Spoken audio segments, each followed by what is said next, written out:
Good afternoon and welcome to the live proceedings of the National Assembly on this afternoon of the August 17th, the year being 2023, a broadcast brought to you by the Kenya Broadcasting Corporation in collaboration with the Parliamentary Broadcasting Unit.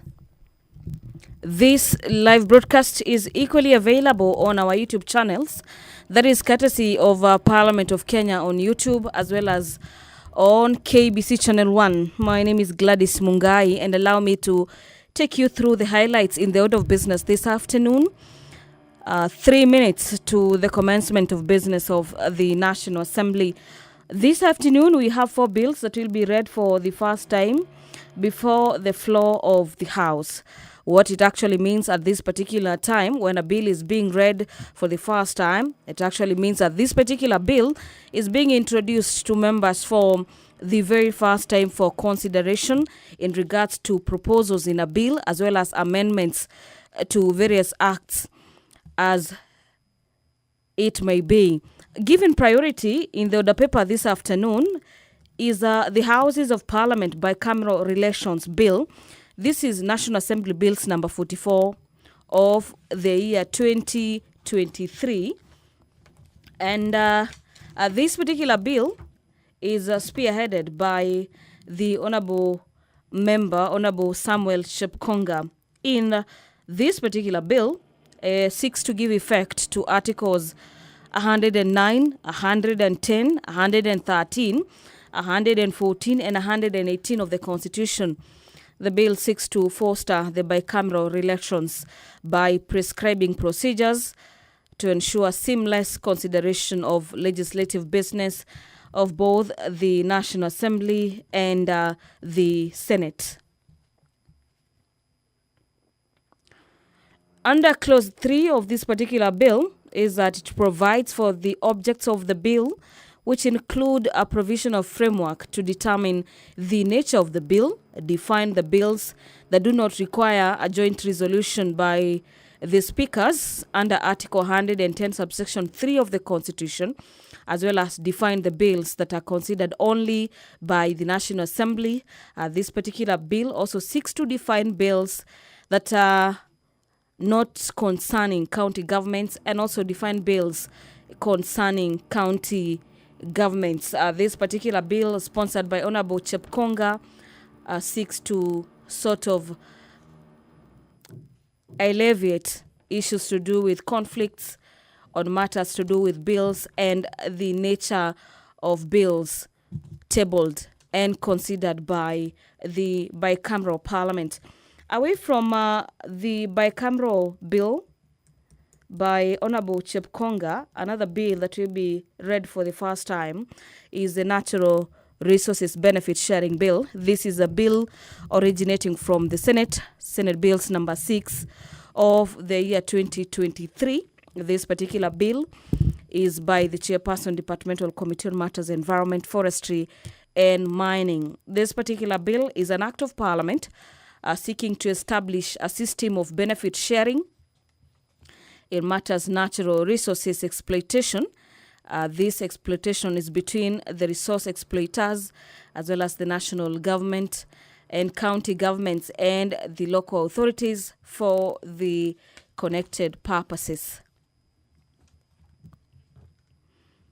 The Cotton Industry Development Bill, Senate Bills number 5 of the year 2023, is another bill set for first reading before the National Assembly this afternoon, as well as the Employment Amendment Bill, another bill from the Senate, Bill number 11 of the year 2023 by the Chairperson, Departmental Committee on Matters Labour. This is an act of Parliament to amend the Employment Act to provide for the right to disconnect, the right to employees to have their personal time as well as privacy respected and for the connected purposes. Clause 3 of the bill, the employers, where the employer has employed more than 10 employees, such employer shall in formulation of a policy under subsection 2 consult the respective employees where applicable matters to do with the trade union, the business of the National Assembly. is just about to commence. Allow me to hand over for this particular live proceedings of the National Assembly, spearheaded by the National Assembly Speaker, Honorable Moses Wetangula. Mheshimiwa, tuombe. Ewe Mwenyezi Mungu ambaye kwa hekima na wema wako umeteua nyadhifa za viongozi na mabunge kwa ustawi wa jamii na utawala wa haki wa wanadamu, tukusihi utazame kwa neema nyingi sisi watumishi wako ambao wameridhika kutuita ili tutekeleze shughuli muhimu za jamhuri yetu. Tukuomba uteremshie baraka zako sisi tuliokutanika hapa, na utujalie tuyatende na kufikiria mambo yote yatakayofikishwa mbele yetu kwa njia ya haki na uaminifu, ili utukufu na sifa zako ziendelezwe, na ili kustawisha amani, ufanisi na heri ya nchi yetu na wale ambao haja zao ziko umezikabidhi mikononi mwetu. Amen.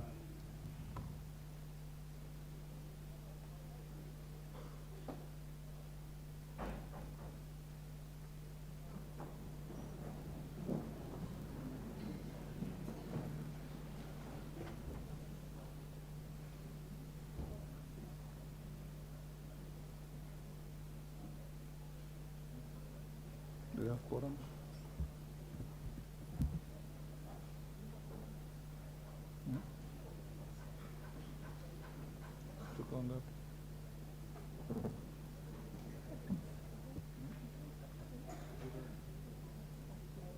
Sergeant, you may ring the division bell for quorum.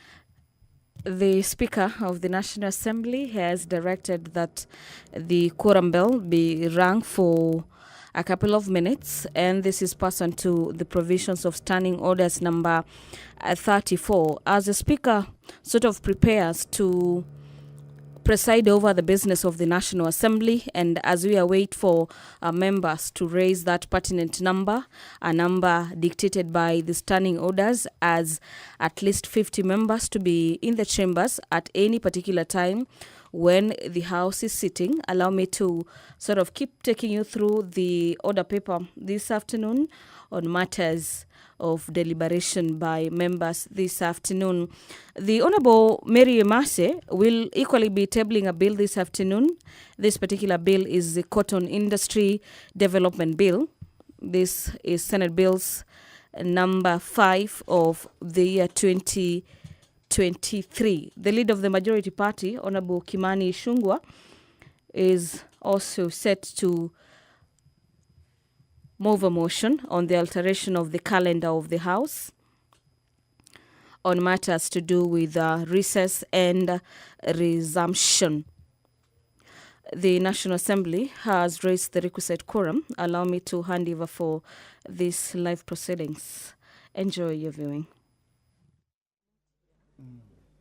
This central bank. Yes. The message from central bank. It will come. This is there. This is here. Yes. It's here. This one. Okay. Then number 2 is there. It had already been fired. Number 2, the one on Mozambique. Yes. Then number 3 on messages. We do not have this one, but we have this Director of Public Prosecution. Yes. Okay, fine. We now have quorum to transact business. Clerk.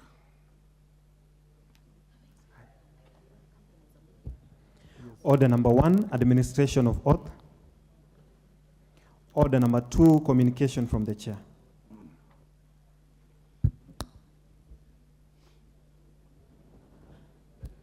Honorable members, I have 2 short communications. The first one is a message from His Excellency the President, a message from the President on nomination of a person for appointment as the Director of Public Prosecutions. Honorable members, pursuant to the provisions of Standing Order number 42, I wish to convey a message from His Excellency the President regarding nomination of a person for appointment as the Director of Public Prosecutions. In the message, His Excellency the President conveys that in exercise of powers conferred on him by Article 157(2) of the Constitution and Section 8(5) of the Office of Director of Public Prosecutions Act 2013, he nominates Mr. Renson Mulele Ingonga, OGW, as the Director of Public Prosecutions. The President now seeks the approval of the appointee by this House. Honorable Members, Standing Order 45 provides that upon receipt of notification of a nomination for appointment, such nomination shall stand committed to the relevant departmental committee for consideration. In this regard, I hereby refer the message from His Excellency the President, together with the CV, the report of the selection panel, and other testimonials of the nominee, to the Departmental Committee on Justice and Legal Affairs for consideration.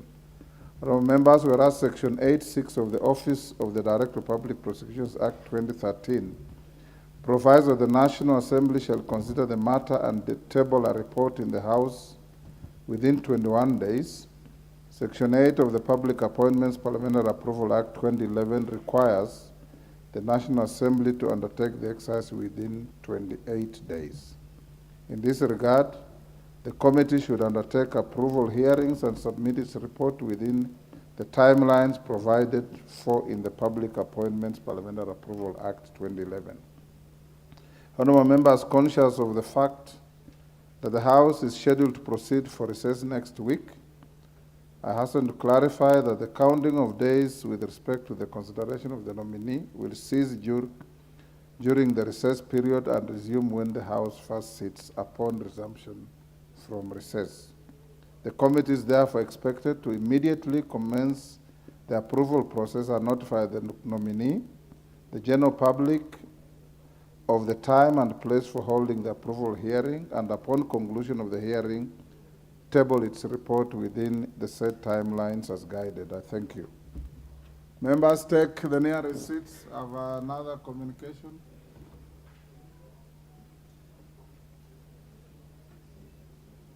The nearest seat, Daktari.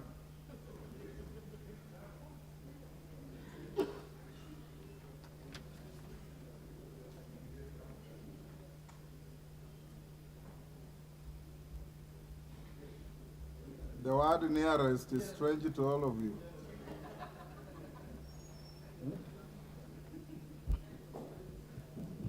Honorable members, allow me to recognize a delegation from the Assembly of the Republic of Mozambique. I wish to introduce to you a delegation from the Assembly of the Republic of Mozambique who are seated in the Speaker's row. The delegation comprises members of the Parliamentary Committee of Defense, Security and Public Order. They are Honorable Alindo Arrigo Maquival, reporter of the Commission, leader of the delegation, the Honorable Deolinda Catarina Joao Chochoma, Vice President of the Commission, the Honorable Elias Makasho Maseta Dlakama, Vice Reporter of the Commission. I don't know if it's related to Alfonso Dlakama. The Honorable Julieta Antonio, member of the Commission. The Honorable Gilberto Francisco, member of the Commission. The Honorable Joaquina Oreste Cilia, member of the Commission. The Honorable Atanasio Gomez Kuliakila, member of the Commission. The delegation is accompanied by Mr. Fernando Shao, Assistant to the Commission. Honorable members, the delegation is in the country to benchmark on best practices and share experiences with their counterpart Committee on Administration and Internal Security, Internal Affairs, as well as that of Defense, Intelligence, and Foreign Relations. Honorable members, on my own behalf and that of the National Assembly, I welcome the members to Parliament and wish them fruitful engagement during their stay in the country. I've been requested by the Honorable Wangari, Mother, member for Gilgil, to add her voice to that acknowledgement. Mother, give a microphone to Mother.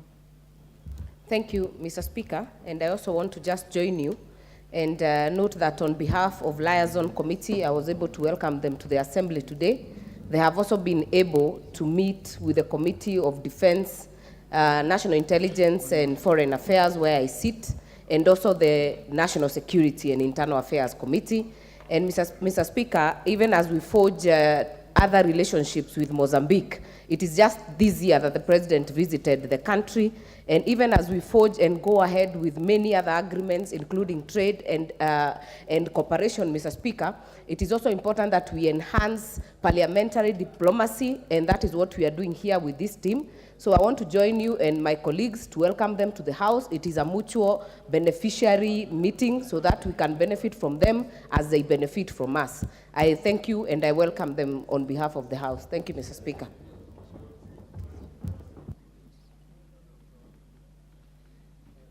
Thank you, Mother. There is another communication, honorable members. This relates to the Commonwealth Parliamentary Association, CPA, Kenya Branch Annual General Meeting and election of the Executive Committee. Honorable members, you recall that on 3rd August 2023, I did bring to the attention of the House the existence of vacancies in the Executive Committee of the CPA Kenya Branch. In my communication, I notified the House that an annual general meeting was scheduled to be held on Thursday, 10th August 2023 for purposes of holding elections. I also invited interested members to tender their applications for election in writing to the clerk of the Assembly.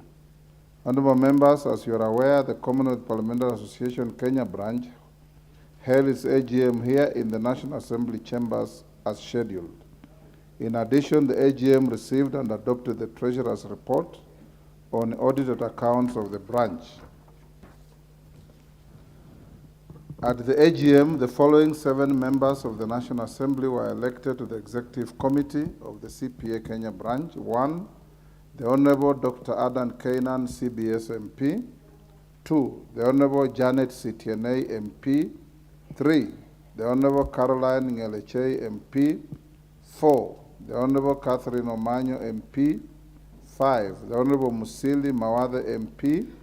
6, the Honorable Beatrice Adagala, MP, as the branch representative to CWP. And 7, the Honorable John Paul Mwirigi, MP, as the branch representative. In keeping with the practice, honorable members, the leaders of the majority and minority parties in the National Assembly and the Senate form part of the Executive Committee on the account of the offices they hold.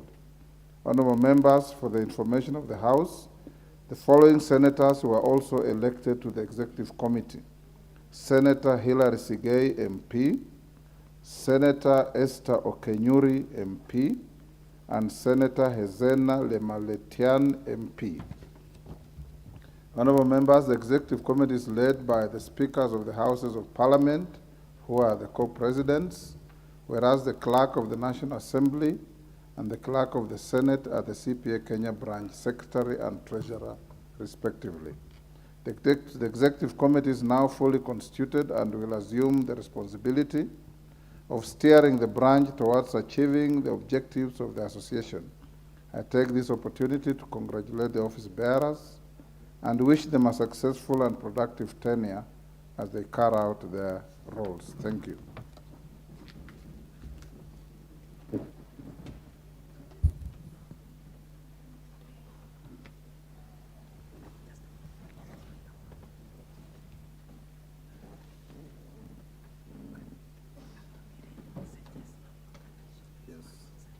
Next order.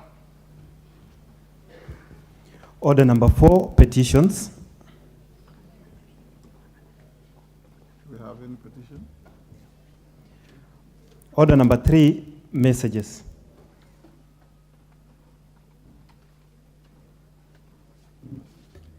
Honorable members, you may recall I presented the President's message at communication. It still stands as a message on the DPP. I have a second message from the President, and this is a message from His Excellency the President on nomination of a person for appointment as Chairman of the Board of the Central Bank of Kenya. Honorable members, pursuant to the provision of Standing Order 42, I wish to convey the following message from His Excellency the President regarding nomination of a person for appointment as Chairperson of the Board of the Central Bank of Kenya. In the message, honorable members, His Excellency the President conveys that in exercise of powers conferred by Section 13B of the Central Bank of Kenya Act Cap 491, as read together with Section 5 of the Public Appointments Parliamentary Approval Act 2011, he nominates Mr. Andrew Mukite Musangi for appointment as the Chairperson of the Board of the Central Bank of Kenya. The President therefore seeks the approval of the Parliament on the said nomination.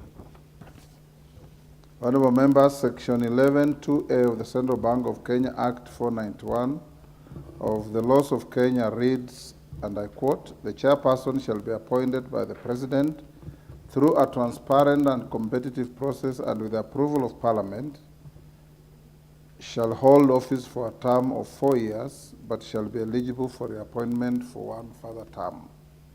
Honorable members, you may wish to note that the approval of appointment of a chairperson of the Board of the Central Bank of Kenya is another one of the exceptions where the applicable law prescribes approval by Parliament.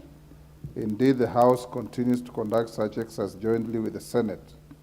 Therefore, honorable members, just for clarity, the vetting process shall proceed in the following manner: that the vetting of the nominee proposed for appointment as chairperson of the Board of the Central Bank of Kenya shall be conducted by the Departmental Committee on Finance and National Planning of the National Assembly, jointly sitting with the Standing Committee on Finance and Budget of the Senate. The quorum of the joint sittings of the committees will be the respective quorums of each of the committees as stipulated in the standing orders of the respective houses. Honorable members, as contemplated under Rule 9(6) of the joint rules, unless a decision is reached by consensus, any vote to be taken in the joint sittings of the committees shall be by separate houses. This will ensure that the numerical difference of the individual members representing the houses in the joint sittings has no effect on the decisions of the joint sittings of the committees. Honorable members of the joint committees shall, having conducted the vetting hearings, submit a joint report to the respective houses in the manner contemplated by paragraph 7 of the joint rule number 9, and that the approval process shall be conducted in accordance with the provisions of the Public Appointments Parliamentary Approval Act 2011. Honorable members, whereas the Central Bank of Kenya Act does not provide specific timelines within which the House is to consider the nominee, Section 8 of the Public Appointments Parliamentary Approval Act 2011 requires the relevant House to undertake the exercise within 28 days. Therefore, the timelines prescribed in the Public Appointments Parliamentary Approval Act 2011 shall apply. Honorable members, the committees should expeditiously proceed to jointly notify the nominee and the public of the approval hearings and proceed to undertake the necessary approval hearings. Thereafter, the committees should submit their joint report to enable the House to consider the matter within statutory timelines. Honorable members, conscious of the fact that the House is scheduled to proceed for recess next week, I wish to clarify that the counting of days with respect to the consideration of the nominee will cease during the recess period and resume when the House first sits upon resumption from recess. Honorable members, the committee is therefore expected to immediately commence the approval process and notify the nominee and the general public of the time and place of holding the approval hearing, and upon conclusion of the hearing, table its report within the set timelines. I thank you.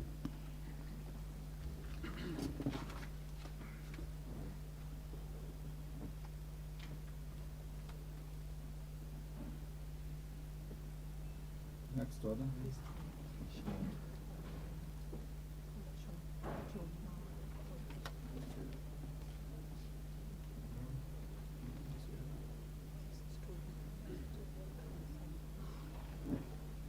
Honorable members, take the nearest seats.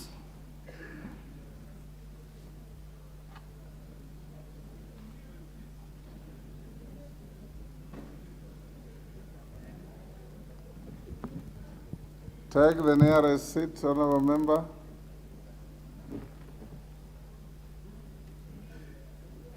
Nearest.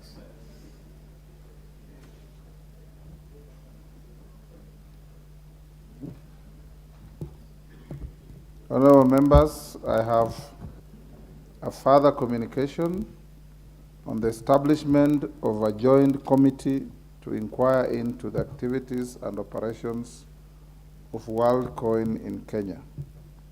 Honorable members, you recall that on Tuesday's sitting, 15th August 2023, I conveyed my decision to allow the establishment of a joint ad hoc committee to, among other things, inquire into the matters raised in a statement by the member for Manyata constituency, the Honorable Gitonga Mkunji MP, regarding the reported activities and operations of WorldCoin.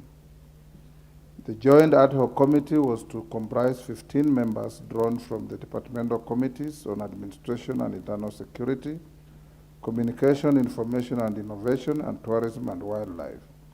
Each committee was to nominate in writing 5 members from amongst its membership. Honorable members have since received in writing the nominees from the respective departmental committees as follows. From the Departmental Committee on Administration and Internal Security, the Honorable Gabriel Tongoyo MP, the Honorable Mburu Kahangara MP, the Honorable Caroline Ngelechei MP, the Honorable Peter Kaluma MP, and the Honorable Sarah Korere MP. From the Departmental Committee on Communication, Information and Innovation, the Honorable John Kiari MP, the Honorable Geoffrey Wandeto MP, the Honorable Gideon Kimayo MP, the Honorable Shakil Shabir CBS MP, and the Honorable Irene Mayaka MP. From the Departmental Committee on Tourism and Wildlife, the Honorable Kareke Mbuku CBS MP, the Honorable Geoffrey Ruku MP, the Honorable Dr. Edwin Gishuki MP, the Honorable Captain Roeda Obo MP, and the Honorable Innocent Maino Mugabe MP. Honorable members, in view of the nominations from the committees and in consultation with the leadership of the House, I have co-opted the members for Manyata, the Honorable Gitonga Mkunji MP, who submitted the statement on the matter, nominated member the Honorable Umulkhair Harun Mohammed MP, and the member for Shinyalu, the Honorable Frederick Ikana MP. For clarity and in keeping with practice, the co-opted members will take part in the deliberations of the committee and offer insights as appropriate, but they shall not have any voting rights. In conclusion, our members, may I hasten to remind the committees of the expectation that the inquiry be conducted immediately and report be submitted to the House by Thursday, the 28th of September 2023. The joint committee is to inquire into the activities and operations of WorldCoin in Kenya and shall engage concerned parties, including but not limited to the relevant ministries, departments, and agencies whose mandates have a bearing on the matter. I thank you. And honorable members, I think left out, I had indicated that I shall designate a chairperson of this committee from the Committee of Administration and Internal Security. And since the chairman of the committee, the Honorable Gabriel Tongoy, has nominated himself to the committee, I direct that he be the chairman of the committee.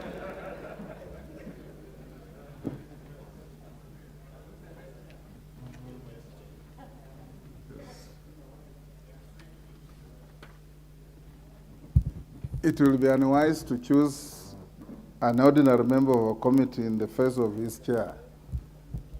Honorable members, there is the last communication And this is a recognition of sports persons who participated in Special Olympics Games. Why don't you say sportsmen and women? Honorable members, I wish to introduce to you a delegation comprising of sportsmen and women who participated in the Special Olympics Games that were held in Berlin, Germany, from 15th to 25th June 2023. They are seated in the Speaker's Gallery. And you can see they are well dressed in uniforms. Thank you. Honorable members, they are as follows. 1, Vanessa Kariuki, Angela Nyambura Kamau, Eflon Kingori, Jed Maina, Lynn Owendi, Lina Mumbua, Lynette Nyambura, Victor Lijembe, Kimanthi Mbadha, Eugene Ocheng, Alex Bala, Francis Kiragu, Howard Masha, Vincent Onyango, Hope Mwangi, Eric Otieno, George Gishiri, Joski Bonyo, David Nganga, Serena Makena, Anton Mwangi, Esther Maina, James Karanja, Esther Mushiri, and Vincent Mungai. Honorable members, I will indulge the Honorable Wanjik Muya, MP, to welcome the Olympians to the House and make brief remarks on your behalf. The delegation is also welcome to Parliament to observe proceedings of the National Assembly. I thank you. After Wanjiku Muya, I have also been requested by Honorable Beatrice Elachi and member for Westlands, Tim Wanyonyi, to make a few comments in that order. Wanjiku Muya. Thank you very much, Honorable Speaker. And as a Parliament today, I'm very, very proud that Parliament as an institution is able to recognize our athletes. Honorable Speaker, I will read the statement as it is, and pursuant to the provision of Standing Order 43.1, I rise to make a statement regarding the 2023 Special Olympic Games held from 15th to 25th June 2023 in Berlin, Germany.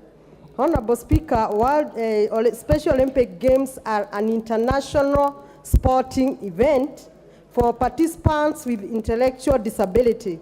It is indeed one of the world's largest inclusive events that attract thousands of athletes with intellectual disability every 2 years, and on alternative between summer and winter games as scheduled similar to that of Olympic and Paralympic. Honorable Speaker, the first Special Olympic World Games were held in 1968 in USA under the patronage of Eunice Kennedy Shriver and the founder of the Special Olympic movement in the world.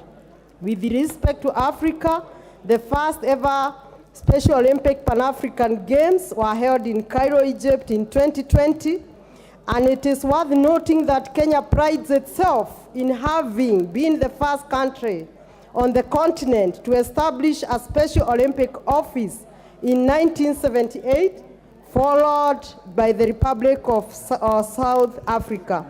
Honorable Speaker, this year the event attracted more than 170 countries, 7,000 athletes participating in 24 sports, over 20,000 volunteers. Honorable Speaker, as the chair of Regional Integration Committee, I was very inspired to witness our regional bloc of EAC participating in large numbers, including Kenya, which had more than 60 participants. I'm very thankful to you, Honorable Speaker, and the Clerk of the National Assembly for having granted me the opportunity alongside the Honorable Member Catherine Omanyo, MP from Busia, to represent the National Assembly in the 2023 edition of Special Olympic Games in Berlin, Germany. Honorable Speaker, I'm immensely privileged to share the monumental achievement of our Kenyan athletes at these games. Under the patronage of Her Excellency Pastor Dorcas Rigathi, our athletes left an indelible mark on the global stage.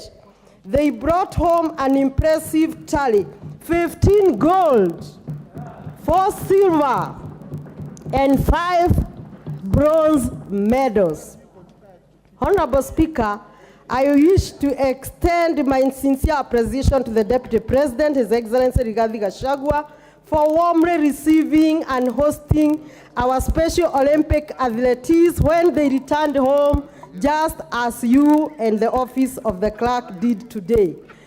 Honorable Speaker, I also extend the special appreciation for Her Excellency Pastor Dorcas Rigathi for her presence and participation in this year's Special Olympic and all officials of the event.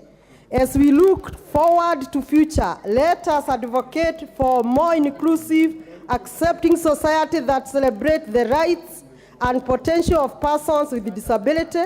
And I therefore, Honorable Speaker, implore upon you to broaden the participation of our members who are representative of the people to the future Special Olympic Games. Such involvement will not only raise awareness, but also amplify the voice of those who champion the cause of inclusivity. Finally, Honorable Speaker, to say that 2023 Special Olympic Games was momentous occasion would be an understatement. It was a profound journey into the realm of human spirit and capability. The event demonstrated indeed the words of Eliud Kipchoge that no human is limited. As we celebrate the achievement of our children living with disability, it is important that as legislatures, we continually support them through funding, engagement, and most importantly, ensuring that we have in place a robust legal and policy framework for their more inclusivity. To this end, Honorable Speaker, for record, I have already submitted a legislative proposal to amend the Person with Disability Act 2003. My bill seeks to oblige the Council to specify the type of disability when recognizing the persons with disability in their system, using dignified language in registration, certification of person with disability, and discourage the use of disrespectful and offensive names and language when referring to persons with disability. Let us hold on to the vision that one day, in not so far distant future, Kenya will proudly host the Special Olympic, a statement to our unwavering commitment to the world, where every individual abilities are celebrated and cherished and embraced, and we embrace this year's theme of unbeatable together. Thank you, Honorable Speaker. Elachi, 2 minutes. Thank you, Mr. Speaker. I also just rise to really appreciate the Special Olympics team and to really appreciate Serena and her team. For indeed, Mr. Speaker, how I just wish that the ministry would have flagged off this team and to really start embracing inclusion. That whenever you flag off any team, remember they are also going to carry our flag. They've carried us so high, Mr. Speaker, having 3,000 coaches. How I pray that as we go forward in this inclusion, we shall have Kenyan coaches, more of them joining in as they do in football and any other sports that we have in our country. But more importantly, to thank you, Mr. Speaker, for giving the opportunity for our members to just join that team, and to thank Her Excellency Dr. Pastor Dorcas for just being there for this team, but not just this team, but being there for every vulnerable child that she's carrying today. So we thank you, Mr. Speaker, and we appreciate the team, and we wish them well, and I know they'll do better and better, and may God bless them. Thank you. Tim Wanyonyi, 2 minutes. Thank you, Mr. Speaker. I also join to celebrate our team that has performed exemplary well. And Mr. Speaker, our Paralympic team has been going and coming back with medals, gold medals, more than even our Olympic team. But when they arrive, when they leave quietly, they come back quietly, nobody receives them. And Mr. Speaker, we want to thank you for welcoming them to the Parliament. And these are men and women who are carrying the flag of this nation. And they carried our flag very high out there, and we have to celebrate them, Mr. Speaker. And I want to wish that even the Minister of Sports, he ought to have been at the airport to receive the team when it came back. He never flagged it off. He never received it. He has not even acknowledged them. That is not the way we have to go. We need, the minister must also just exercise and show that this team is representing Kenya and the Kenyans, and they need also to be given due recognition like anybody else who has performed well, the likes of Eliud Kipchoge and others. Thank you, Mr. Speaker, and we celebrate our team. Thank you. Honorable Catherine Omanyo. Thank you, Mr. Speaker. I was there. I witnessed. I was challenged to get more committed. We were in Berlin watching people living with disability, playing smart, slowly but sure, got more medals than people with high ability. And when I came back, Mr. Speaker, I realized that all of us are disabled. We are living with disability. Even those people with spectacles, including our speaker, if we take those specs from you, you will be struggling to read. You shall So it does stop not using tell. the speaker as a point of reference in any man of debate.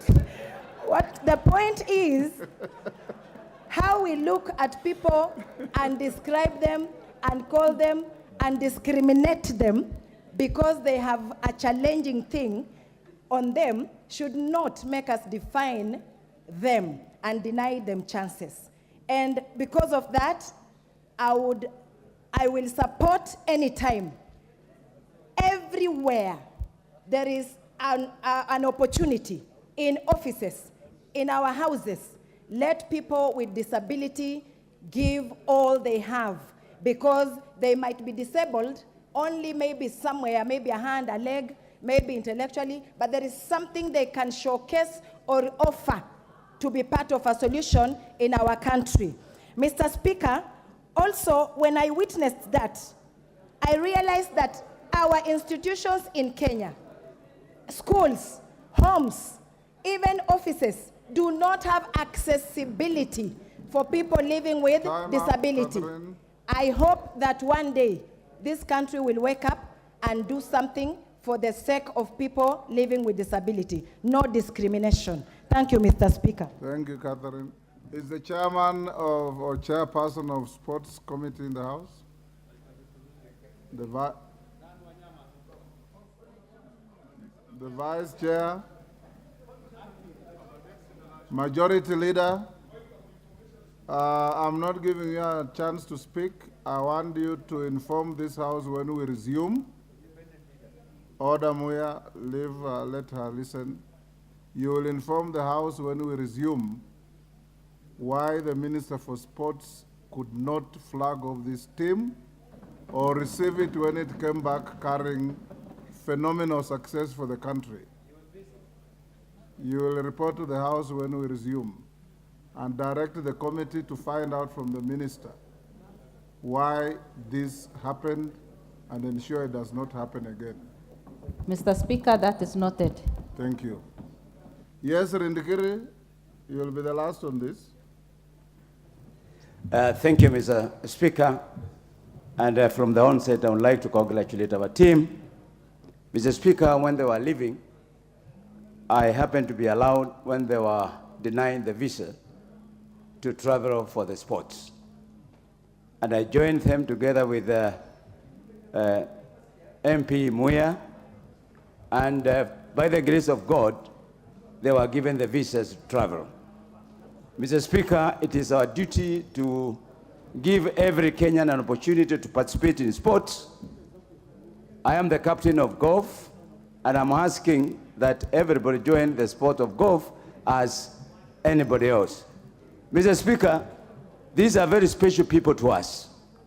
In every village, in every constituency, we have a person with special needs. And they are not lesser of persons like us. And therefore, we need to give them all the support, both the material and the moral support, as they show their talent. Mr. Speaker, these people have demonstrated that Kenya is not short of talent in sports. And we must start with them. They need to be given special privileges, just like any other sport persons in this country. Mr. Speaker, these people require visas, they require passport to be processed in good time. Mr. Speaker, these people require to be funded to have the facilities that they require to continue sporting like anybody else.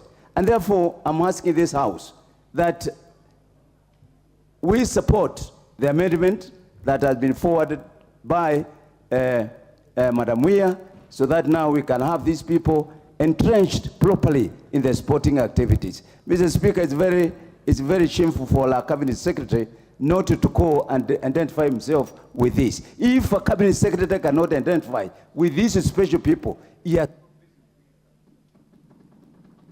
Thank you. Yes, Honorable Shakil Shabir, you want also to say something on this? Yes, sir. 2 minutes. Next to you. Next to me. Thank you, Bona Speaker, sir. I speak not only on behalf of myself, but as the independence of this august House. It really is a shame the way we treat our heroes. These are not the first ones. And I hope that by insistence, they will be the last to be treated the way they are treated. I remember, Mr. Speaker, sir, that I think there was one time you were at the airport and we met some world record holder coming back, and he just walked through. Mr. Speaker, when you go to European countries, etc., somebody comes number 15, and they welcome him like a hero. Mr. Speaker, sir, we have also discussed this in the matter of presidential awards. Mr. Speaker, sir, there have been times we've given awards for people who are walking around with Maragwe and whatever. I think that has to stop. I think we must have an understanding that every member who gets, any athlete who gets, say, a gold medal is given a particular award. Anyone who does the world record, give a particular award, as well a particular recognition, state recognition, together with some money there too. Mr. Speaker, our athletes are misused by foreign coaches and foreign managers. And many of them, I know one who has been in abject poverty, and the other one who passed away not long ago. They were world record holders, and they lied in abject poverty. Mr. Speaker, sir, I urge my friend, Mheshimiwa Babu Nomamba, to start getting away from the world rally and getting away from some of these fancy programs.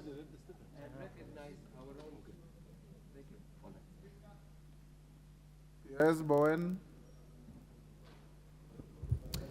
Thank you, Mr. Speaker, for giving me this opportunity also to congratulate our team. Mr. Speaker, as a nation, the Kenya government, Mr. Speaker, the way you have just put it, they must take our athletes very, very seriously. Mr. Speaker, when the Honorable President, the last few weeks, say that some of his cabinet secretaries, they are clueless and they don't understand even what is happening in their ministries, Mr. Speaker, I think the President is right, and among is one sports cabinet secretary.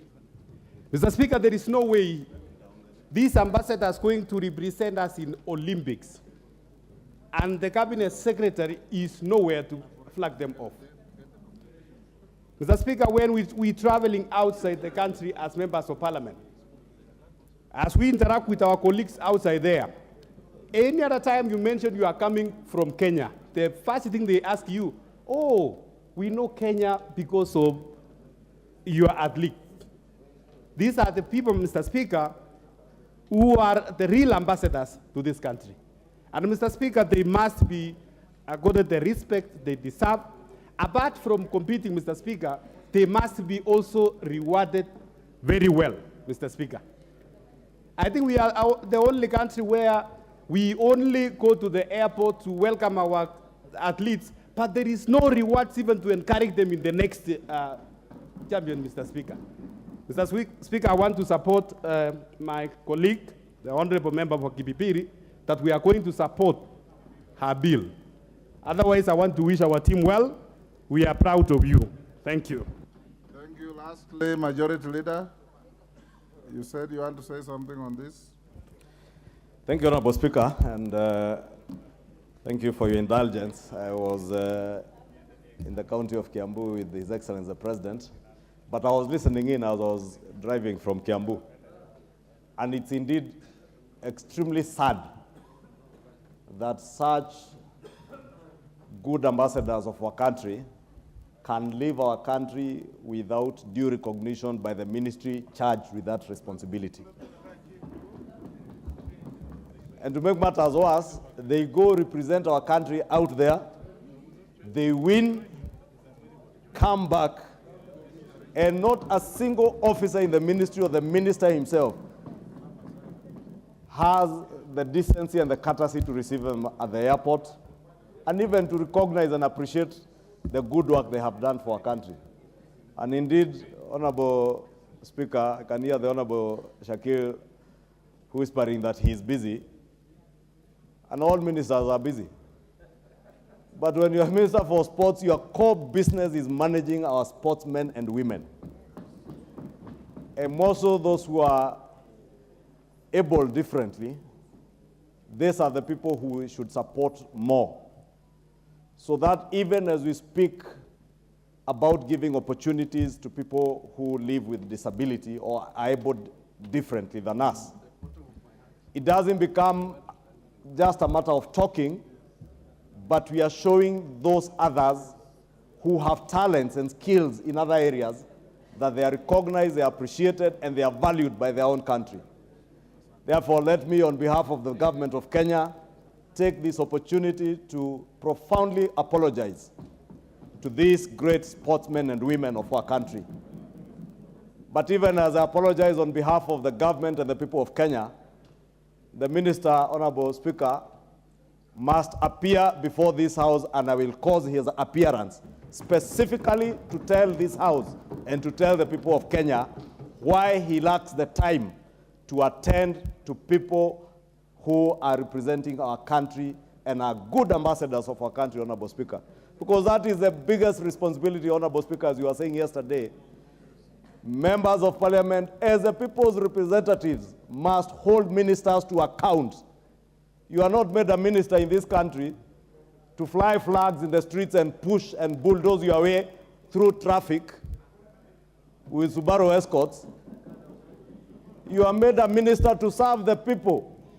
And if you are made the Minister of Sports, you must serve sports and sportsmen and women of our country.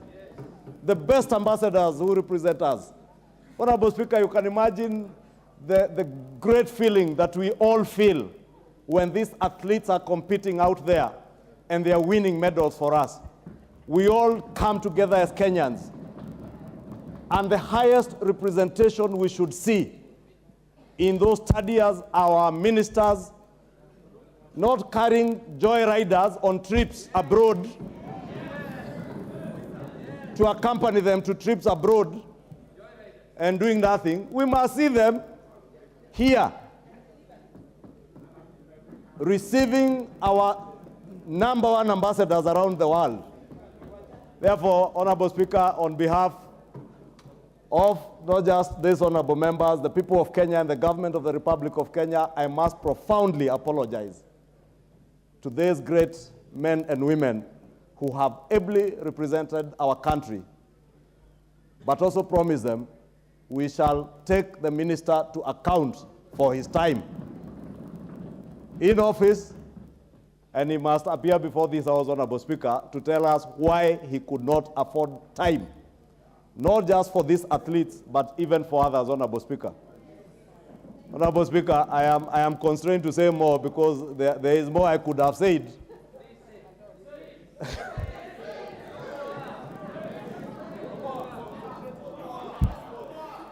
Allow me, Honorable Speaker, because I heard the President the other day saying there are people serving in government who he knows more about their ministries, departments, and agencies in their ministries more than they do. Let them know notice has been served by none other than the President, and we shall pick the cue from there. And it shall not be pleasant. I know you have the copyright of noisy and messy, Honorable Speaker. I will not use those words. Thank you, Honorable Speaker. Thank you, Majority Leader. Honorable members, let's salute those young athletes and thank the Honorable Muya and the Honorable Catherine Omanyo for being in Berlin to represent us at the Games. Honorable members, because of these great young Kenyans, Kenya's national anthem is the most played in capitals around the world because of their performance. You go to some countries, you find a street named after an athlete, and the only recognition they have is that he finished a race at the Olympics. Not one, just finished a race at the Olympics. But these are world beaters. Thank you, honorable members. Honorable Dan Wanyama, we had closed this, but I had given direction to your committee and you must act. I'll give you a minute. Thank you, Mr. Speaker, sir. Just to have a minute to thank the athletes that did proud this country. And from where I sit as a committee, I didn't facilitate the going and participation of Honorable Catherine Omanyo to be part and parcel of that contingent on behalf of the Committee of Sports. But what has transpired from the CS, I think it is very unfortunate, and as a committee, we'll be able to summon the CS and the PS to appear before the committee to give an explanation, and just not an explanation, but an explanation in writing why he did not be in a position to receive and accord these athletes who have given us a good name in the world about what happened. So, Mr. Speaker, sir, I take it up and we'll be able to table the report on what the minister has explained as far as these athletes are concerned. But once again, as a sportsman, again, I want to thank these Kenyans who have put Kenya on the map for good reasons altogether. Thank you, Mr. Speaker, sir. Thank you. Next order. Order number 4, petitions. There is a petition to be presented by the Honorable Charles Onchoke.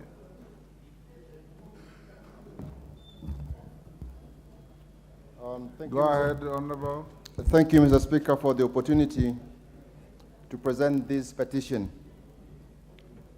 I, the undersigned, on behalf of Mr. Benson Asiago Mocheo, an aggrieved Kenyan citizen, draw the attention of the House to the following.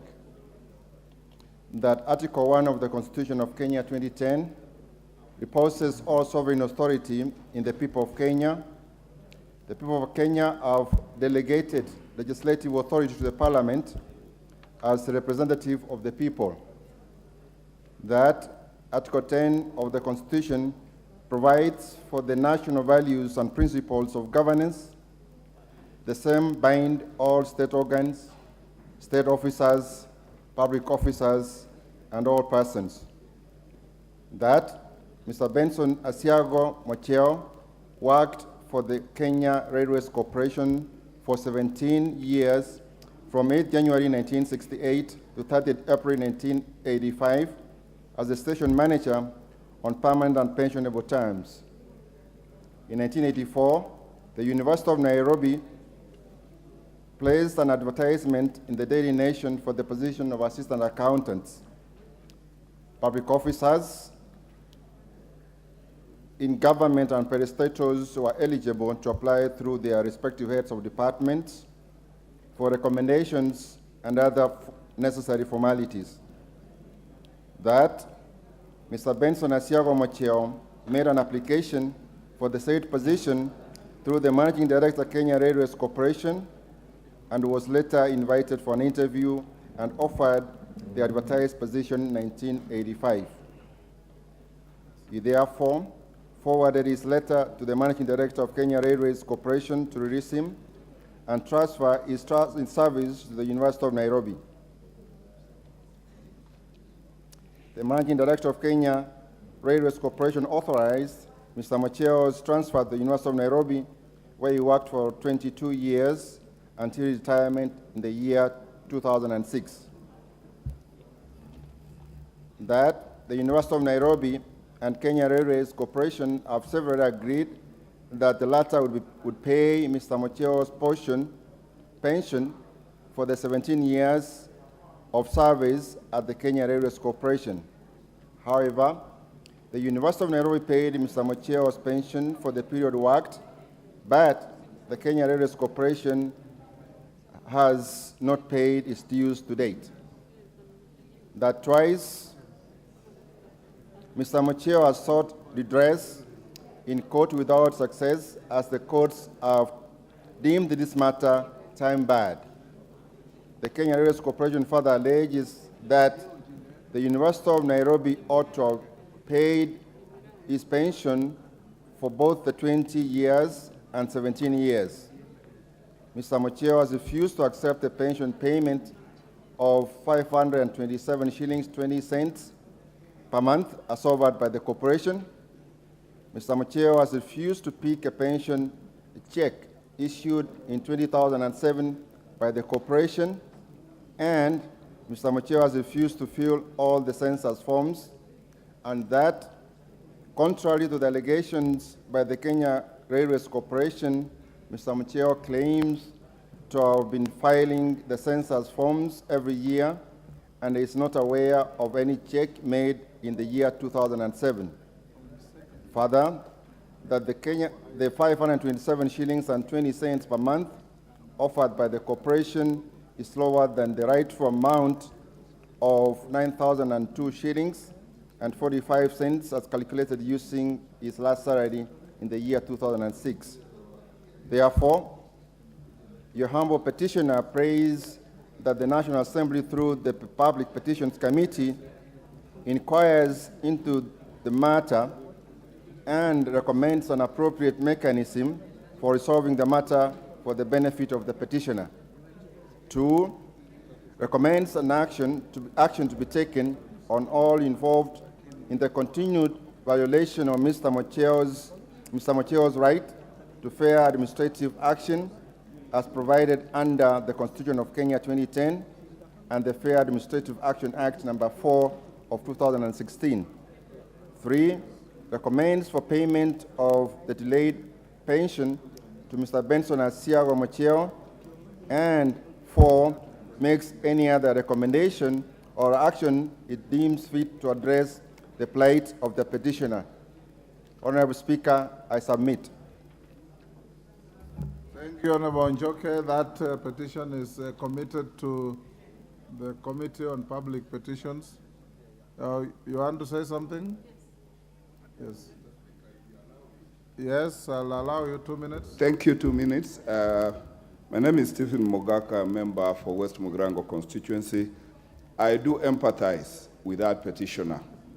Talking of pensions, Mr. Speaker, is touching on a raw nerve, because all of us here have pensioners, very senior citizens who have given distinguished service to this republic, But when it comes to their terminal benefits, particularly pension, our people are treated in a very degrading manner. This petition reminds me that in my constituency, I lost an MCA in a road accident, the leader of majority of Nyamira County, and I'm going to do a fundraiser for him this afternoon. But sadly, Mr. Speaker, his father, who has turned blind, is, besides being bereaved, when I was condoling him, he gave me a narration of what he has gone through as a retired teacher and has not got pension, and his only prospective support, who is the MCA, has died. This is a very tragic moment, and I plead with us as a House, this 13th Parliament, to look for a way to bring an end to the suffering of the various petitioners. In Makueni, for example, Mr. Speaker, Rod Andaya is another teacher who has not got pension from the time she retired.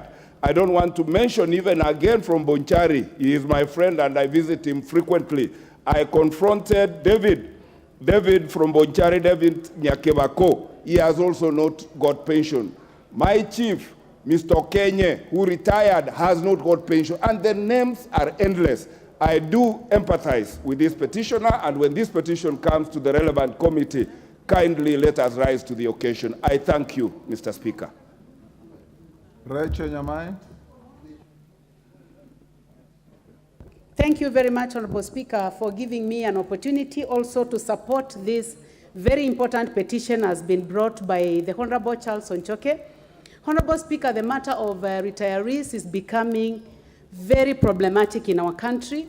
Honorable Speaker, I have several old people, and majority of them are men in my constituency, who used to work with Kenya Railways, and they are giving a story which is similar to the one that has been raised by the Honorable Onchoke.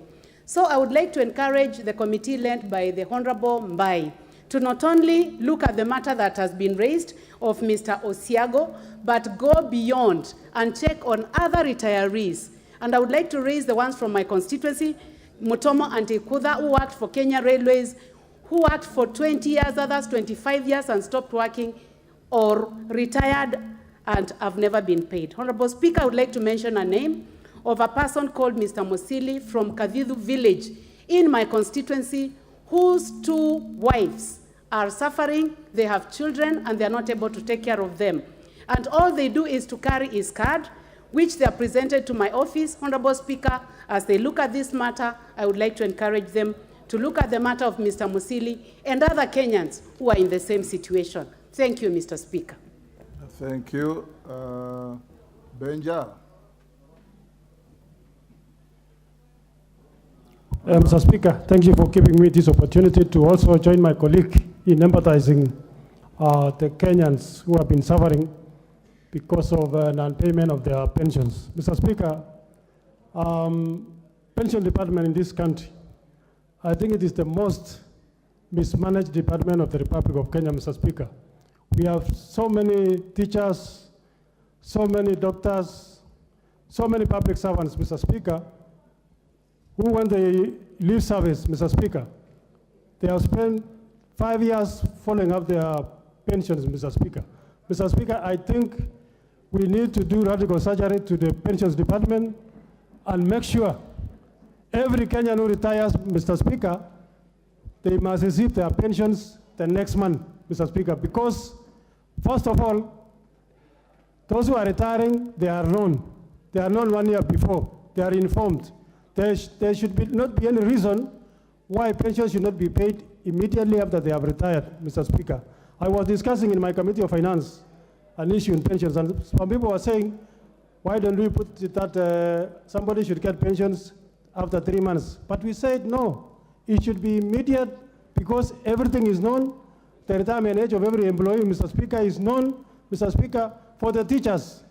I've taken time to speak to not officials in my constituency, Mr. Speaker. And what they are proposing, Mr. Speaker, which I think we need to support them, is that the pensions of teachers should be managed by Teacher Service Commission, Mr. Speaker, because teachers, the employees of teachers are Teacher Service Commission, Mr. Speaker. Even the pensions for Parliament, Mr. Speaker, should be managed by Parliamentary Service Commission, Mr. Speaker, so that all the pensioners get their dues on time, Mr. Speaker. Thank you. Murugara. Thank you very much, Mr. Speaker.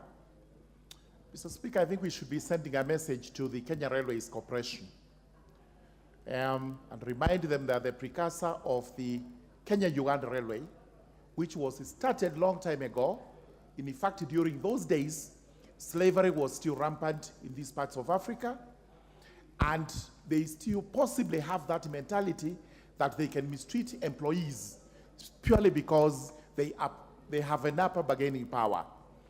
They used to have the railway line from Kenya to Uganda, famously known as, notoriously known as the Lunatic Express, some form of madness, which possibly is what still lingers in their minds today as they treat these old employees in the most unfair and unjust manner. There is the issue of limitation that has been raised, but I'm happy to say today, as we speak, the labor relations laws are quite lenient on issues of limitation, and therefore they should not be falling back on the old employment laws, most of which have been repealed. This is a matter that they should look at afresh and ensure that employee is actually compensated through pension. And to all employers, it's now routine that as an employee approaches the retirement age, he is reminded every day, you have these months to remaining, you have these days remaining, and therefore there is no reason why an employer should not start computing pension dues towards the terminal end of the employment of every employee. I think as a house, we need to look at the pensions laws, the retirement laws, retirement benefits, and everything else to ensure that we protect employees as they go towards retirement. Thank you, Mr. Speaker. Zamzam. Asante sana Mheshimiwa Spika, na mimi pia niweze kuunga petition ambayo imeletwa leo kuhusu Kenya Railways. Mheshimiwa Spika, nina pia mjomba wangu ambaye anaitwa Juma Mohamed Mtiti ambaye alifanya kazi na Kenya Railways miaka mingi sana. Na kila ukienda kumtembelea Mheshimiwa Spika analalamika ule mgao wao malipo ya uzeeni inachelewa sana, na saa zingine yani nafikiri kuna mtu ufanya makatafunua kule. Mheshimiwa Spika, ni wakati ambapo serikali inafaa iangaliwe wazee wetu ambao wamehudumia serikali kwa miaka mingi. Yeye alikuwa station master pale Kisumu na alimaliza, lakini kulipwa mshahara wake ule wa pension wamsumbua sana malipo uzeeni. Mheshimiwa Spika, tuko mpaka na councillors wanalia, na nafikiri kuna petition wataleta pia hapa bungeni, manake ni muda wamesahaulika kama waliweza kutoa huduma katika serikali hii. Mheshimiwa Spika, na kwa hivyo naunga mjadala huu kuwa walimu, madaktari, wale wafanyikazi wa serikali wote malipo yao ya uzeeni yaangaliwe vizuri. Mheshimiwa Spika, wazee wanahangaika sana katika taifa hili, na hata hao ambao wanalipwa yale malipo mengine ya 2,200 pia wao pia huibiwa. Mheshimiwa Spika, kwa hiyo tusiwache wazee wetu kuhangaika katika taifa hili wakati walitoa huduma. Asante sana Mheshimiwa Spika. Thank you. The petition is committed to the Committee on Public Petitions. Next order. Order number 5, papers. Majority Leader. Thank you. Honorable Speaker, I beg to lay the following papers on the table of the House today, Thursday, 17th August 2023. Reports of the Auditor General and Financial and Statement on Judiciary Mortgage Scheme for the years ended 30th June 2012, 2013, 2014, 2015, 2016, 2017, 2018, 2019, 2020, 2021, and 2022, and the certificates therein. Number 2, reports of the Auditor General and Financial Statement in respect of the following institution for the year ended 30th June 2022, and the certificates therein. Number 1, St. John's Teachers Training College, Kilimambogo, and number 2, Limuru Technical and Vocational College. Mr. Speaker, I lay. Thank you. Thank you, Majority Leader. Chairperson, Departmental Committee on Transport and Infrastructure.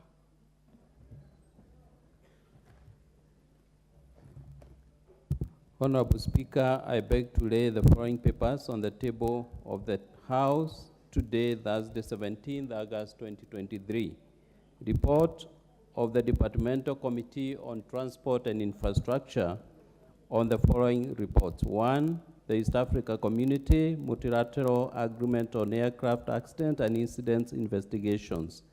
And 2, protocols relating to amendments of Article 50A and 56 to the Convention on the International Civil Aviation 1944 Chicago Convention. Honorable Speaker, I lay. Thank you. Chairperson, Departmental Committee on Justice and Legal Affairs. All right. Thank you, Mr. Speaker. Honorable Speaker, I beg to lay the following papers on the table of the House today, Thursday, 17th August 2023.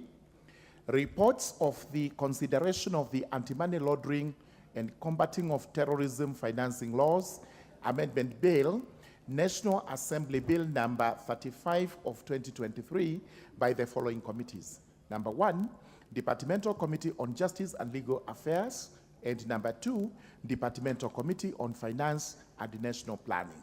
Thank you, Mr. Speaker. Next order. Order number 6, notices of motion.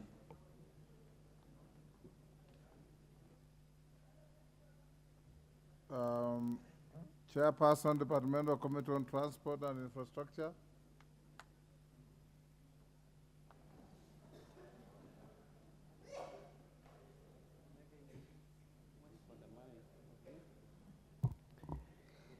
Honorable Speaker, I beg to give notice of the following motion.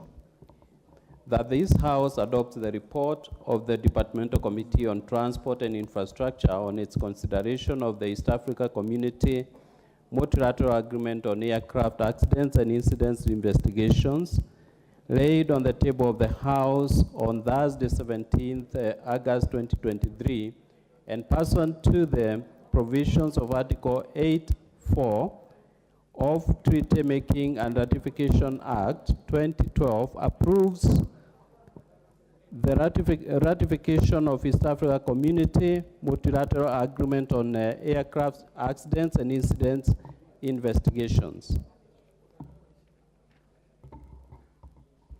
Honorable Speaker, I beg to give notice of the following motion.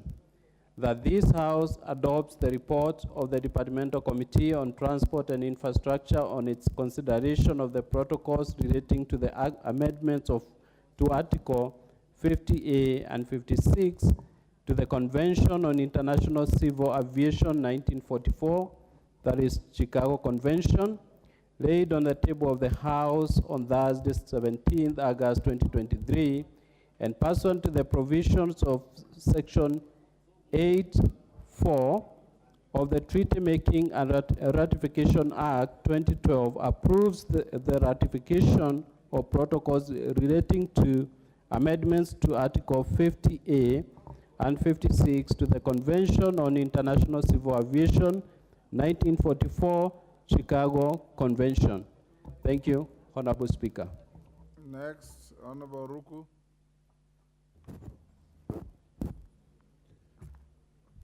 Thank you, Mr. Speaker. I give notice to the motion, adjournment motion, on a different matter of urgent national importance regarding the new financing model for higher education and technical institutions.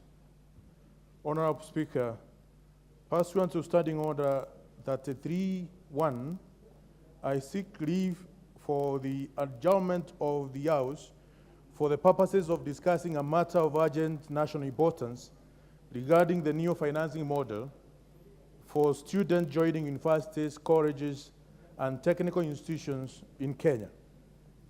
Honorable Speaker, under the new financing model, the level of funding to be extended to each student will be based on several factors to be determined by the Higher Education Loan Board and the Universities Fund. Among the factors to be considered parent background, gender, program type and cost, marginalization, disability, family size and composition, government priority areas, and affirmative action. The object and the spirit of the new tertiary education financing model is to promote inclusivity and equal opportunity to accessing higher education by addressing financial barriers that hinder many students from pursuing higher education and technical training. Honorable Speaker, there are serious concerns that the new financing model may put unrealistic burden on parents and guardians amidst the turbulent economic times, thereby disadvantaging some students who qualify to pursue higher learning. In addition, an analysis of various programs in different universities indicate that some public universities are charging higher tuition fees than some private institutions, thereby jeopardizing accessibility and affordability of higher education. It is also notable that the previous government subsidy for higher learning has been removed, and therefore students who miss out on government scholarships and loans will have to pay the entire amount. Further, students will be required to apply for tuition funding every year with no guarantee of securing the funds on each application, among other tougher terms. Honorable Speaker, while the new model could unlock a lot of potential in transforming funding for higher learning in our country, abundant caution must be exercised so that it does not jeopardize access to higher learning in this country. This is a matter of great concern, given that the students who search for Kenya Certificate of Secondary Education in 2022 are due to join universities and colleges in September 2023. Yet it is not clear whether the model will facilitate accessibility and affordability to higher learning or may end up commercializing the sector. Honorable Speaker, it is against this background that I seek leave for adjournment of the House to discuss this matter of great national concern. Thank you, Honorable Speaker. You have 20 members supporting you.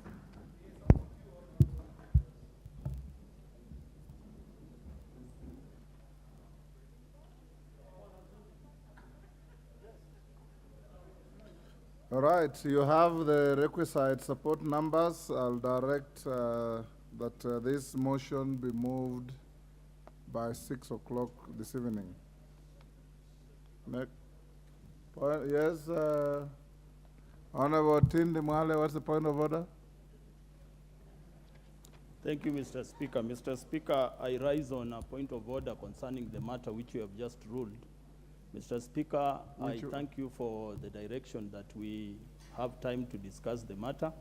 But as you are aware, Mr. Speaker, the architect and the design of our standing orders, we, at the end of the debate, Mr. Speaker, will not be able to give direction or a resolution.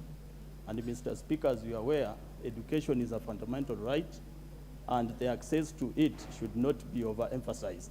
And therefore, Mr. Speaker, under standing order number 6, I'm humbly requesting you that even if we debate it, you also call the Minister, the Cabinet Secretary for Education, to shed more light and give the House the relevant information about the new model of funding new university students. Thank you, Mr. Speaker. Honorable Mwale, you know, Honorable Ruku has chosen to bring that motion, which is his right, but the Committee of Education, and I see the chairman here, they need not be prompted by anybody to call the minister or summon the minister to appear before them to discuss any matter that touches on his docket and affects the people of Kenya. So even beyond the debate that Honorable Rook is bringing, the committee shall remain seized of the matter and can call the minister anytime and deal with the issue. The committee can also, under the standing orders, bring unsolicited statements to the House to appraise the House and the people of Kenya on any matters within their oversight responsibility.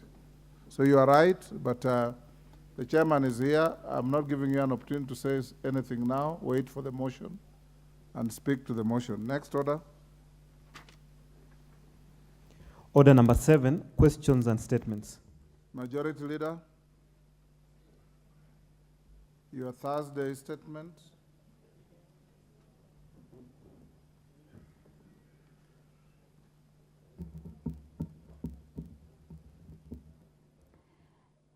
Honorable Speaker, pursuant to the provision of Standing Order 42-2A, I rise to give the following statement on behalf of the House Business Committee, which met on Tuesday, 15th August, to prioritize business for consideration during the week. Honorable Speaker, I wish to remind members that the House is scheduled to proceed for recess next week. As such, members should note that House may be required to sit longer or have additional sitting on some days to conclude with any urgent matters before proceeding on the break. With respect to the House business on Tuesday next week, the House will undertake second reading of the following bills, including those not concluded today. Number 1, the Anti-Money Laundering and Combating of Terrorism Financing Laws Amendment Bill 2023. 2, the Water Amendment Bill 2023. 3, the Climate Change Amendment Bill 2023. And 4, the Statute Law Miscellaneous Amendment Bill 2022. The House will also debate the following motions, some of which are listed in today's order paper, should they not be concluded. Number 1, report of the Kenya delegation to the 146th Assembly of the Interparliamentary Union, IPU, and related meetings. Number 2, report of the 4th General Assembly of the Eastern Africa Parliamentary Alliance on Food Security and Nutrition. Number 3, report on the inspection of various one-stop border posts in Northern Corridor, in East Africa and Community Region.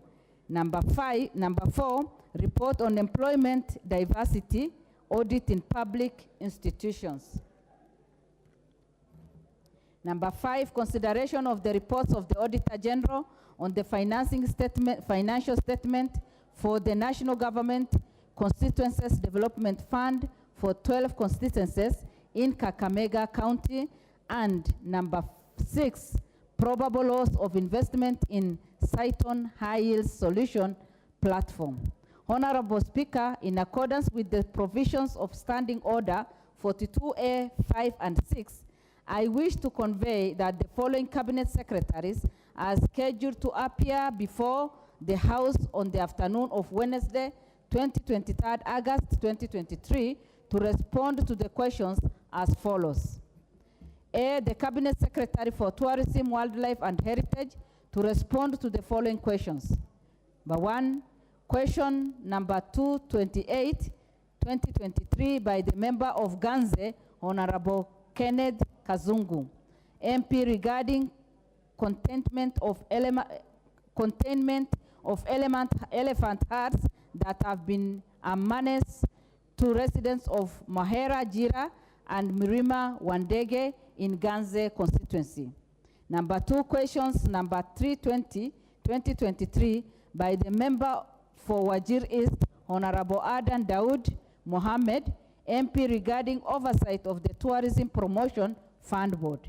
Number 3, question number 321, 2023, by the member for West Pokot County, Honorable Rael Kasiwai, MP, regarding rehabilitation and preservation of the Kapenguria Museum. Number 4, question number 322, 2023, by the member for Mandera South, Honorable Abdul Haro, MP, regarding the steps taken by the ministry to mitigate human-wildlife conflict in Mandera South constituency. Number 4, question number 323, 2023, by the member for Samburu County, Honorable Pauline Lengurus, MP, regarding compensation of families and residents in Samburu County killed by wild animals and destruction of their property. Number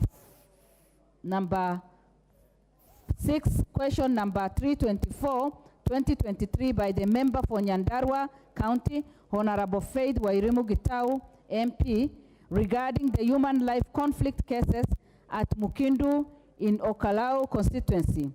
And 7, question number 325, 2023, by the member for West Pokot County, Honorable Rael Kasiwai, MP, regarding settlement of approved compensation claims in Nasolot Game Reserve. B, Cabinet Secretary for Foreign and Diaspora Affairs to respond to the following questions. Number 1, question number 241, 2023, by the member of Forchuka Igamba Gombe, Honorable Patrick Munene, MP, regarding availability of emergency funds to Kenya Mission Abroad for purposes of assisting Kenyans in distress. Number 2, question number 301, 2023, by the member for Saboti, Honorable Caleb Amisi, MP, regarding delayed payment for salaries to Kenya staff seconded to embassies and missions abroad. Number 3, question number 302, 2023, by the member for Keio South, Honorable Gideon Kimayo, MP, regarding refund of fees to unsuccessful United States visa applicants. Number 4, questions number 303, 2023, by the nominated member, Honorable Sabina Wanjiru Chege, CBS MP, regarding compensation of the survivors of 1998 U.S. Embassy in Nairobi. C, the Cabinet Secretary for National Treasury and Economic Planning to respond to the following questions. Number 1, question by private notice number 010, 2023, by the member for Turkana South, Honorable John Ariko MP, regarding unlawful dismissal of revenue service assistance. Number 2, questions number 150, 2023, by the member of Kanduyi, Honorable John Makali, MP, regarding the current annual status of the balance sheet of Zoya Sugar Company. Number 3, question number 151, 2023, by the member for Madare, Honorable Anthony Oloch, MP, regarding arrears owed to political parties in financial years 2016, 2017, and 2022-2023. Number 4, question number 153, 2023, by the member of Kiambu, Honorable Mashua Waithaka, MP, regarding the decline in US dollar reserve in the country. Number 5, question number 215, 2023, by the member for Ugunja, Honorable Pio Wandai, CBS MP, regarding delay in disbursement of the equitable revenue share to the counties. Number 6, question number 216, 2023, by the member for Tiati, Honorable William Kamket, MP, regarding the impact that delocalization by counties such as China, Brazil, Russia, India, Malaysia, Saudi Arabia may have on Kenyan economy. Number 7, question number 217, 2023, by the member for Wajir East, Honorable Adan Daud, MP, regarding non-disclosure of the merchant's fees and penalties charged on credit debit cards. Number 8, questions number 294, 2023, by the member for Awendo, Honorable John Walter Awino, MP, regarding proposed privatization plan which includes the sale of South Nyanza Sugar Company nuclear land. Number 9, questions number 295, 2023, by the member for Balambala, Honorable Abdi Shurie, MP, regarding reversal of cash payment by certain business establishments. Number 10, question number 296, 2023, by the member for Gatundu South, Honorable Gabriel Gagombe, MP, regarding delayed disbursement of funds to the National Youth Service.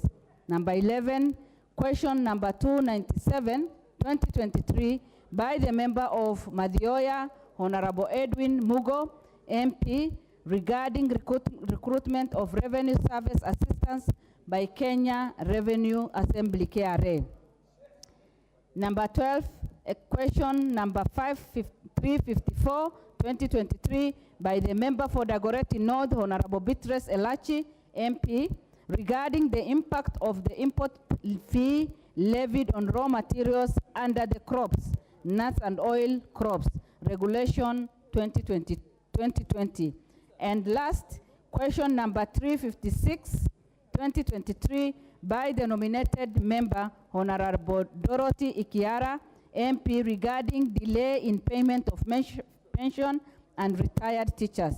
Honorable Speaker, the House Business Committee will reconvene on Tuesday, 22nd August 2022 to schedule the business for the rest of the week. I now wish to lay this statement on the table of the House, and I thank you, Mr. Speaker. Thank you, Majority Leader. Next order. Order number 8. The Houses of Parliament Bicameral Relations Bill, National Assembly Bill number 44 of 2023, first reading. A bill for an act of Parliament to give further effect to the procedures relating to matters of bicameral nature between the Houses of Parliament as contemplated in Chapter 8 of the Constitution of Kenya and for connected purposes.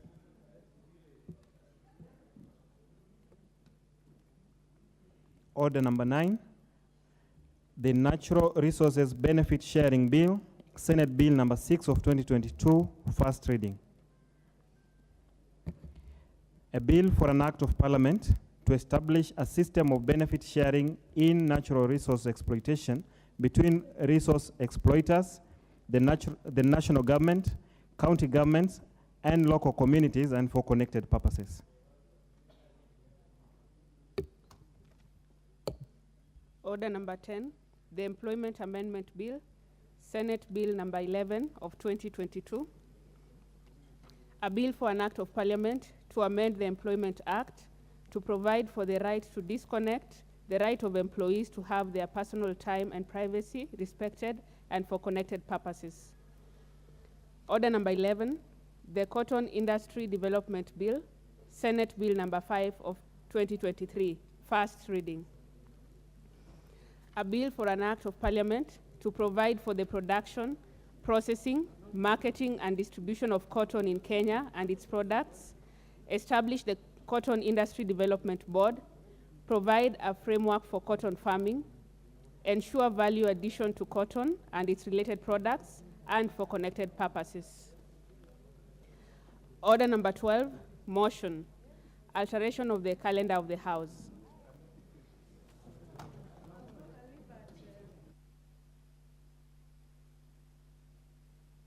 Order. Order number 12, motion, alteration of the calendar of the House. Majority Leader. Thank you. Honorable Speaker, I beg to move that pursuant to the provisions of the Standing Order 28.4, this House resolves to alter its calendar for the second session, regular sessions as adopted on Wednesday, 15th February 2023, by varying the period for the long recess with respect to the second part of the session, so that A, the long recess commences on Friday 25th August 2023 and ends on Monday 25th September 2023. And B, the House resumes regular sittings on Tuesday, 26 September 2023, to continue with the third part of the session. Number 2, Honorable Speaker, members may note that this motion seeks to provide for the alteration of the calendar to allow, among other things, for the honorable members as people representatives to oversee and take stock of prioritization and utilization of various decentralized funds under NGCDF and the National Government Affirmative Action Fund, NGAF. Therefore, this will allow honorable members the opportunity to go and exercise oversight over projects in their respective constituencies and to conduct public participation forums on priority projects. Mr. Speaker, we know very well that members of parliament are not only missed by their family members, but even by their constituents. By this time, I know many of our people at the grassroots are longing to see their members of parliament so that they can see them, they can have public participation in different projects that they want to do. They can also have the different projects that has been promised. And as you know, that members of parliament normally, when we go around, we make promises. And others are counting days when, next they can see their members of parliament so that they can see the fulfillment of the promises made by their members of parliament. And that means then this is the great opportunity for them to exercise that. Honorable Speaker, number 3, as members of parliament are aware, various bills and legislative proposals are pending before committees. This extended recess will accord committees ample time to hold sittings to consider pre-publication scrutiny, public participation, and tabling of reports before the House to inform the second reading and subsequent stages.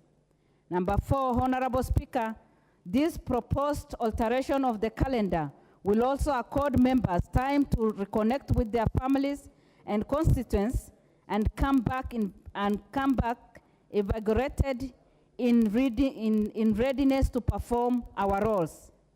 Mr. Speaker, you know very well that most of the time while we are here, we use a lot of time and spend a lot of time in the chamber and also doing some official businesses, such that even seeing our children, our grandchildren, and our spouses is quite hard. And this recess will give us enough time for people to bond, to go out with our family members, to reconnect again, and to plan even as we approach the end of the year. And there is no other important time for members of parliament to have better time than this time that we are proposing, so that they can re-energize, replan, and also see how they can face the other as we come to the end of the year. Mr. Speaker, the proposed alteration will be a great benefit to all members of parliament. Honorable Speaker, with those few remarks, I beg to move and ask Honorable Makali Mulu Doctari to second this. Thank you. Yeah, thank you, Honorable Speaker. Honorable Speaker, I want to take this opportunity to second this important motion. The alteration is allowing honorable members 1 more week in terms of a break. And I think, honorable members, we really need this additional 1 week to do the following, Honorable Speaker. First of all, it's going to be a good time to reconnect with our families so that honorable members have much more time to take time and be with their families, their children, and even their relatives. Secondly, Honorable Speaker, honorable members will use this time to make sure that they take care of their CDF in terms of oversight. Honorable Speaker, we did receive the last bunch of resources about 2 weeks ago. So many of the honorable members have not been able to go down there, either launch projects or issue out checks. This is going to be a very important opportunity to do that. The third thing, Honorable Speaker, which honorable members will use this time to do, is now that the Committee on CDF did give us the figures in terms of our ceiling for for the next financial year, that is the year we are in, Honorable Speaker, the other members will use this time now also to come up with the project proposals for this financial year, and I think really that will allow even those who have not done public participation to take time and do their public participation so that they get to know what is really needed in their constituencies. So, Honorable Speaker, this is very important. And also, Honorable Speaker, you are aware there is an upcoming annual general meeting for the CPA team in Ghana, 30th September. So this time will also allow the team which you just launched this morning to prepare for that important international event, Honorable Speaker. So I think, Honorable Speaker, this is important for all of us. And as I conclude, Honorable Speaker, you allow me, since I didn't get that time after your communication, to congratulate those who have been elected to the Kenyan Branch CPA Executive Committee, and just inform them that there's a lot of work awaiting them so that they really prepare. Honorable Speaker, you are aware that the chair of the Disability Network is Honorable Wanyonyi. Immediately after now, we go to Ghana, Honorable Speaker. Honorable Watangara will be assuming the regional representative, CWP, or Common Women Parliamentarians. She will also be assuming immediately the chairperson, Africa Region, CWP. So, Honorable Speaker, you can see there's a lot of work for the team, and I really want to encourage them to work as a team to make sure that Kenya continues to provide leadership. With those many remarks, Honorable Speaker, I wish honorable members well when we break for this break, but I want to support this alteration of the calendar. Thank you very much. I second. Honorable members, I now propose the question is that pursuant to the provision of Standing Order 28.4, this House resolves to alter its calendar for the second session regular sittings as adopted on Wednesday, 15th February 2023 by varying the period for the long recess with respect to the second part of the session so that A, the long recess commences on Friday, 25th August 2023 and ends on Monday, 25th September 2023. B, the House resumes regular sittings on Tuesday, 26 September 2023 to commence the third part of the session.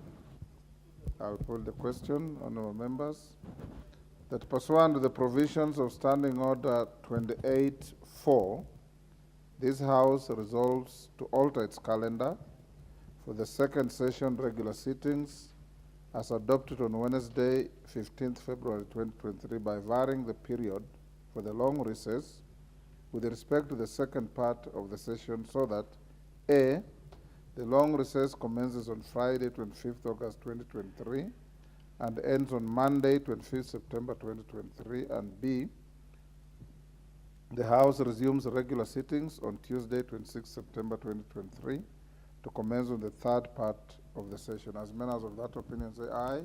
Aye. Will those of the contrary opinion say nay? The ayes have it. Next order.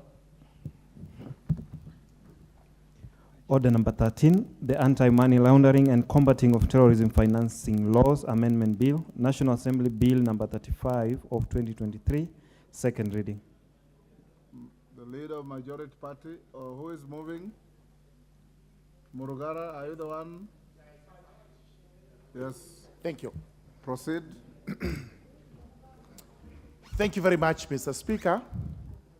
Mr. Speaker, allow me to move that the Anti-Money Laundering and Combating of Terrorism Financing Laws Amendment Bill, National Assembly Bill number 35 of 2023 be read as a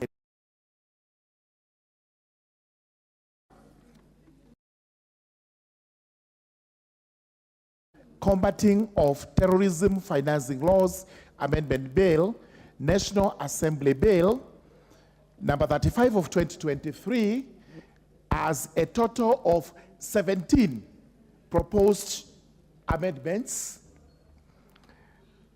and the Honorable Speaker committed the 17 proposed amendments to 2 committees of the House.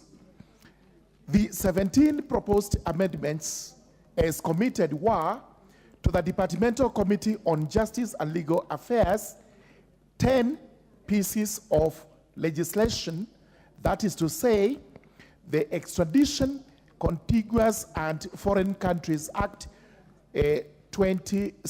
Chapter 76 of the laws of Kenya, the Extradition Commonwealth Countries Act, Cap 77, laws of Kenya, the State Corporations Act, Cap 446, laws of Kenya, the Anti-Corruption and Economic Crimes Act, number 3 of 2023, the Proceeds of Crime and Anti-Money Laundering Act 2009, number 9 of 2009, the National Police Service Act 2011, number 11A of 2011, the Ethics and Anti-Corruption Commission Act 2011, number 22 of 2011, the Mutual Legal Assistance Act, 2011, number 36 of 2011, the Prevention of Terrorism Act 2012, number 30 of 2012, and the Companies Act number 15 of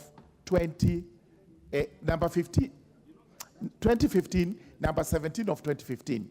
To the Departmental Committee on Finance and National Planning, the Capital Markets Authority Act, Cap 485 of the laws of Kenya, the Insurance Act, Cap 487, the laws of Kenya, the Banking Act, Cap 488 of Cap 488 of the laws of Kenya, the Central Bank of Kenya Act, Cap 491, laws of Kenya, the Microfinance Act 2006, number 19 of 2006, the National Payment System Act 2011, which is number 39 of 2011, and the Limited Liability Partnership Act number 42 of 2011. It is important to note that these particular sets of proposed amendments deal with the anti-money laundering laws. To the Departmental Committee and to the Finance Committee, elaborate reports have been tendered to the House, and each member is invited to look at those particular reports which deal extensively on what each of the proposed amendment entails. It is vitally important to note that our anti-money laundering laws are important to this country for various reasons. One of them is foreign investment, that unless we have good law in place, investors may actually be jittery when they are coming into the country to put down their money, because there are certain international standards that are required to be adhered to so that investors, lenders can all be comfortable with the financial systems of the country. This is the reason why it has become necessary, after consultations with partners, to come up with these proposed amendments, which will actually make the running of business better, which will also prevent, most importantly, activities associated with terrorism, activities associated with anti-money laundering, and also when it comes to agencies that are tasked with the responsibility of fighting terrorism, they have better laws to enforce. When it comes to agencies that are tasked with enforcement of the economic crime laws, again, they have better laws which would be used. In a nutshell, it is important to note from the memorandum of objects what exactly these particular laws are doing. And I urge every member to have a copy of the bill to look at the memorandum of objects to ascertain what is being dealt with. Let's move on to some of the particular laws that are sought to be amended, including the anti-money,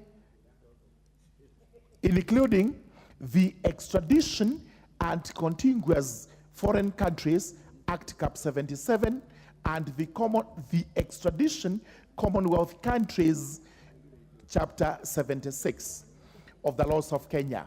These actually deal with what happens when a fugitive or a lawbreaker is arrested and has to be extradited to a country for trial, either here into the country, Kenya for trial, or out of the country, Kenya, where the process of trial has to be conducted.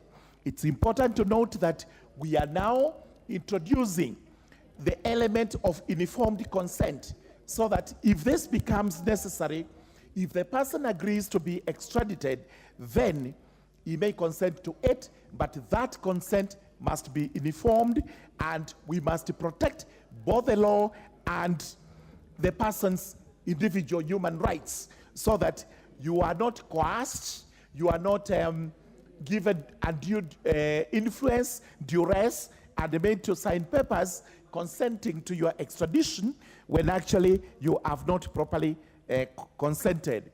We then have the State Corporations Act, which really touches on the Financial Reporting Corporation, Financial Reporting Center, and how it has to be managed so that it can efficiently deliver its services under the standards of the Transparency International and the FATF standards, to which we have actually subscribed to.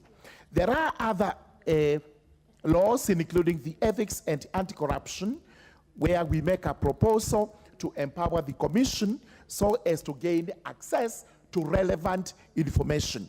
By this, we are saying, while it retains the power to gain access to information, we have the Data Protection Act, which must protect every citizen when it comes to what information the ESCC has to access. And this is why we have said agencies may give that information.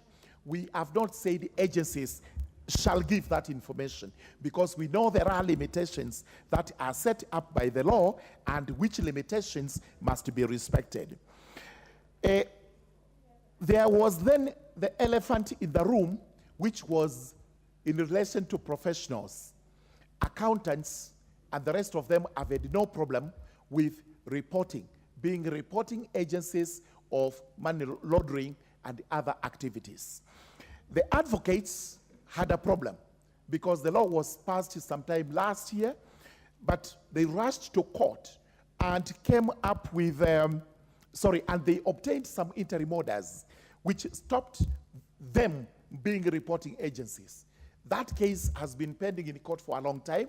It is not an area that we would have delved into because of the sub judice rule, but fortunately, there appears to have been an agreement between the parties, who were the Law Society of Kenya, the Honorable Attorney General, and the Financial Reporting Center. They came up with a consent and gave to the committees a joint memorandum regarding the resolution of the matter.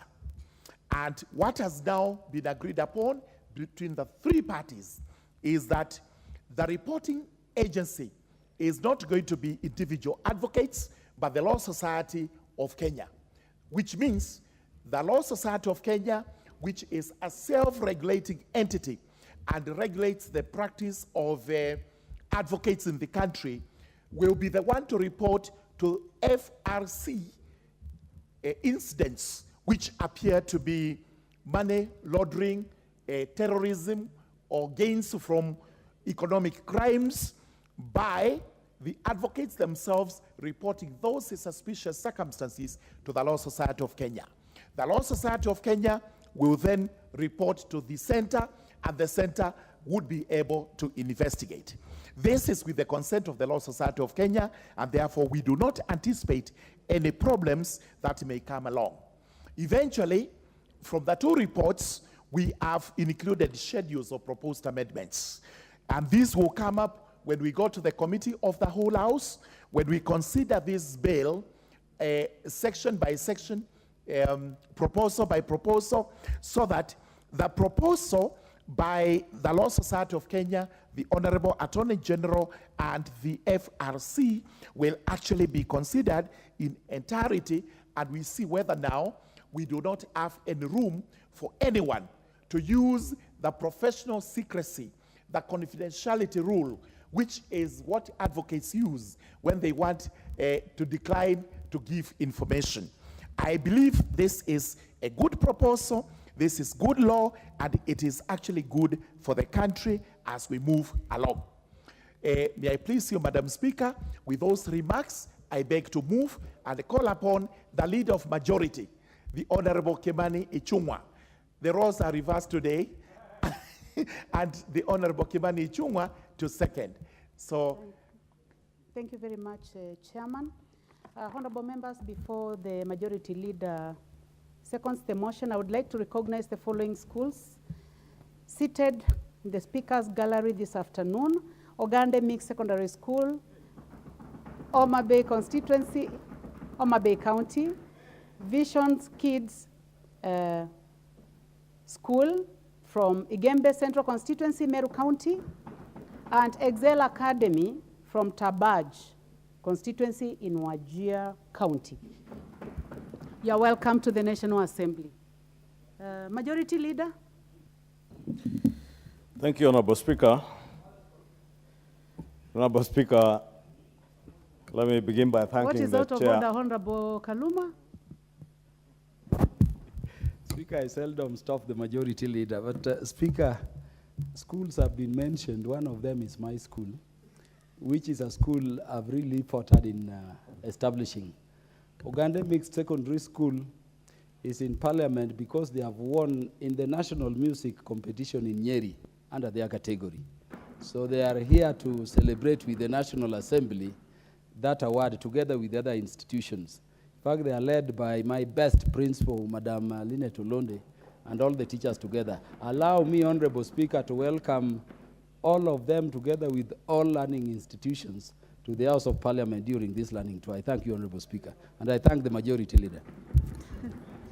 Well, that is in order. Congratulations to Ogade Mixed Secondary School from Homa Bay constituency in Homa Bay County. Leader of majority, you may proceed. Thank you, Honorable Speaker. And let me also join the Honorable Kaluma to take my seat to allow him to, I guessed he wanted to welcome his students in the school, that school from Homa Bay and also the one from Igembe and the other school from Tabaj in Wajir County. I also take this opportunity to welcome them to the National Assembly. Honorable Speaker, I rise to second this bill, and I was saying let me begin by thanking the Chair of JLAC and the Chair of Finance Committee in absentia, who were led the two committees in considering this bill when it came to the House for consideration. Honorable Speaker, as the Chair has ably moved, and let me thank him, I was seated in my office attending to other matters when you called me out to move, but I knew the Honorable Murugara was in hand. We had agreed if I am late in the office, he can move for me and I'll second for him. And if I moved, he would second for me, because this bill, him and his committee and that of finance were able to look at it. And Honorable Speaker, as you said, this bill seeks to attend to gaps, legal gaps in our Anti-Money Laundering Act, our Counter-Terrorism Financing Act, and these are the two acts of Parliament, Honorable Speaker, that we passed. One in 2009, the Proceedings of Crime and Anti-Money Laundering Act that we passed in 2009. And December 2009 and came into operation in 2010, June, together with the Prevention of Terrorism Act that again was enacted in 2012, October of 2012. These two acts, Honorable Speaker, are the architecture around the financing of terrorism and how we counter money laundering and proceeds of crime in this country. And Honorable Speaker, Kenya is amongst the League of Nations that are member states of the Financial Action Task Force, which is a global body that is mandated to set global standards to promote the effective implementation of legal, regulatory, and operational measures to combat money laundering, terrorism financing, and even the financing of against the proliferation of small arms and weapons of mass destruction. Honorable Speaker, this task force is charged with that responsibility to ensure that the global financial system is secure and criminals do not use our financial systems to launder money that is proceeds of crime or that is going to finance the production or mass distribution of weapons of mass destruction or even financing terrorism. Honorable Speaker, it also speaks to people who launder money, corruption money. And in a country like ours and many other African states, Honorable Speaker, a lot has been said about fighting corruption, Honorable Speaker. And we have always said that you cannot fight corruption by just speaking without action. And part of the action, Honorable Speaker, is to ensure that states and governments are able to follow up proceeds of crime like corruption right to where those who obtain money corruptly from public coffers take their money. And whether you move your money from a country like Kenya to the United States, to South Africa, to Dubai, that the financial system globally is able to track this money and ensure that proceeds of crime, whether it's corruption, whether it's money, whether it's drug trafficking, whether it's the proliferation of arms, or even terrorism financing, there is no safe haven anywhere in the world for proceeds of crime, Honorable Speaker. And therefore, there are gaps that this task force usually identifies through their peer reviews. And Kenya, again, has been subjected to these peer reviews. And over time, Honorable Speaker, I think is in the year 2021, 2022, is the last time that Kenya went through its second anti-money laundering and counterterrorism financing mutual evaluation, which, as I said, is a peer review among states in Eastern, Southern Africa that have a body that they call the Eastern and Southern Africa Anti-Money Laundering Group, or SAAMLG. And this regional anti-money laundering body, Honorable Speaker, conducts a peer review amongst the member states. And Kenya, being a member state of this body, had our peer review done in the year 2022. And there are certain gaps that were identified, Honorable Speaker. And it is those gaps that this bill now seeks to address. Honorable Speaker, if you allow me just to go through some of those gaps that were identified, or the deficiencies that were picked up during the mutual evaluation report for Kenya, and indeed they identified certain major deficiencies that need to be addressed through legal reforms, and it is those deficiencies that this bill now seeks to address. Honorable Speaker, the first item was that proceeds of crime and anti-money laundering, the POCAMLA Act, or the Proceeds of Crime and Anti-Money Laundering Act, only contains anti-money laundering requirements and does not cover the combating of terrorism financing. Therefore, there's a gap where we have a law that deals with only issues to do with anti-money laundering, but does not adequately cover the counter-terrorism financing or combating of terrorism financing. And therefore, in a region like ours where we have had incidents of terrorism, it becomes very crucial that we have measures, adequate legal safeguards to ensure that we're also combating terrorism financing. And those are some of the issues that the chair was mentioning that this bill now seeks to address. It also identified that Kenya does not have a range of proportionate and dissuasive civil and administrative sanctions for dealing with natural or legal persons that fail to comply with anti-money laundering or combating the financing of terrorism requirements, or non-compliance with AML or the CFT obligations. AML being the anti-money laundering and CFT being the combating of terrorism financing. Honorable Speaker, if you don't have a range of proportionate and dissuasive civil and administrative sanctions against companies, because those are the items that are referred to as natural and legal persons. Legal persons being legal persons like companies. If you don't have adequate sanctions in our laws, then it means somebody can steal money, launder that money through companies, that cannot be sanctioned. And therefore, this bill is seeking to have adequate sanctions both of natural persons and even legal entities like registered companies, whether they are limited or non-limited companies, Honorable Speaker. It was also noted, Honorable Speaker, that there are no provisions which makes money laundering and terrorism financing as extraditable offenses. And therefore, you can commit a crime on counter-terrorism financing or combating terrorism financing in Kenya. You could be accused of anti-money laundering crimes in Kenya. And you take off to another country, but because it is not classified, those crimes are not classified as extraditable offenses, then you find people who have stolen from this country. And there are case examples, Honorable Speaker. If you remember the owners of companies like Triton, when they cleaned off money from this country through the Triton energy scandal, those people are able to get out of this country and live happily thereafter in other countries. But now, having laundered money out of this country, and there are many other examples that you could cite, where people have stolen money, obtained money corruptly in this country, but because the crimes of money laundering and combating terrorism financing are not classified as extraditable offenses, then you are not able to extradite those people back to this country to be charged. Yet we have seen in other jurisdictions, like the case example of the former MD of KPLC and former energy minister, being sought in the British Islands to be charged on crimes that relate to obtaining money through corruption.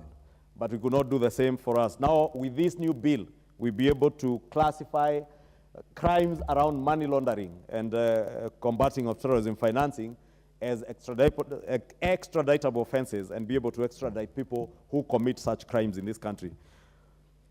Honorable Speaker, there was also a legal gap in the country, in Kenya, in relation to terrorism financing, and this is impeding the country's efforts to fighting terrorism financing.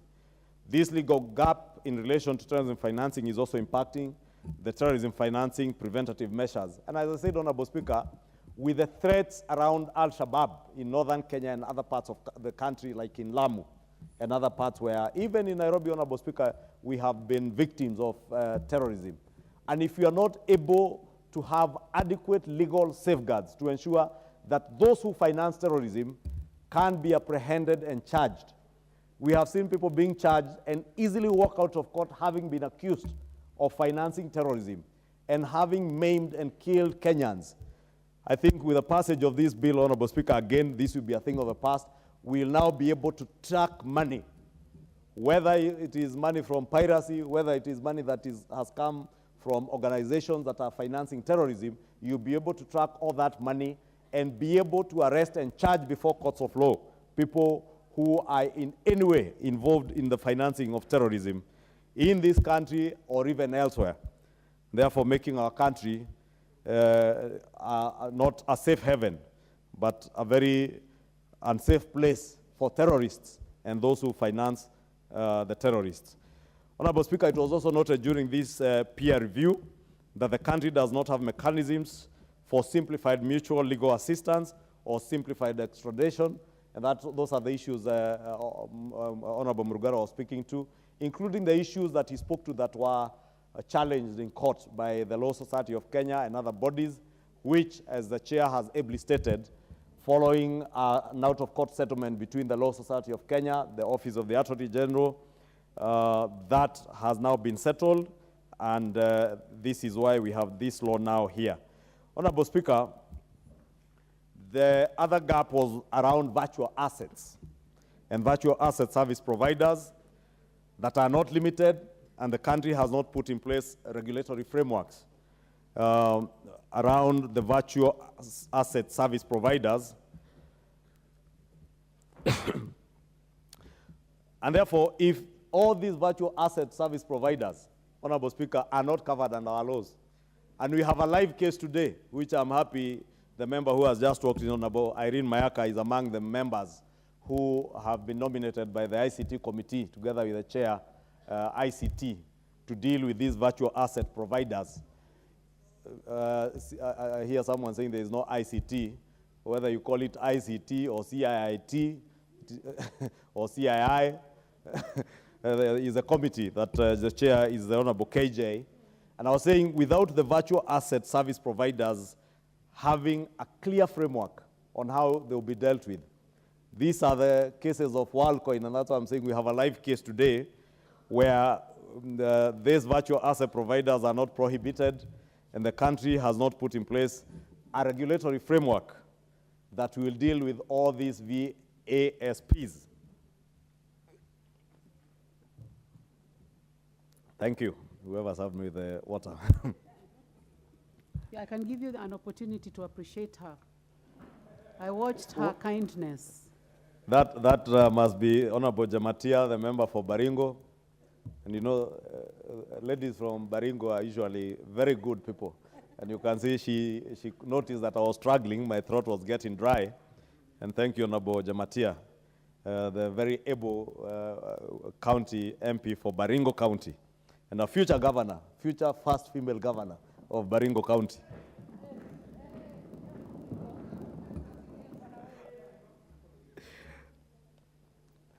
That tells Irene Mayaka, next time maybe if you offer the water. But I was saying, as Irene Mayaka was walking in, we need now to have a framework to deal with those virtual asset the service providers. That is why you saw it being very easy for people like WorldCoin and other cryptocurrency service providers having a safe haven in Kenya. And because many of them know that the laws that are there on anti-money laundering and counterterrorism financing are not strong enough. But now with the enactment of this bill, and when it becomes an act of parliament, we will have a clear framework, regulatory framework that will ensure that nobody ever takes advantage of Kenyans, even for these virtual assets. And nobody can use these virtual assets, because it's also probable that people can use the virtual assets to finance terrorism or even to launder money. So we make it very difficult with this law now for anybody from anywhere around the world to use virtual assets to launder money or to finance terrorism or to actually clean money that has come from criminal activities. During this peer review, Honorable Speaker, it was also noted that the Prevention of Terrorism Act does not have provisions for sanctioning legal persons, and that's why I said with the amendments in this bill, because this is almost like an omnibus bill, because it's amending both the Terrorism and AML Acts of Parliament, we will now have a provision that can actually sanction legal persons, including companies, trust funds, foundations. We have seen, Honorable Speaker, in the past, people obtaining money through corruption, others through criminal activities. And all they do is register trust funds, put the money in a trust fund, or register a foundation. And you have seen even politicians, Honorable Speaker, who run foundations.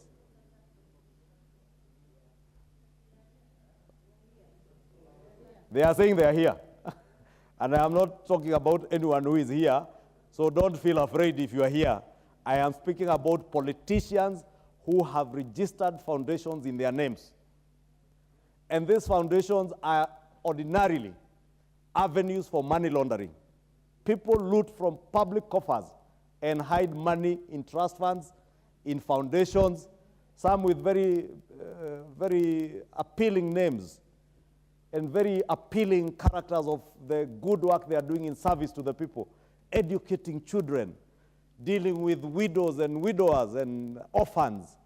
But you will find someone who is running a foundation, I don't want to name names, but they are known. And Kenyans know the politicians who have foundations in their names, claiming to be educating vulnerable children or even assisting certain sectors of our health sector, but they are basically avenues for laundering corrupt money. We will make it a thing of the past and impossible for now politicians to use public office to obtain money from public coffers, register a foundation or a trust, then launder money that you stole from public coffers in the pretext that you're offering public goods or public services to vulnerable people. It will now be very difficult, Honorable Zamzam, because I saw Honorable Zamzam getting very attentive when I mentioned politicians, and she's among the politicians who are saying don't mention them. And I'm not mentioning any by name, Honorable Zamzam, so relax. And I know the time you have been here as member for Mombasa, you have distinguished yourself as a good leader. The Honorable Zamzam has already put a point of order. What is out of order, Honorable Zamzam? Is it because you have been Mheshimiwa mentioned? Spika, ningependa kumwelezea kiongozi wa wengi kuwa asiwe anafanya ile blanket blame, kwa sababu pengine kuna wengine, mimi sina sina mheshimiwa, lakini kuna wengine pengine watakuchukulia vingine, pengine they are very straightforward. Kwa hiyo ukisema politician tutafunga ama nini, wengine wako upande huo kwenu tunawajua, lakini pengine wako sawa. So sema wale ambao pengine wanatumia pesa ya umma kuingiza kule, na pengine kama unawajua wataje, do not blanket blame watu wote ukaweka katika kikapo kimoja. Wajua unaheshimika sana, kiongozi wa wengi, na maneno ambayo yanatoka kwenye mdomo wako yanachukuliwa na uzito sana, isije ukatoka pale mlangoni ukapigwa ngwala. Asante sana Mheshimiwa Spika. Well, Majority Leader. Thank you, Honorable Speaker. Sikujua hiyo kupigwa ngwana ni nini. But Honorable Speaker, you know, Honorable Zamzam may not know, I am also very cautious what I say, so I will not name names. But we know political leaders who have foundations, who have trust funds, many, and you can Google those who have foundations in their names. And some have even been accused and charged in court. And it's in the public domain that there are politicians who have held public offices and have looted from public coffers, laundered the money through foundations and trust funds, yet they claim to be offering scholarships to students. And you find a politician who is giving 3 scholarships to students in a year and claims that that is the work of that foundation, yet they use that foundation to launder money from, that was stolen from public coffers. I therefore will not be naming any names, as much as I know you know them and they are known, and I need not name any names. Honorable Speaker, the other thing that was noted during this peer review that is being addressed in this bill is that supervisory authorities are not implementing risk-based supervision across the board.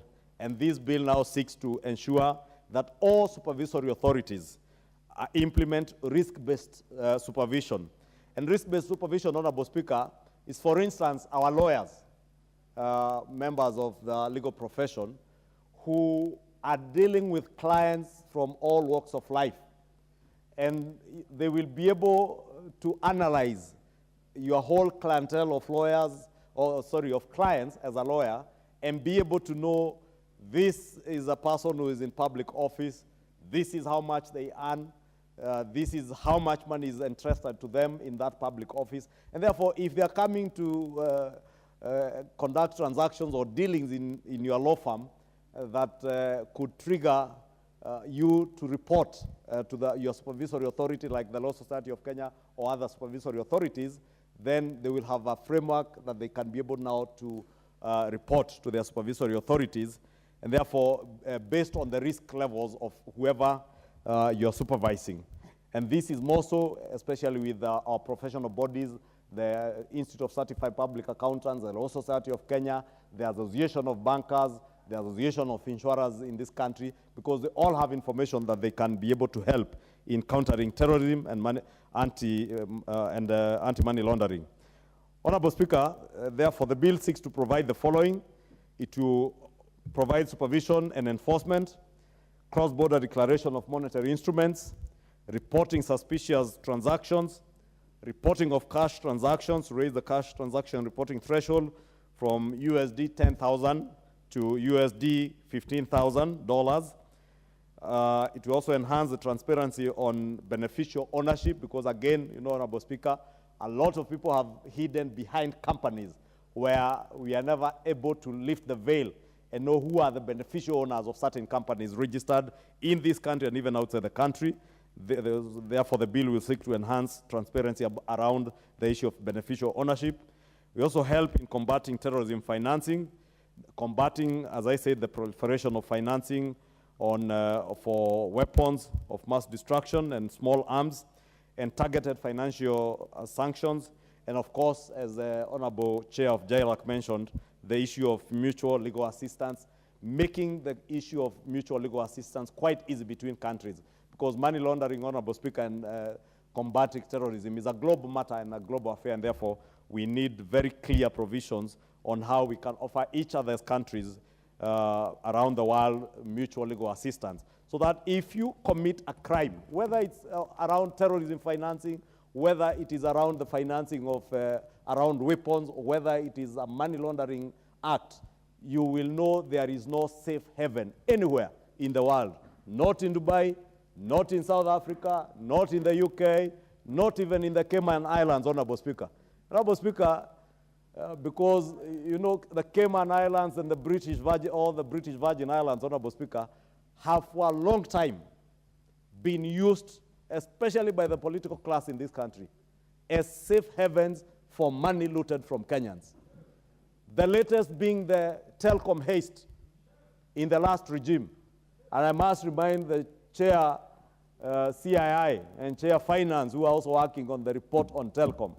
We need that report board in this house so that we get to know how did people loot a whopping over 6 billion shillings in the last 2 days of the last regime and scatter away all that money to Malaysia, Mauritius, and part of it end up in the Cayman Islands. Honorable Speaker, it is these stolen national assets, public resources that are stolen by people who hold offices in Kenya and elsewhere, Honorable Speaker, that this bill now will seek to ensure that should you steal, even the Cayman Islands is not safe, will no longer be safe for you. Whether you think you will take your money and cleanse it through what we had, what was called the Pandora Papers. And you've had politicians telling us that in 2 weeks, they will offer us information on the Pandora Papers and how they got to get billions, tens of billions, scattered away out of this country to the Cayman Islands and other British Virgin Islands and other safe tax havens in the world. But 3 years after, we have never had that statement from the same politicians to tell us how they got tens of billions invested out there, yet at times we're in positions of leadership where they were asking other people to bring foreign direct investments into this country. And what a contradiction, Honorable Speaker, that as leaders you're asking people to bring foreign direct investments into your country, and at the same time you're extraditing money and you are telling us it is clean money to the Cayman Islands and other tax havens, including those in our neighborhood. I don't want to name names, Honorable Speaker, but we know them, where people have taken money that is suspected to have been stolen. And Honorable Speaker, because we are enacting these laws to make sure that no corner of the world becomes a safe haven for stolen money, for people who are financing terrorism, or people who are financing the proliferation of weapons of mass destruction or small arms that end up killing our people. Honorable Speaker, I want to beg that we all support this bill and ensure that indeed Kenya not only complies with the task force requirements, but is also a safe haven for people who have legitimate and hard-earned money, and our taxes are safe from those who have very sticky fingers to take our money and take it to what they consider to be safe havens using money laundering. With those many remarks, Honorable Speaker, I beg to second. Thank you, Majority Leader. Honorable members, I now propose the question that the Anti-Money Laundering and Combating of Terrorism Financing Laws Amendment Bill, National Assembly Bill number 35 of 2023 be now read a second time.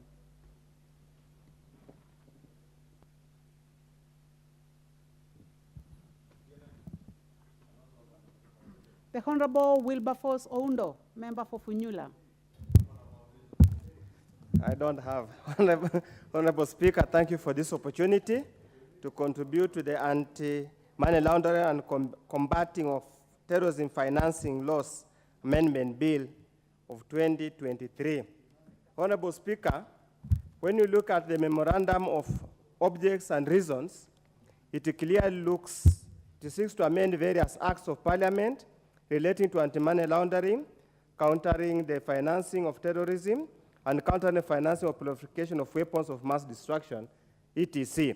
Honorable Speaker, a basic count indicates that about 16 to 17 acts of parliament that are being amended to align to what the mover has indicated as a result to addressing the issues raised by the peer review.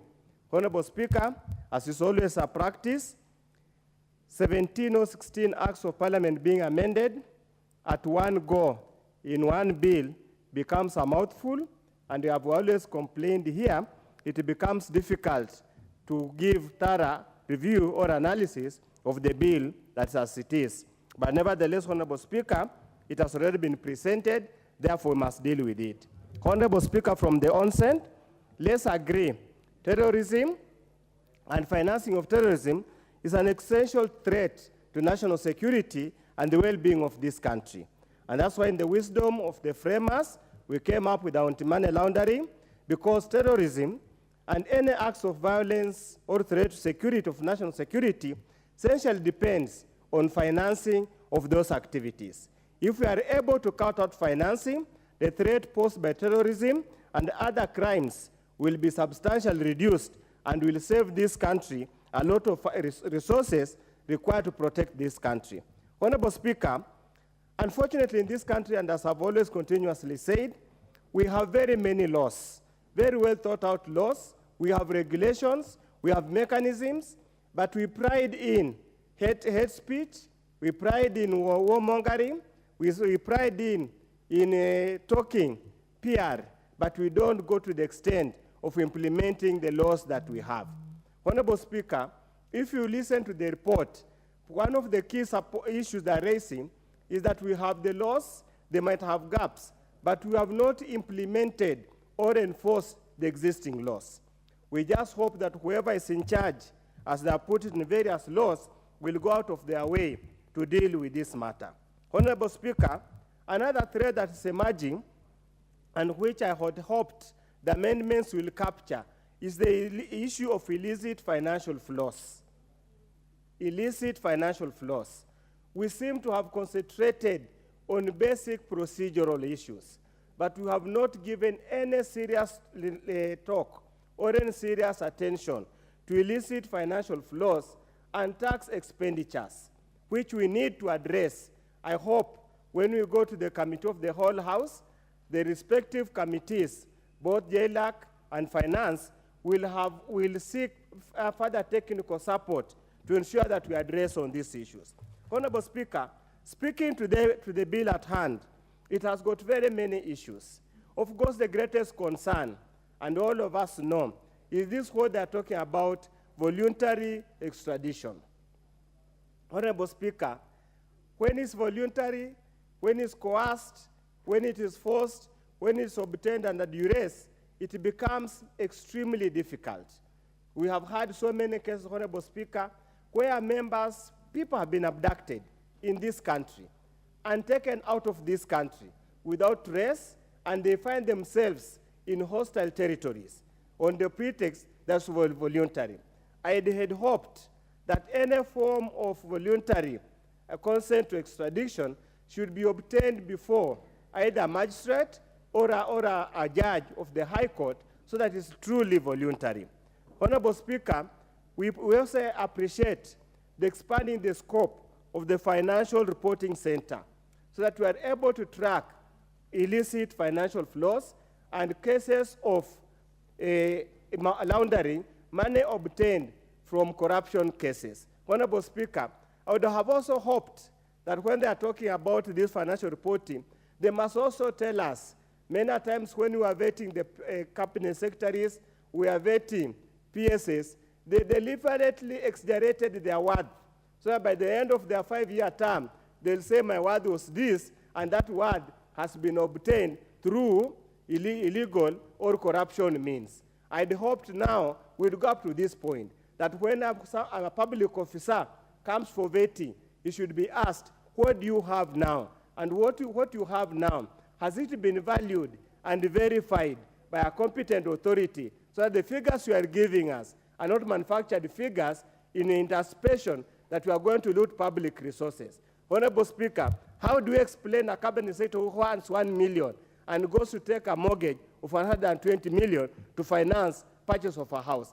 That's now the kind of things we should be addressing now. Shouldn't we just be looking at foreign money getting out of the country, but money just being acquired through illegal means? Honorable Speaker, the entire bill seems to focus so much on vetting of shareholders, substantial significant shareholders, beneficial owners, and the rest of the things. Honorable Speaker, there is the fear, obviously, that's going to be misused.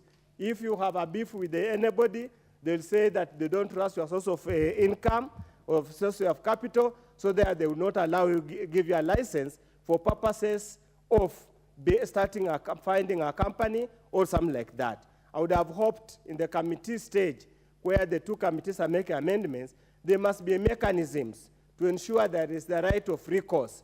If you say you are not giving me a license or you are not giving me permission to proceed, we must be able to deal with that.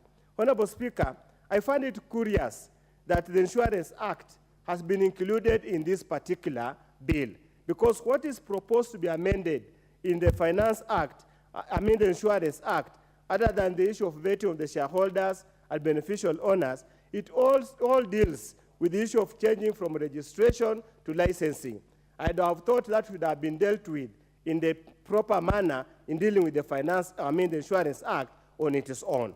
Honorable Speaker, now the issue that has also brought, it looks curious, is what they're calling under the amendment being brought, the National Police Service Act, controlled delivery, whereby there is a consignment that is illegal can be allowed to go through the country under the supervision and watch of the police officers. Honorable Speaker, we live in a country where the police service is corrupt to the core, where the police service is populated by people who have got low levels of integrity and accountability. Are we not creating a disaster, a case where even arms, narcotics, or substances that are harmful to the economy or to the country could be diverted? Honorable Speaker, we are even dealing with a case where KRA seals were fixed to a go down, but the following day, KRA seals were intact, but the sugar was gone. So we are really creating a disaster in the making. And more so, Honorable Speaker, with the discordant command structure that we have seen the police service, the National Police Service talking of this, the IG talking about different things, we are truly, Honorable Speaker, creating a crisis, which I would urge the committee and the mover of the bill to literally delete that particular clause as we wait to see how things go. Honorable Speaker, it also provides that all companies, even with shareholding of less than 5 million, must have as a mandatory a company secretary or a contact person who will be providing information. Honorable Speaker, we are imposing undue cost on doing business to small-time businesses. Honorable Speaker, companies have occasionally submitted or filed their returns using probably a company secretary who does not necessarily become who is an employee of the company. Probably so again, as we proceed, we must also look at it, the way how to fix it. Honorable Speaker, as I conclude, we have had so many stories here. The government or the executive has got all the arms, has got all the mechanisms in this country to go after people who have looted this economy. We are tired as people of Kenyan people, every day being told, people looted, people looted. 1 year down the line, how long does it take to investigate and arraign people who have looted? Or is it a smoke screen so that they could also do the same?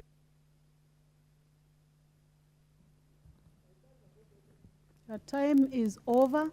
The Honorable Musa Sirma, member for Eldama Ravine.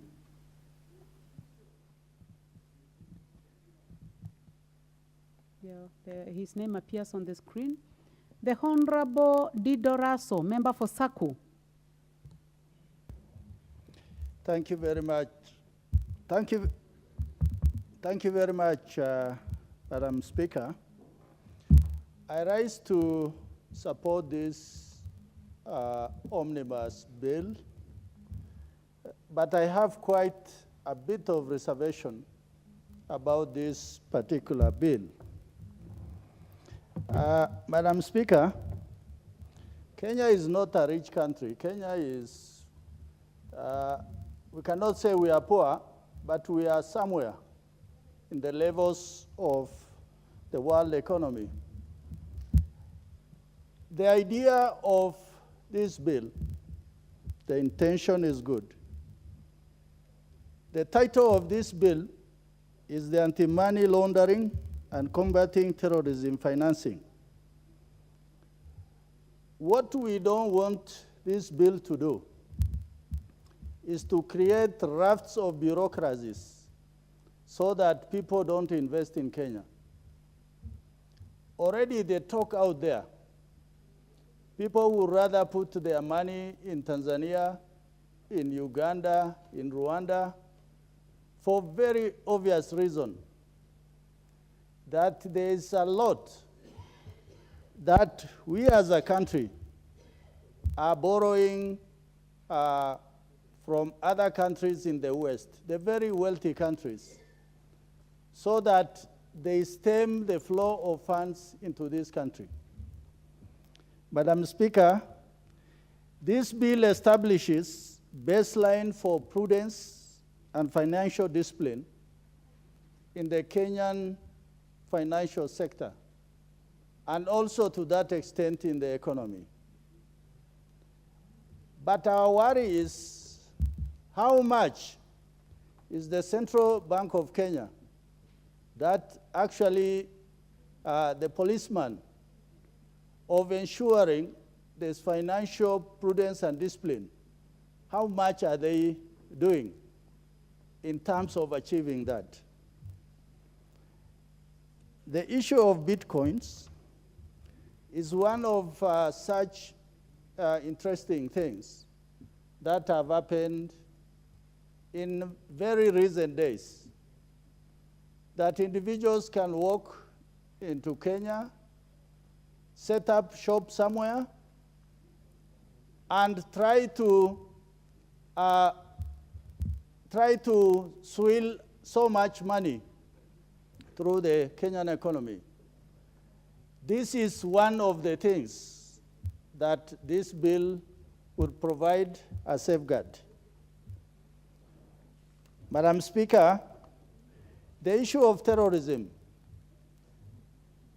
cannot fly if, as far as this economy is concerned, people run what you call the sort of proper and the sort of regulated financing into this economy.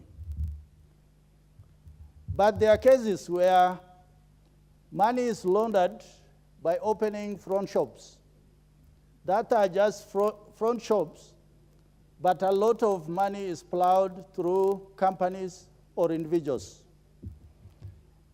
I see within this bill a foreign limited liability partnership, that a foreign entity wishing to set up a business in Kenya will use our local representatives.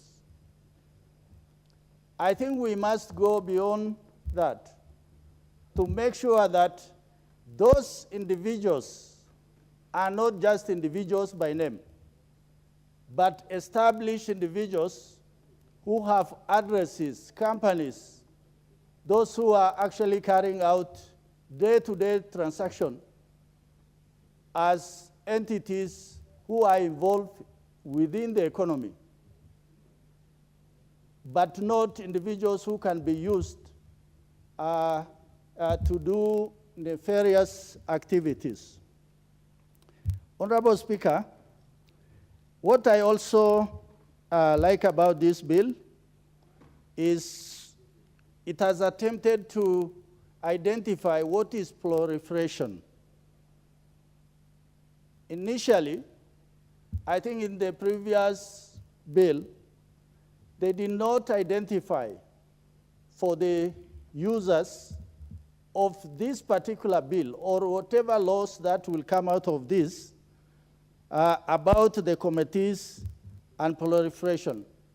I think the proliferation is what will give the police and those who are watchdogs on our economies and the financial sector to actually find that stockpiling a particular material, stockpiling particular nature of goods may involve a criminal activity.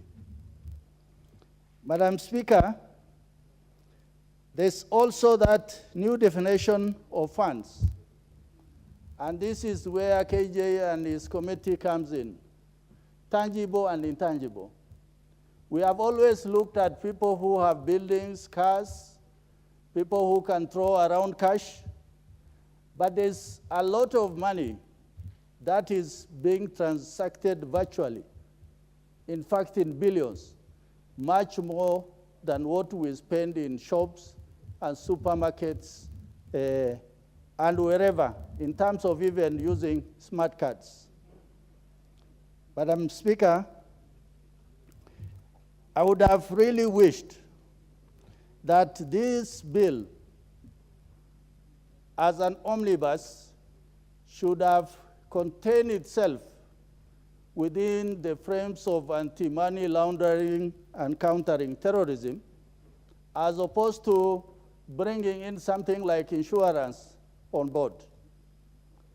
Finally, for this bill to have an effect, for it to be respected and enacted into the laws of this land, this bill must canvass maximum participation from the stakeholders so that it doesn't happen that it will stem the growth of our economy. Thank you, Honorable Speaker. Thank you, Member for Saku. The Honorable Beatrice Elachi, Member for Dagoretti North. Thank you, Mr. Speaker. Mr. Speaker, I also rise to support the bill, but also to just put in my reservations in some of the proposals, and appreciating that, Madam Speaker, we must always remember that we need goodwill, political goodwill, for you to have an ability to respond to these existing threats.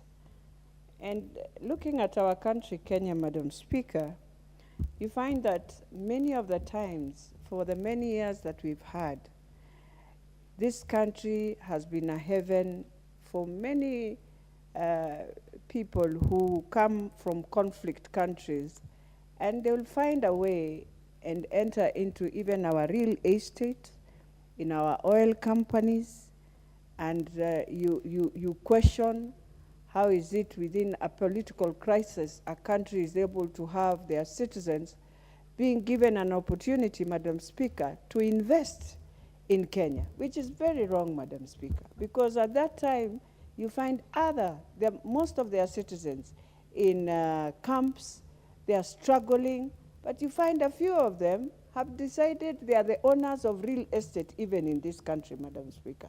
So as we bring in this bill, I am hoping we are not just looking at those who have trust or anything. We are starting with those who decided to make Kenya a country where they've taken money, dirty money from their country, and decided to invest in this country. Madam Speaker, we also need to look at, and I want to thank the chair and to tell the chair, Chair, you walk into some of these wholesales that we have, and you ask to pay a bill. And you find the owner says, you can't pay with Lipa and M-Pesa. You can only pay by withdrawal.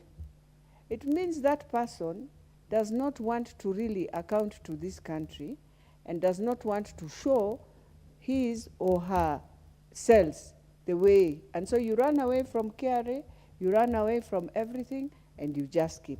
And because Kenyans want to buy, they just buy. But it is wrong, Madam Speaker. And there are many of them in all over, especially in my constituency. There are so many. What about if I will think they are also doing money laundering? We have to think of it as you look at it, as you open up for public participation. Also quietly walk in. Just see how some of these things function, and you realize we have put our country into a lot of risk. Madam Speaker, the other thing we need to be asking ourselves, even as I speak of the real estates, where people have just put in a lot of money. But then the other thing now, when I'm looking at the bill, Madam Speaker, I want to ask the chair to look at, to rethink, I don't know. When you establish a committee to be known as the Counter-Financing of Terrorism Inter-Ministerial Committee, Madam Speaker, why we have not conquered this thing is the moment you put up a whole ministerial committee, and this is a very serious thing. And so you find you have the cabinet responsible of internal, which is okay. Definitely they will send a representative. Then you have a cabinet secretary responsible of matters of finance. They will send a representative. My biggest worry is today you have so-and-so in this committee.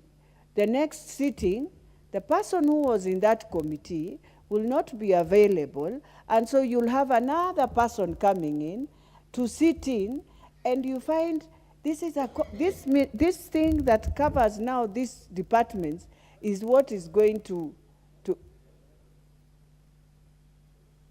it is the one that is going to kill the spirit of this bill, because that institutional memory, as my brother says, colleague, that you cannot have, and we would either think of an authority, think of something better, but not this team that is going to handle this committee. They will be used, and you can imagine now having this committee, and your enforcement team is also there with a very long list, and so they will blame each other. We will end up in blame game. Instead of now us dealing with real matters of laundry, we will have blame game. Others will be compromised, Madam Speaker. We will still end up with the same challenges we are facing, Madam Speaker. So for me, I want to plead with the committee. Look at your agencies that is you have put in place to enforce, but also look at your committee. You might do very good work with the bill. You might bring us a bill thinking we are dealing with money laundering. We will end up having the same challenges we've been having, where we are compromised. And we know as ourselves, it is something that is hurting this country, that until we come out of that culture of being compromised, we shall be compromised, and this will be the worst for us. But I just want to tell now that the majority leader is back, that this is issue of foundations. Some of us have run foundations for many years, Madam Speaker. This matter of saying that we can loot money and put in, that we take two, I think my majority leader must visit my children's home in Ngong and look at how a children's home is run and sustained without having government money. And 58 have gone to campus, and many others. And it's a school. It's a home and a school. So for me, naming members of parliament who have foundations, I think that one, it will be very unfair. It's good to go and see the work they are doing, and I know there are many. We have those who have education funds. So do you want to tell us within the education funds, some people have put in illicit financing or what? So it will be very important, even as we look at the bill, let us look at some of the clauses that are very critical, that can affect some of the sectors and work around. But I know, Madam Speaker, this is one bill that we need for the country. We need to look at Not just that, we have many other things that people do, Madam Speaker, especially in the oil sector, in the gas sector. That is where money laundering is done very seriously. So let us not just run away. We can name, but let us also be very cautious as we do it. For me, I wish, and I'm hoping the chair is listening, that the committee will let this house down. We need to rethink and reorganize it in a better way so that it can work. With those many and few remarks, Madam Speaker, I want to really support this bill. Thank you. Thank you very much, Honorable Beatrice. The Honorable John Waweru, member for Dagoretti North. Madam Speaker, member for Dagoretti South. Madam Speaker, the confusion can be excused because my neighbor has just ceded the floor and it is becoming a Dagoretti affair, and we actually see ourselves as one larger Dagoretti. So I do not get offended when I'm called a member of Dagoretti North, neither does she get offended when she is referred to as member of Dagoretti South. Madam Speaker, this is real business that we are transacting this afternoon in this house. Madam Speaker, presented here very ably and very eloquently by the Chairman Jailak, is a raft of amendments that will see a drastic shift in how we attend to matters that have to do with fraud. And Madam Speaker, at times we refer to fraud and give it some fancy names. We call it very big English names. But thuggery is thuggery, Madam Speaker. Theft is theft, and crime is crime. Here we are attending to matters that seek to mitigate on issues that lead to criminal activities, Madam Speaker. Madam Speaker, before I go into the heart of this motion, I'd like to say that I support. And secondly, I would want to preliminarily say that I had the honor of recently visiting a country in the name of South Korea. Madam Speaker, the city I visited is not the biggest or the second biggest or third biggest. It is actually the 10th biggest city in South Korea. But when you look at the infrastructure, when you look at the governance, when you look at the development, I can tell you, Madam Speaker, that there is no city in East or Central Africa that is at the level of the 10th largest city in South Korea. A country that we are told we were at par with in the 60s. And I acknowledge the change of guard, and I would wish to take the opportunity to welcome Mr. Speaker so that I do not confuse myself and call him Madam Speaker. That would be sacrilegious. Mr. Speaker, I was saying that the city I visited was actually not the biggest city, neither was it the third or fourth biggest city. It was the 10th biggest city. However, the development, the governance, the infrastructure in that 10th largest city is not comparable to any city in East and Central Africa. Where did we go wrong, Mr. Speaker? If in the 60s we were at par with South Korea, Mr. Speaker, at the end of my trip, I said to myself that the biggest difference between Kenya and South Korea today is not the brick and mortar issues, is not the laws that they make. It is actually the soft issues that we never attend to, Mr. Speaker. The soft issues of discipline, the soft issues of honesty, the soft issues of integrity, and the soft issues of meritocracy. Mr. Speaker, the patriotism in such countries is admirable. So even as we are attending to the hard laws, we've got to also ask ourselves, what are we doing to attend to the soft issues in this country? What are we doing to encourage patriotism? What are we doing to encourage honesty?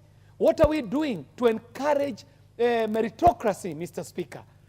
Even as we are making such big laws, if we do not attend to the soft issues, we will never be at par to the countries that we were talking about that were at par with us in the 60s and now are being considered as first world countries. Mr. Speaker, I support this bill. because I see us taking a step towards remedying some of the mischief that we are attending to as a House presently. Mr. Speaker, there is a matter that yourself and myself shall have to interrogate, the matter of the world coin. It is alive, it is present, and it is pressing.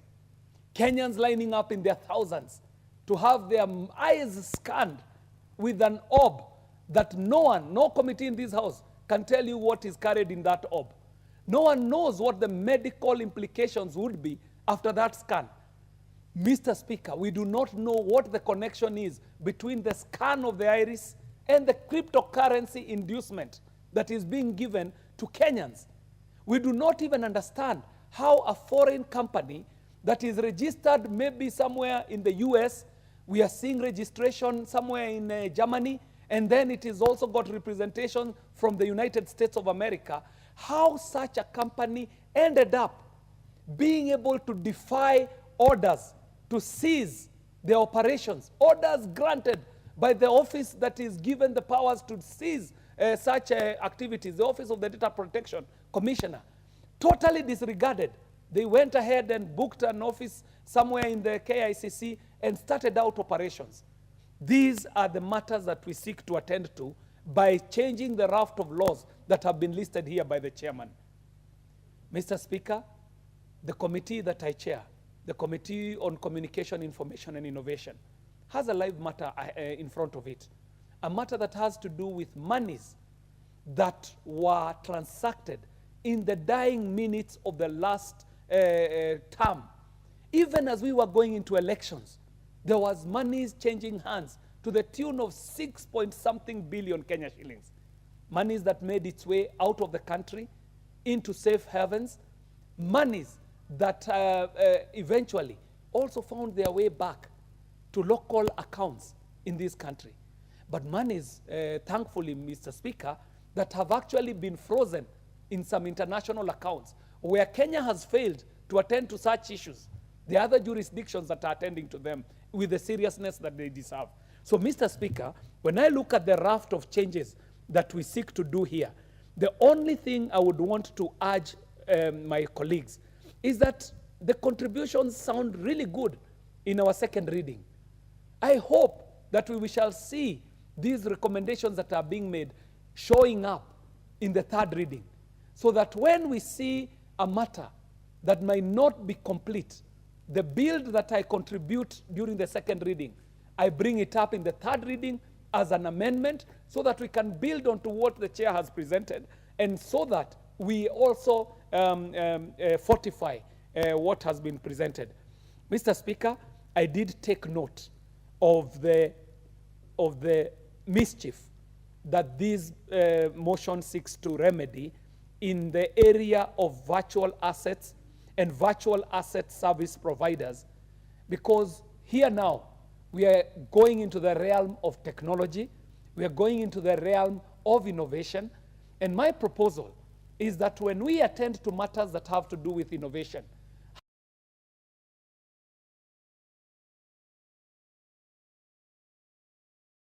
stifling innovation, and also policing and superintending over matters that have to do with innovation. So, Mr. Speaker, I shall be having some few amendments that I shall be proposing for consideration in the third reading, so that we can fortify what has been proposed here, so that even as we seek to attend to the mischief that is occasioned by cases like the example I gave of WorldCoin, we also do not stifle technology while we are trying to police over these matters. Mr. Speaker, the final one would be something that I would pose to the House for us to think about. Mr. Speaker, we have seen countries that have presented themselves as leaders in the fight against corruption globally. But, Mr. Speaker, I am very well informed today, as a Kenyan, that even as we celebrate other jurisdictions, they have their failings. Mr. Speaker, this continent has been a victim of exploitation for millennia. There are individuals who for centuries upon centuries have landed in this continent, stripped it of its resources, and extradited those resources to capitals abroad. And we celebrate them today as best practice in matters of anti-corruption. I would call upon ourselves to think of how we can leapfrog to be the best case studies globally, not to try and copy what has been done internationally, Mr. Speaker, because even some of those capitals that we celebrate today have been built on the back, sweat, tears, and bloods of the exploitation of this continent.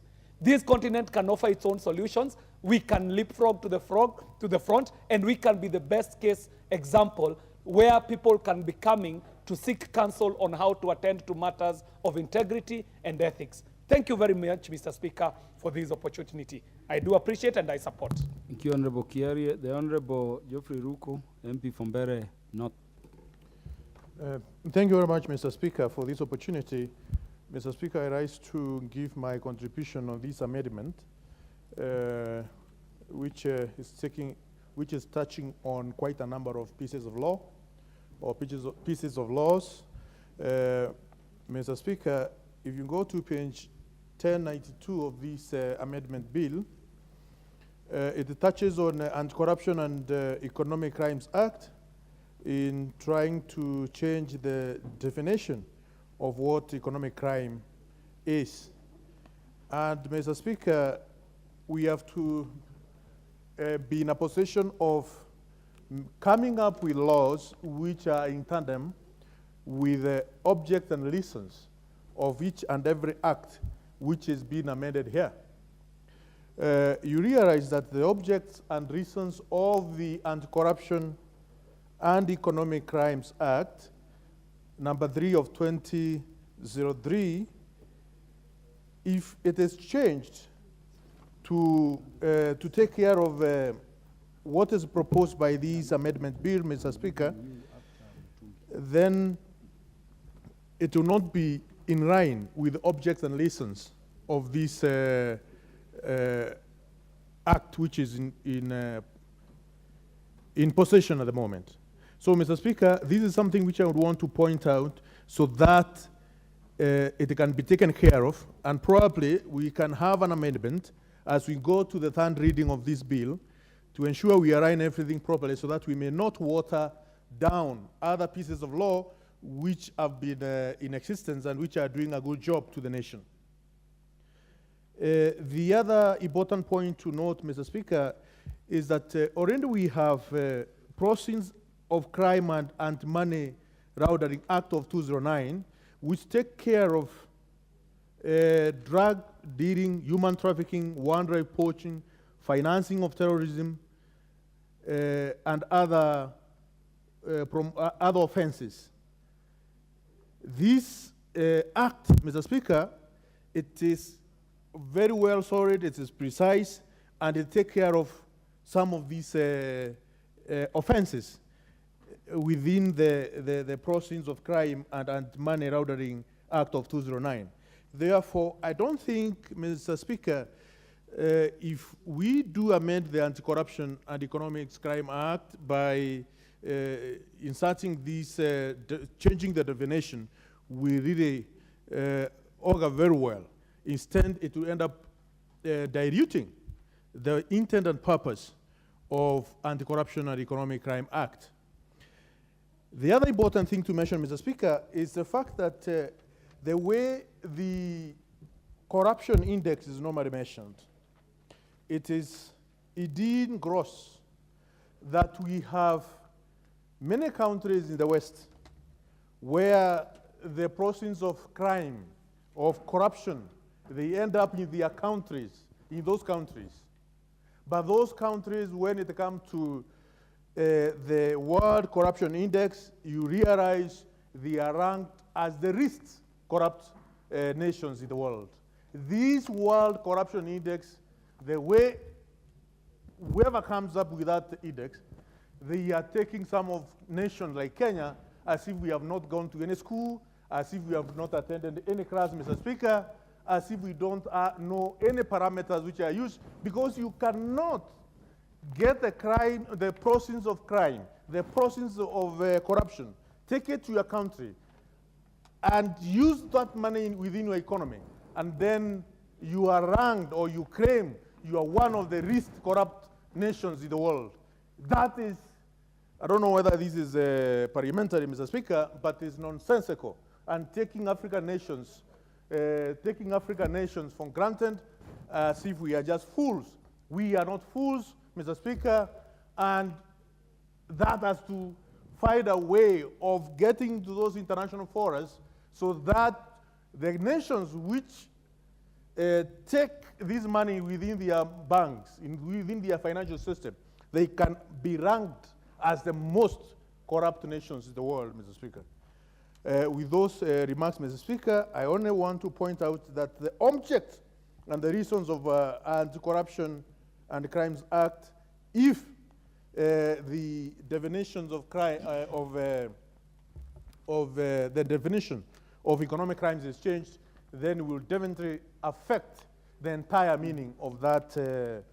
We will be required also to change the reasons and object of Anti-Corruption and Economic Crime Act, or number 3 of 2003. And since this amendment, this bill, has not touched on the object and reasons, then we need to relook on page 1092, the section or the clause which is talking about the amendment of economic crime or definition of economic crimes. That's something which you need to take care of, Mr. Speaker, and bear in mind that bear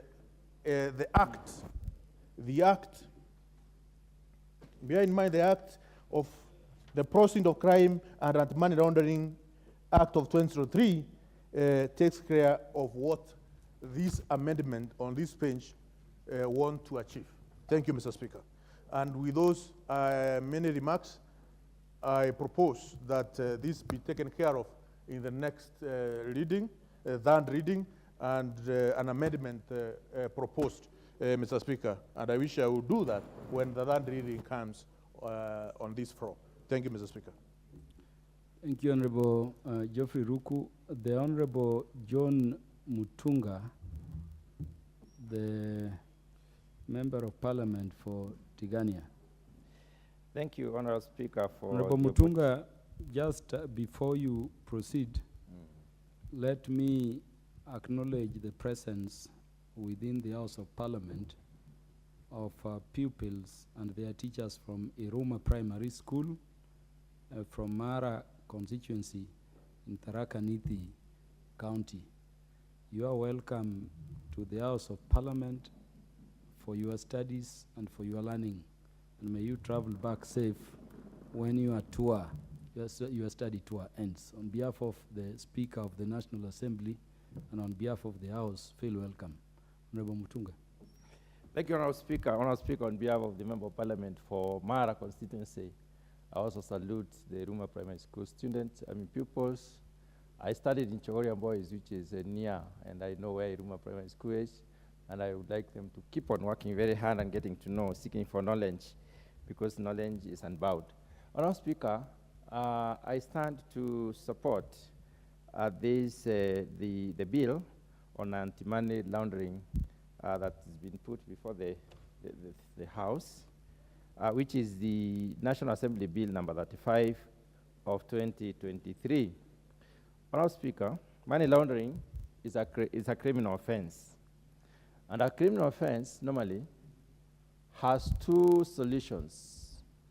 One, you can either be imprisoned or you can be fined, or both. So we expect that this particular amendment comes in to improve on the penalties specified in the 2009 legislation on anti-money laundering, the Act on Anti-Money Laundering. Honorable Speaker, the assets of the culprits could also be frozen wherever they are.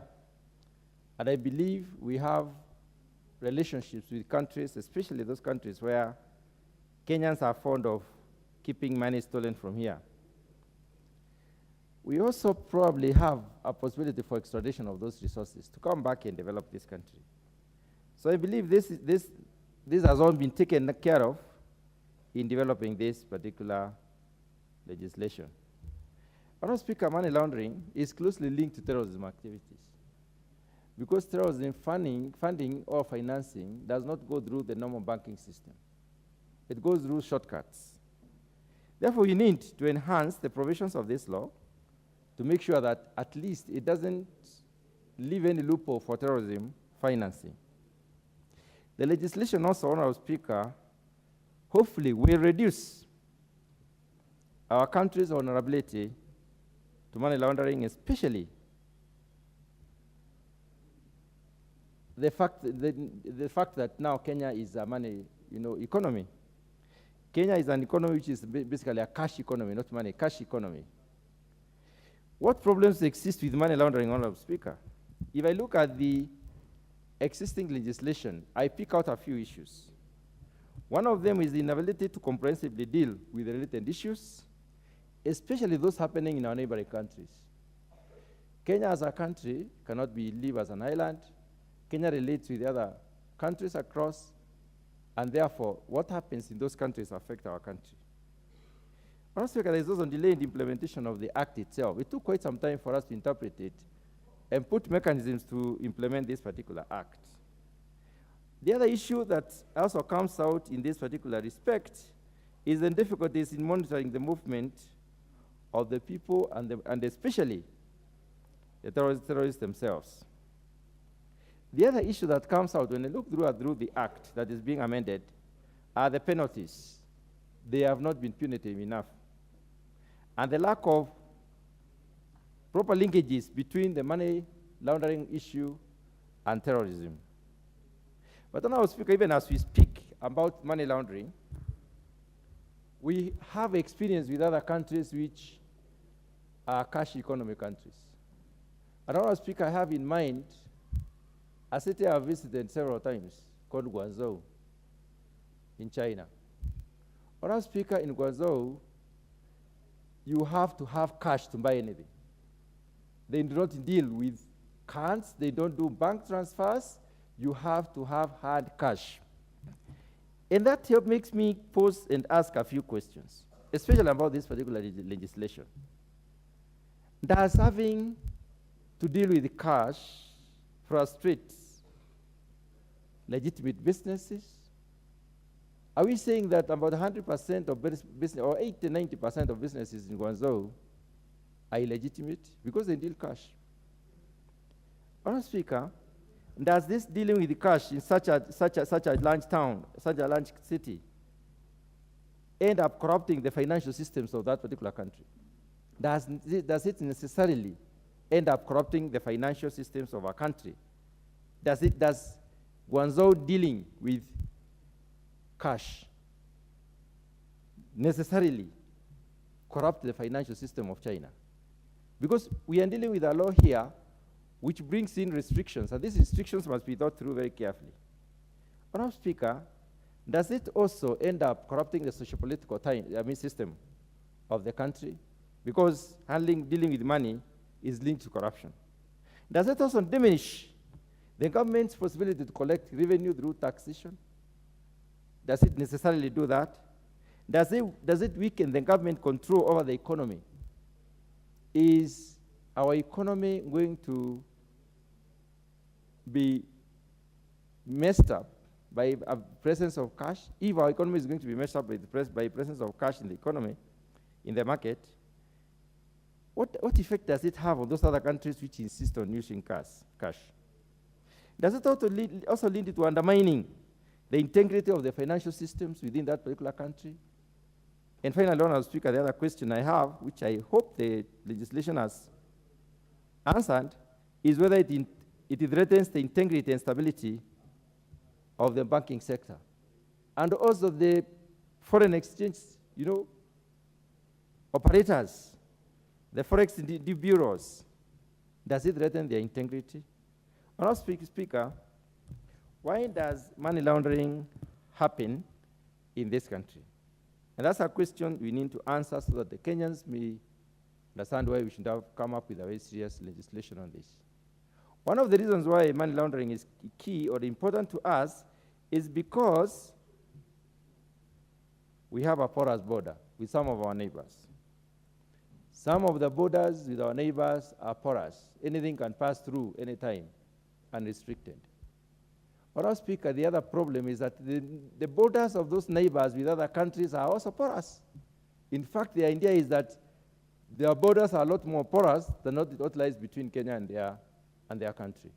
So anything can enter into those countries and it find itself in Kenya. Resources can enter those countries and those resources can find their way into Kenya. Terrorism activities can be managed in those countries. Money to finance terrorism activities in those countries can go in and basically permeate into this country. Honourable Speaker, the other issue is they are extensively unsecured. I mean, the porous borders are associated a lot more to terrorism activities, especially the financing aspect of it. In that respect, therefore, we need stronger legislations, we need tougher penalties, and we need monitoring of these, implementation of these legislations. So to provide for, this particular legislation comes in, therefore, to provide for the following, based on what I've seen in the provisions. Effective prevention of money laundering. Effective, the use of the word effective here means that we shall have controls that are largely operating to a large extent to contain money laundering in this particular country. It will also enable the Central Bank of Kenya, who is the regulator here, to develop prudential guidelines to the banking sector and therefore regulate the banking sector in the sense that it will make sure the banks do their work without getting free money or rather lose money.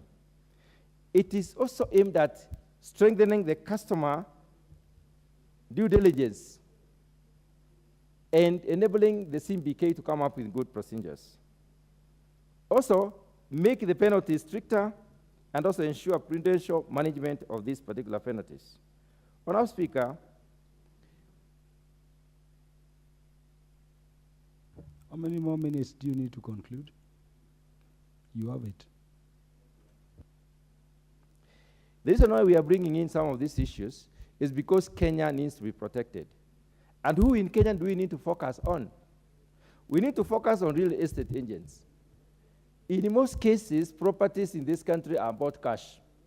Honourable Speaker, I have an experience, or rather I've witnessed a situation where properties have been bought cash to the tune of millions of shillings, tens of millions or even hundreds of millions of shillings, cash. When you build a house, it does not necessarily say that you borrowed a loan. You took a loan from a certain institution. It does not necessarily give, or rather provide for where the money came from. So if we can invest money that is not known where it has come from, when we declare some of these resources as our resources, as our wealth, how does this legislation take care of that declaration? How do we go back and try to ascertain where this money came from? We need also to be able to deal with, to engage the precious metal dealers. Those who deal with gold, those who deal with diamond, those who deal with other precious metals. They deal with a lot of cash. They earn a lot of money. Also the legal professionals. We need also to go all the way to looking at the accounting systems and the accountants in this country. The law needs to scrutinize clearly how do they manage their processes. Honourable Speaker, money is transferred through legal agencies. If money is not very clearly earned, if there are no mechanisms of ascertaining that this money has been properly earned, legal agencies are engaged to craft agreements, and these agreements are used to transfer huge amounts of money. How does this law make sure that the legal agencies are also restricted in doing such business? Honourable Speaker, if we have to secure Kenya, we need to secure Kenya properly. And this law comes in to basically ensure that money laundering does not occur. Honourable Speaker, I hope the law will provide for as much and even more. And that Thank you, Honorable John Mutunga. Do we have Honorable Julius Meli, the MP for Tinderet? Not in the House. The Honorable Joseph Oyula, MP for Butula. Honorable Joseph Oyula is a finance mind, so he must speak. Honorable John Bwire, you will follow thereafter. Proceed. Thank you, Mr. Speaker, for giving me this opportunity to also add my voice to this bill. I want to start off by supporting the bill because, Mr. Speaker, the bill attempts to cover gaps related to money laundering and combating of terrorism financing. Mr. Speaker, we have had gaps in the laws that were presented to the committees, and as such, controls of money laundering in this country has been weak. I think with the passing of this bill, Mr. Speaker, we should be able to cover a lot in the areas of money laundering. Mr. Speaker, people have brought in illicit funds to this country. The bill does not attach to anything to do with the flow of illicit funds. These illicit funds can be tracked to various constructions that we have seen in this town. However, I believe that with these amendments coming in place, the authorities concerned should be able to follow up some of these illicit funds. Mr. Speaker, we may have very good laws as we are trying to amend these laws. However, the biggest problem we have is the investigative arm of the government. Some organization, some group that can investigate thoroughly and make sure that all the illicit funds, all the laundered money is brought to book and accounted for. Mr. Speaker, Kenya was behind other African countries as far as control of money laundering is concerned. A lot has been seen in Kenya, and that's why I'm saying that the investigative arm may be weak in control, even if we have the law. So it is important, Mr. Speaker, that we also look at the investigative arm and see how that arm can be strengthened to ensure that money laundering in this country or illicit cash flows are eradicated in totality from this country. It may take time, Mr. Speaker, but it's a disease that we think must be cleared. The problem, as I mentioned, is the investigative arm. Mr. Speaker, there has been ability to trace some of the monies has not been really possible because of the law. I think now, Mr. Speaker, the authorities concerned should be able to trace some of the monies between the countries, the member countries in Africa and beyond. Mr. Speaker, the extradition of the offenders, that's another area that has been weak. I think we should be able now, with this law coming in force, people concerned should be extradited to the places where they are required. And this amendment has brought in that, and I hope, Mr. Speaker, we will get the people concerned with this money laundering captured where necessary. You will recall the Triton case in Kenya, where lots of money was transferred outside the country, but it was not possible to extradite the responsible people to come and answer for the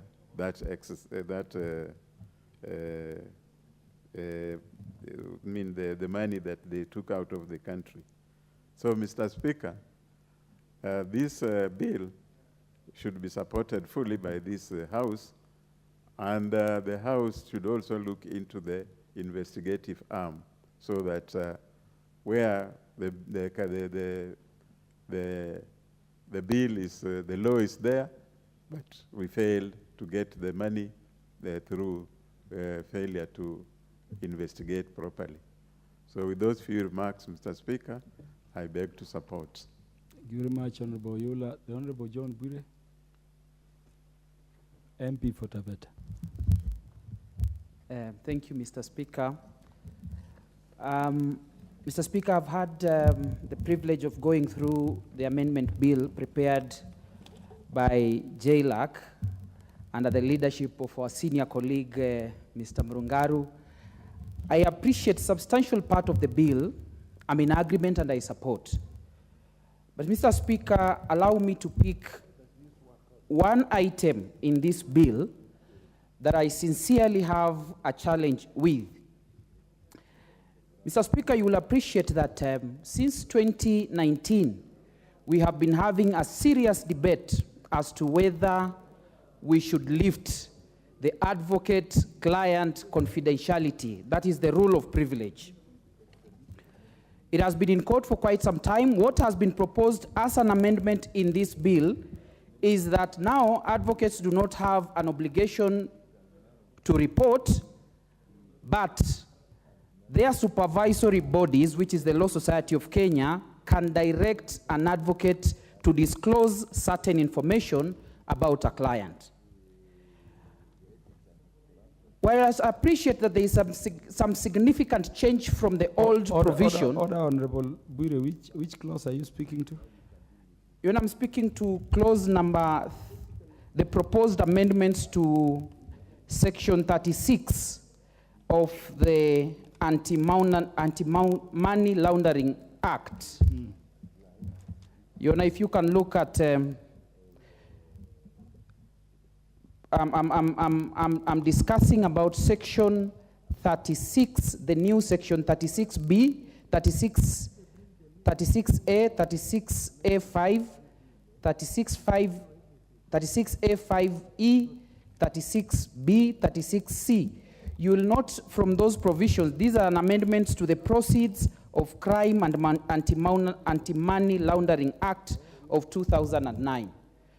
Mr. Speaker, if you will see from these provisions, there is a recommendation that now reporting by advocates can be done as long as it is recommended by the supervisory board.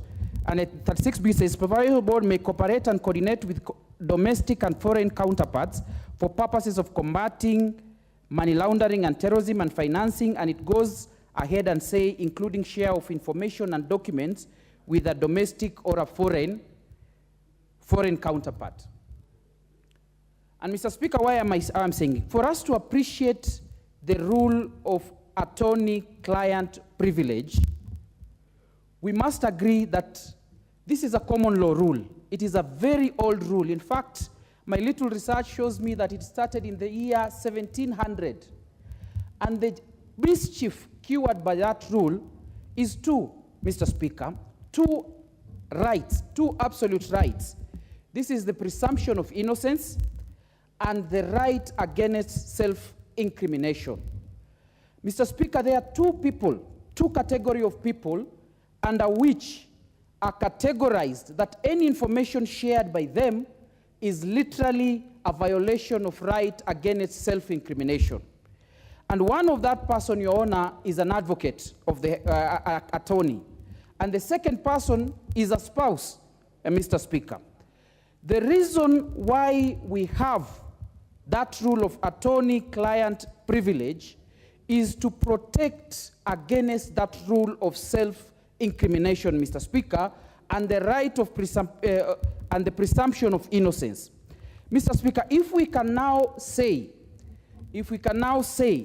that as long as a supervisory board recommends sharing of information, then an advocate has an obligation to share that information, then, Your Honor, we are going against that fundamental right of human beings against self-incrimination and on a presumption of innocence, which an advocate access this information by virtue... Order, Honorable John Bure. I thought we were debating this up to 7, and I thought we would conclude it. I'm told the substantive speaker directed earlier on that we have an adjournment motion from 6. So the next thing, the next time this particular bill will be listed for proceeding, possibly by Tuesday, you will have 5 minutes. And I like the points you are beginning to bring. Thank you, Mr. Speaker. I'm guided. In fact, I see the chair of the committee very anxious but there is a direction already which we cannot review. In fact, that is what the clerk came to tell me. That I understand, Honorable Murugara, but I only assist the speaker, and I'm informed the speaker directed at exactly 6 we adjourn to discuss a matter of national importance. In terms of traditions and practices, only the substantive speaker can make variation to that particular rule. So, Honorable John Bure, advocate, you will have 5 minutes the next time we speak. Honorable Murugara, I empathize. I was also anxious that we concluded today. But with that earlier ruling, it is impossible. In fact, the clerks are reminding me that the majority leader was to help you in replying. And that is what they have indicated to me. I'd thought sincerely that we could be done today. But that ruling of the speaker, is cast on stone. There is nothing I can do with it as a mere member of the speaker's panel. It will take the speaker to change it. So regrettably, we have to move to the adjournment motion. Honorable Geoffrey Ruku, proceed and move. In terms of the standing orders, Honorable Geoffrey Ruku will have 10 minutes, and then each member will have 5 minutes. Proceed. Thank you, Mr. Speaker. I beg to move the motion on adjournment on a definite matter of urgent national importance regarding the new financing model for higher education and technical institutions.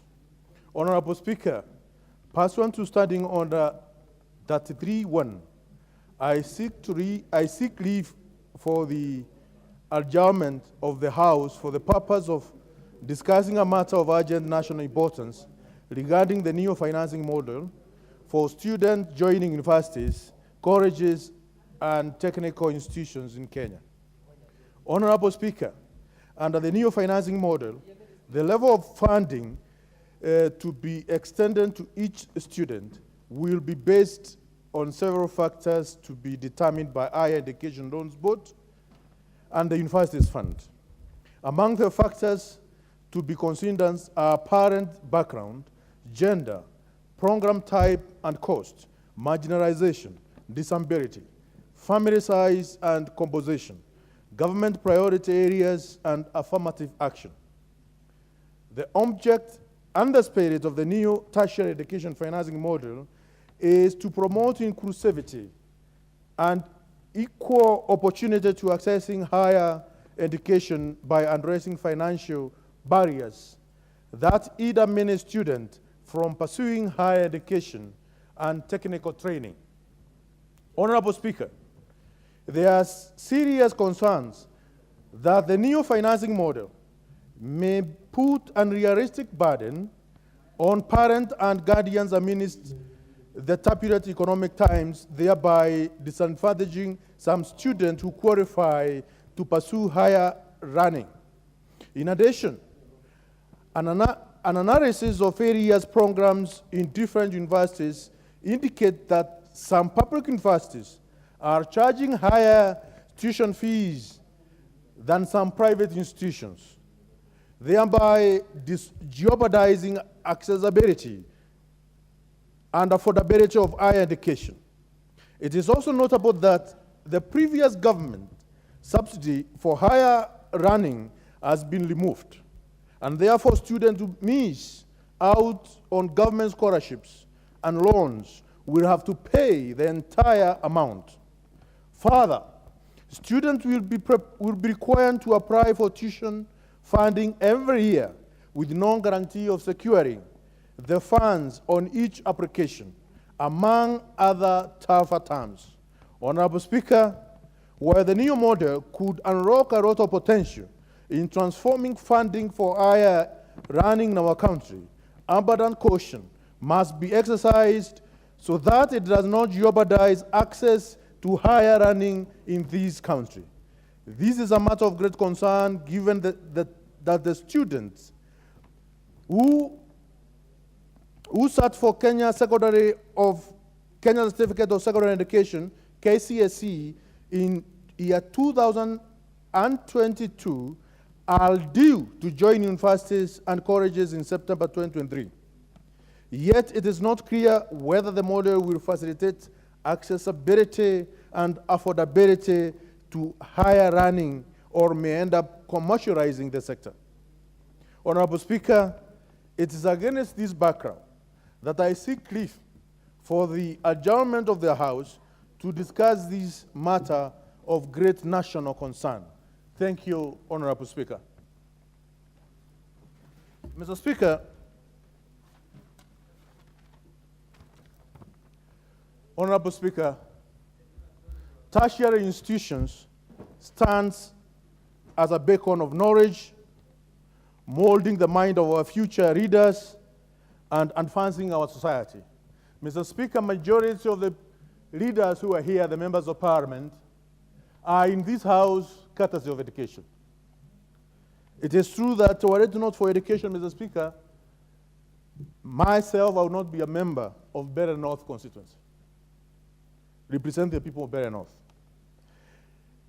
Thus, there is need for the country to ensure fair and accessible higher education opportunities to every qualified Kenyan student.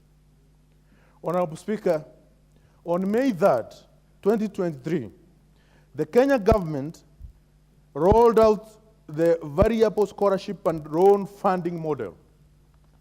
In the new funding model, students from vulnerable and extremely needy background will receive 100% financing, while those from needy and less needy background will get 93% financing. Household income bands are classified according to the monthly household income, Mr. Speaker, as outlined below. Vulnerable, Kenya sharing 0. Extremely needy, Kenya sharing 23,671 per month. Needy, Kenya sharing 23,672 to Kenya sharing 70,000. And less needy, Kenya sharing 70,000 and 1 shilling to 200,000 Kenyan shilling. Honorable Speaker, as we strive to provide for equitable and quality higher education for all Kenyans, it is our duty to scrutinize the flaws inherent in the means testing approach and explore more effective avenues for financing our institutions of higher learning.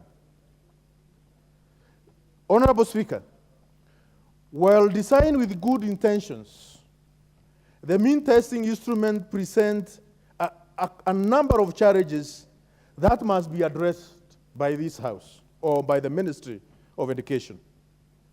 The following are the challenges that are associated with the new financing model, Mr. Speaker. One, whereas the tuition fees have not been increased as per the degree program, the previous automatic government subsidy has been removed, and the student who meets the government scholarship and loans will have to shoulder the entire burden. Number two, Mr. Speaker, more students qualified in medicine, in engineering, in pharmacy, in other technical courses like actuarial sciences, and many other technical issues will choose to do less expensive courses simply because their family cannot afford their dream career path. This might end up killing careers in medicine, in engineering, and other highly technical studies at the expense of art-based programs. Number three, Mr. Speaker, the funding model also put needed students at risk, since qualification for tuition funding has to be done each year with no guarantee of securing the funds in each application. Mean testing requires extensive effort to collect and verify financial data from the applicants. The complexity may lead to delays in funding, disbursement, and administrative inefficiencies. Resources that could be directed towards enhancing education programs and services may instead be spent in a bureaucratic process, Mr. Speaker. Number five, the application system requires one to have identification card and could disadvantage many students who will not have gotten this document as they complete secondary school at an average of 16 or 17 years, Mr. Speaker. Internet connectivity in the rural areas has been a challenge, making the technology not very available in to many students in the rural areas and remote parts of our country, Mr. Speaker. And I am sure many constituencies in the Republic of Kenya, Mbeere North included, there are quite a number of villages in Mbeere North and many other constituencies where internet availability is a problem. Also, Mr. Speaker, the very vulnerable students and their parents, they don't have computers. There are no cyber cafes. There is no these phones which can be able to access internet. They use Kambambe. How to make application through the platform provided for by the Ministry of Education is a problem in the very many remote areas of our country. Honorable Speaker, cognizance of these challenges, it is apparent that this model will fuel corruption as parents and students strive to navigate the means testing procedure. Further, with the risk of unnecessary delays in accessing education, it will perpetuate violation of the constitutional provisions on the Bills of Rights, specifically Article 43(1)(f) of our Constitution, Mr. Speaker. Honorable Speaker, while the new model incorporates a diverse breadth of grants, loans, and household contribution that closely align with the specific needs and circumstances of individual students, there is an urgent need to ensure that it is properly implemented with the proper measures put in place by the Ministry of Education, Mr. Speaker. This is in full realization that KCSE 2022 candidates are set to join colleges and universities in early September 2023.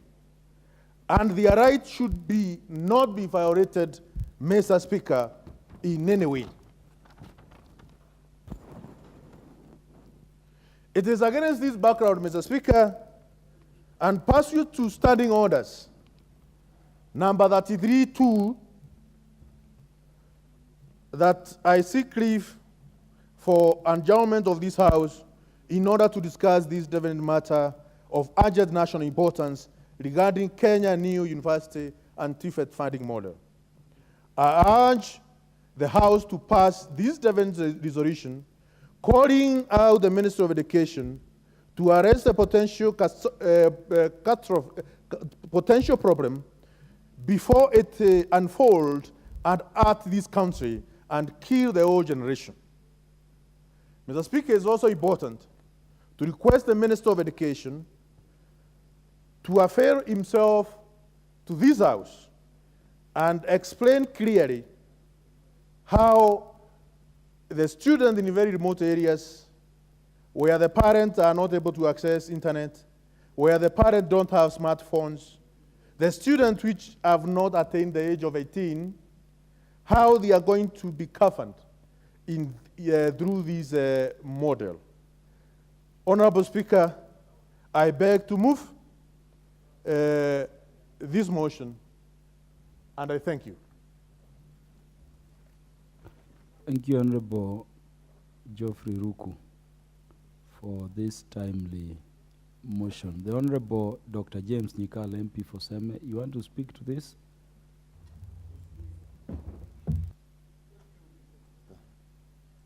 Mr. Speaker, I support this motion.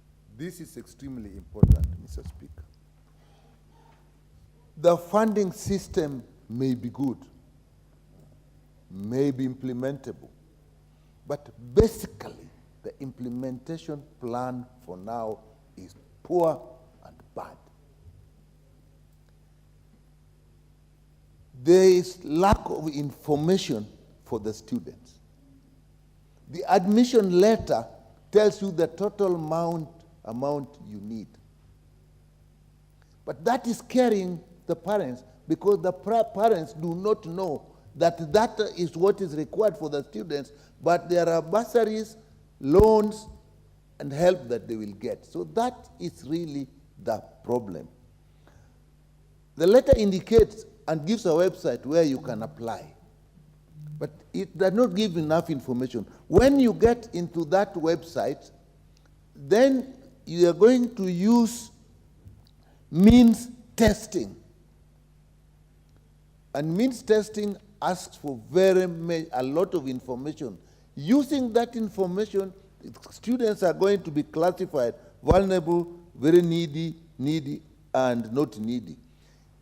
Theoretically, at that point, actually most students may not even, many students may not pay, or if they pay, it will be very little, which is good, very good. But will that be done in the time that is available? Access is through the internet, and they need a registered phone in their names. And if they're looking for a loan, they'll need ID cards. And a number of students do not have ID cards either because they are underage or they have applied but they have not received the ID cards. Mr. Speaker, the timeline for admission into universities is another problem. In some universities, they are expected to actually report on the 24th of this month. By the weekend, many students in my constituency had not even applied, had difficulty in applying. So we may have, in fact, theoretically as put, it's actually a good system, and you may actually, the students may actually end up paying less than they were paying before. But will they access that money in this time? Mr. Speaker, there is no clear infrastructure that has been set up to help the students. The centers are very far for some students. There's need for some Ministry of Education staff to support the students on how to do this. There are problems of internet. There are problems of computers. There are problems of phones. So, Mr. Speaker, my suggestion is this. I'm taking it in good faith that the system as designed, the money as indicated is available and will work. But how we are doing it right now is the problem. So my first suggestion is one, extend the period of admission to the universities.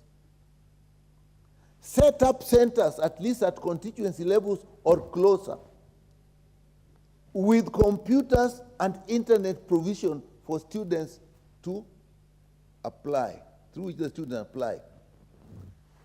And also with staff to assist the students. In fact, this is something you may do exactly in the same structure as you do elections. Then it will work. If we do not do that, many students, Mr. Speaker, will miss out without applying. Because the time is too short, there's no infrastructure. Once that is done, then we'll have the opportunity to see whether the design as it is works. There is the issue of whether will they get the money every year. But for me, let's start with this year, let's support them to apply, let's support them to get, and then we follow up. Thank you, Mr. Speaker. The Honorable James Nikal, the Honorable Julius Meli, the Chair of the Education Committee in the National Assembly. Thank you, Honorable Speaker. Honorable Speaker, I rise to support the motion by Honorable Ruku. Honorable Speaker, I being the Chair of Education and being an educationist, I first of all want to put the following issues very clearly. That education funding in this country has undergone several changes since independence. Between 1963 and 1975, there was almost free government scholarships for students going to university education. Between 1975 and around 1990, government scholarships and even out-of-pocket money was actually paid fully by the government. In 1991, when we just entered the university, there was the introduction of what we call the pay as you study, where government asked the students to pay part for the fees and part through loans. The loan system actually was introduced a bit earlier.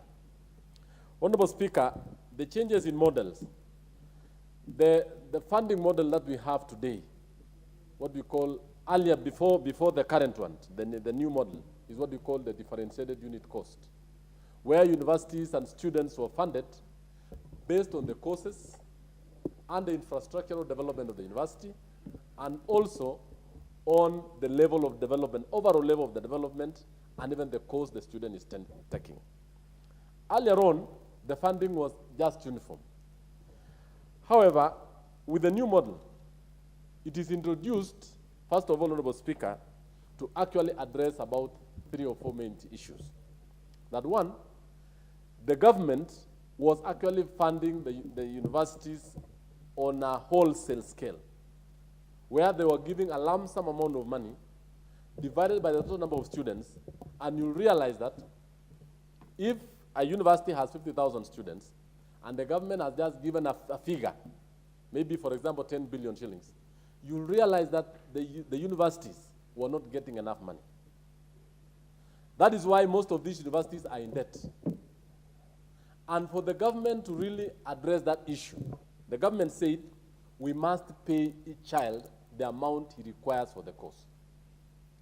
That is why this new formula has come into play. 2, it is also to stop, and I want to ask honorable members, that even schools, secondary schools, do not actually line up in the Ministry of Education for a grant. They will always have some fees, and they are put directly to their account, and they will be responsible for the hiring of staff, payment of workers, and even for the purchase of the items they have. The new funding model has several challenges, and I think I want to thank Honorable Ruku and the members who have spoken before me, that one of the greatest challenge for this model is actually publicity. That the government and the minister needs to come out very clearly and tell the people how the model works. They need to disseminate the information down to the village, to the churches, to the schools, so that even as we prepare the next cohort of 2023-24 candidates, the schools and everyone else, and the institutions these students are, have actually the adequate information that is required in this new funding model. Honorable Speaker, the new funding model is quite ingenious and it is good. One of the things that this model is trying to address, and I think the House is quite aware of this, is the issue of universities have huge debts. And they were actually underfunded for quite some time. If you look at this, and I think that the parents have actually, I have some information here, Honorable Speaker, I want to bring before the House. There is the issue of the cost of a program. The program, for example, I want to give an example of a program here, which is, let me give an example of a program of a Bachelor of Science Education of a university. The total cost for tuition fees is 244,800. I'm giving an example of a less needy case, which is actually, as Honorable Buruku has just put it, we have 4 categories of students. We have the very vulnerable, that one who has almost zero and no ability, orphans and the rest.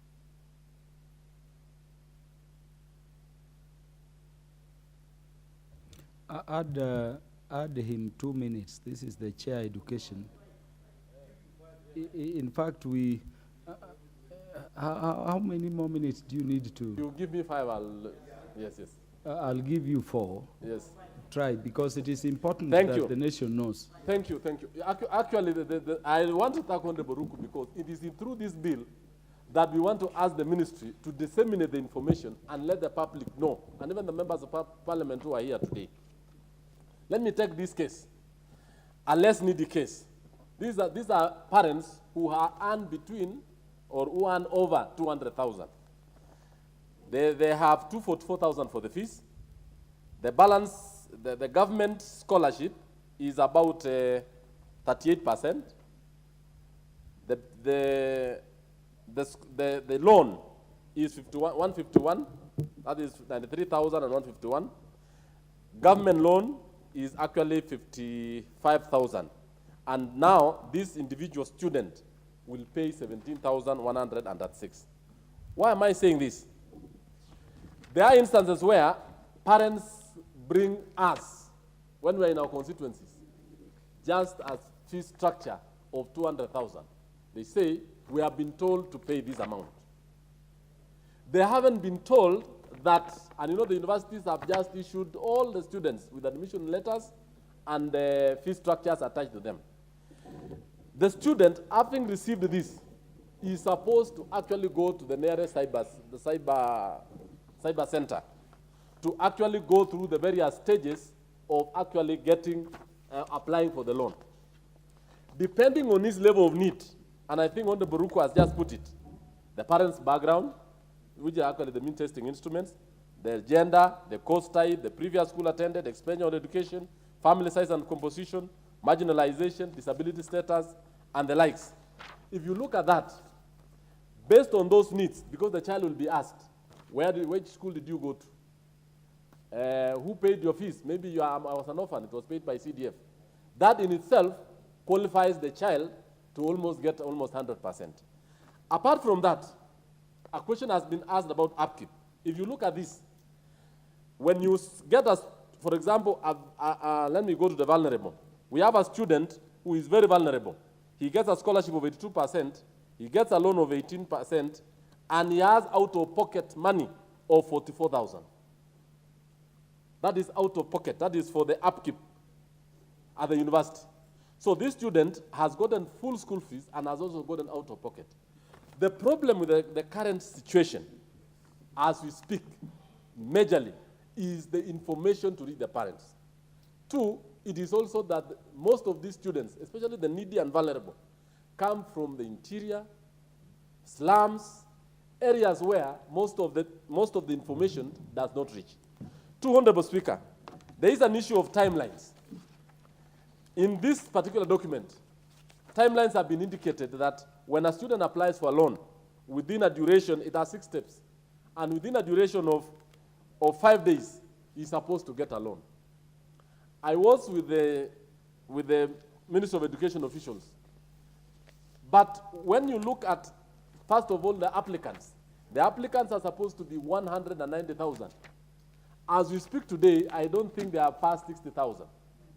And this one includes the TVETs and all the other institutions.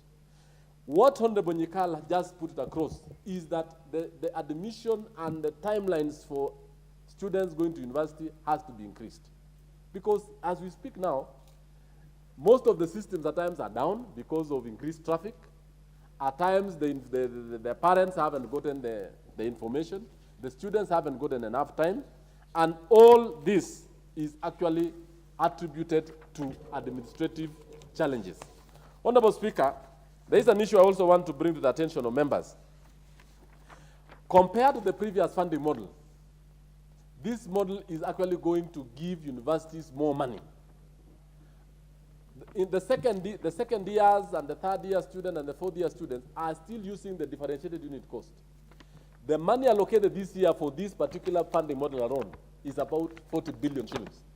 Meaning that on average, every student is supposed to get about 200,000 shillings per program. Meaning that the issue of universities having or not having enough fees is going to be a thing of the past. So under why the House, we support the model. However, we want to ask the ministry to administer and make sure that this model is understood well, it reaches the parents, it reaches the students, and it is adequately addressed, especially on issues of challenges. I support, Honorable Speaker. Thank you. Thank you, Honorable Julius Meli. The Honorable Millie Odhiambo Mabona, MP for Suba North.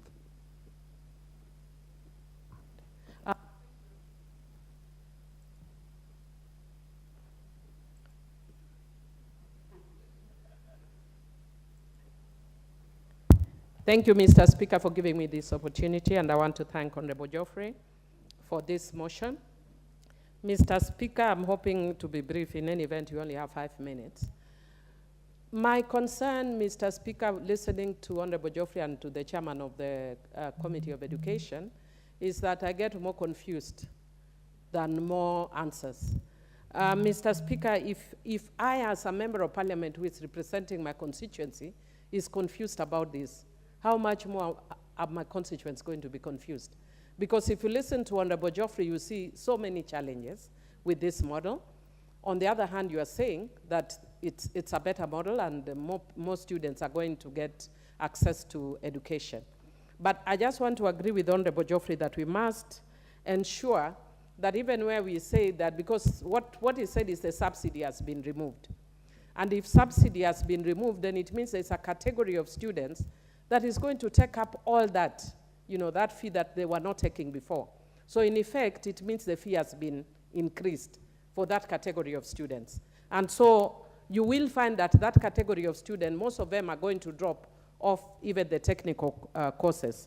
And for me, that is very worrisome because as a country, we need to be producing doctors, nurses, specialized courses.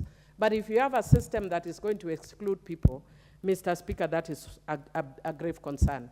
Speaking as a lawyer, I also want to raise concerns over the use of certain terms very, I don't want to say carelessly, but when you say we have the vulnerable, we have needy, we have less needy, sometimes I'm hearing extremely needy. So I don't know the categorizations, but even from that alone, I don't know which law, which is the legal framework that we are using to refer to that. And at this point, I wouldn't mind to be informed after I sit down so that you don't eat into my system. But is there a legal framework defining who is vulnerable? Because if there's no legal framework, then I can assure you if I had a child, with corruption in this country, my child would be very vulnerable. In fact, I would even add another adjective, I would say extremely vulnerable. Because this is Kenya. We know what Kenya and corruption is. Corruption is our middle name as a country. And as much as we are saying we are committed to eradicating corruption, it will take us years. And so, Mr. Speaker, I think for me the issue is, where is the legal framework? I'm also very concerned that even what the chair has agreed, even with Honorable Geoffrey, because of lack of public participation, most people are not aware of this. Talking as a member of parliament who represents a rural constituency, we even have a challenge getting people out to access bursary, which is open. Everybody, almost everybody, let me say, the constituency knows. During the time when I was campaigning, I found a young man who had got an A and had been admitted to University of Nairobi in a place called Usao in my constituency, which is sort of one of the farthest flung areas in my constituency. He had deferred his degree for 1 year, not aware that he could have come and asked for bursary in my constituency. Now you are telling this guy in Usao, where there is no digital hub, to go and get and use a hub, a computer hub, to come and give information. Let us be realistic about the country we are living in. We have many people who things like computers sound like going to mass. So let us be realistic about the people that we are representing. Let us not operate as though we are representing people who live in Lavington, Kileleshwa, and Karen. We are representing people who live in Usao, in Sukuru and Sikri in my constituency. There are people who will not access these systems very easily. The other issue is also on the issue of identity cards, which has also been raised by Honorable Geoffrey. If you are talking about border constituencies like my constituency, getting normal identification is a problem. So it means, especially for people who are transiting from one system to another, that we will not be able to apply at all, because we will not get IDs. It takes a year or 2 years even to get those IDs. So what are you telling us, Mr. Speaker? Mr. Speaker, I think I'll leave it because my time is up, but could I just request that we need a Kamkunji on this issue, so that you inform members of parliament first on this issue, so that we can be better representatives. Thank you. Honorable Millie, just before you sit, I see you have a few seconds. Oh, thank you. Tell me, I have, you know, my eldest brother passed on. Now my nephew, immediate nephew, how do you consider his level of need to a son of some peasant farmers who are over 80 or over 60 years old, not earning regular income? How would, or how, in terms of your information, would their levels of need be categorized and defined? Mr. Speaker, that is actually my challenge, because how you will classify a person as vulnerable, as needy, as extremely needy, and if you look at the number of people who are living below the poverty line, in this country almost 60% are extremely needy. So what we are basically saying is almost every, or 70% will qualify for this. Are we actually being realistic about this? Because we are going to knock off people because of this. And the other thing is we are going to push it to members of parliament, like you should see in our inboxes already, and I'm sure you're already facing it. People who are putting you in WhatsApp groups to collect funds for school fees, and we can't afford it. And mothers are panicking. There's a woman who keeps calling me from Bita Town every day. She's called Lindsay. She calls me every day because she cannot afford fees for her child. And she's not the only one. There's one from Ogando, there's one from, I can count many of them. And Chair, we are actually putting the country in crisis. This is something, and I want to thank Honorable Geoffrey for raising this thing at this time. We need to deal with it as a matter of crisis. Thank you, Chair. Thank you very much. The Honorable Gideon Kimayo, the Member of Parliament representing the people of Keio South constituency. You are recognized.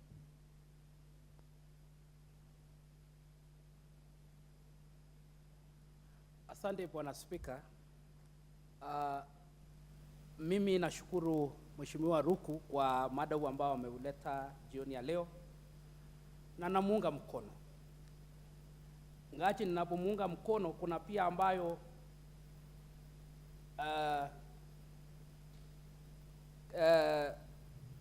ile wizara ya elimu inafaa pia ituambie vizuri. Jambo la kwanza ni kwamba kuna ile ukosefu wa habari, yani hatuijui. Mimi kama mbunge hata sielewi hii mfumo umeletwa utafanywa namna gani, na umesikia jinsi ambavyo wabunge wenzangu pia wanaisema. Sasa kama sisi kama wabunge hatuielewi vizuri, ule mtu ambaye ako mashinani ataelewa namna gani? Jambo la pili ni kwamba ile njia ambayo imesemekana itatumika kutambua yule ambaye atapata karo kiasi fulani, yule ambaye atapata basari ni kiasi fulani, wanasema itatumika kupitia kwa kompyuta. Ule mtu ambaye ako mashinani, kwa mfano mali mimi natoka, mtu ako pale ndani pale chini kwa Flospa pale Kerio Valley, atatoa wapi kompyuta? Hiyo ni njia ya kumfungia asipate hiyo msaada ya basari kwenye chuo kikuu. Honorable Meli Julius, what is out of order? To inform the member. Honorable Kimayo, do you want to be informed? Honorable Chair. He can only inform you if you want information. I allow. Yes, thank you so much. Honorable Speaker, I just want to inform the member that even the current model of funding, it is actually computerized. There is no funding model as we speak today, which actually doesn't require the student to enter data. And two, it will also ensure, I think this particular model, as new as it has teething problems. But it is a very good model because it is giving universities money. Assuming that we had the other one, that's the information I want to give, so that we don't think that we are introducing a model which is different from the others and it was manual. All of it has been having mean testing instrument. Thank you, Honorable. Mean testing. Yes. Honorable Julius Meli, you were allowed by Honorable Kimayo to inform him. Now you have introduced a phrase called means testing. Could you unpack that? And in the context also of how you establish those categories, you say 23,000 to what? How do you establish them for non-salaried guardians? People who are living hand to mouth, like those parents in the villages or Kibra who do not earn, regular monthly salary like others. Thank you, Honorable Speaker. I think, Honorable Speaker, each and every member who is here today has maybe when you go to a bank, when you go to a financial lending institution, they undertake or they actually guide you to fill a 2 or 3 page document, which in itself is trying to assess your ability to pay and the need for you to have those resources. In this particular case, that is actually an example of a mean testing instrument. It has been in use for several years. Even in the current system, students have been mean tested.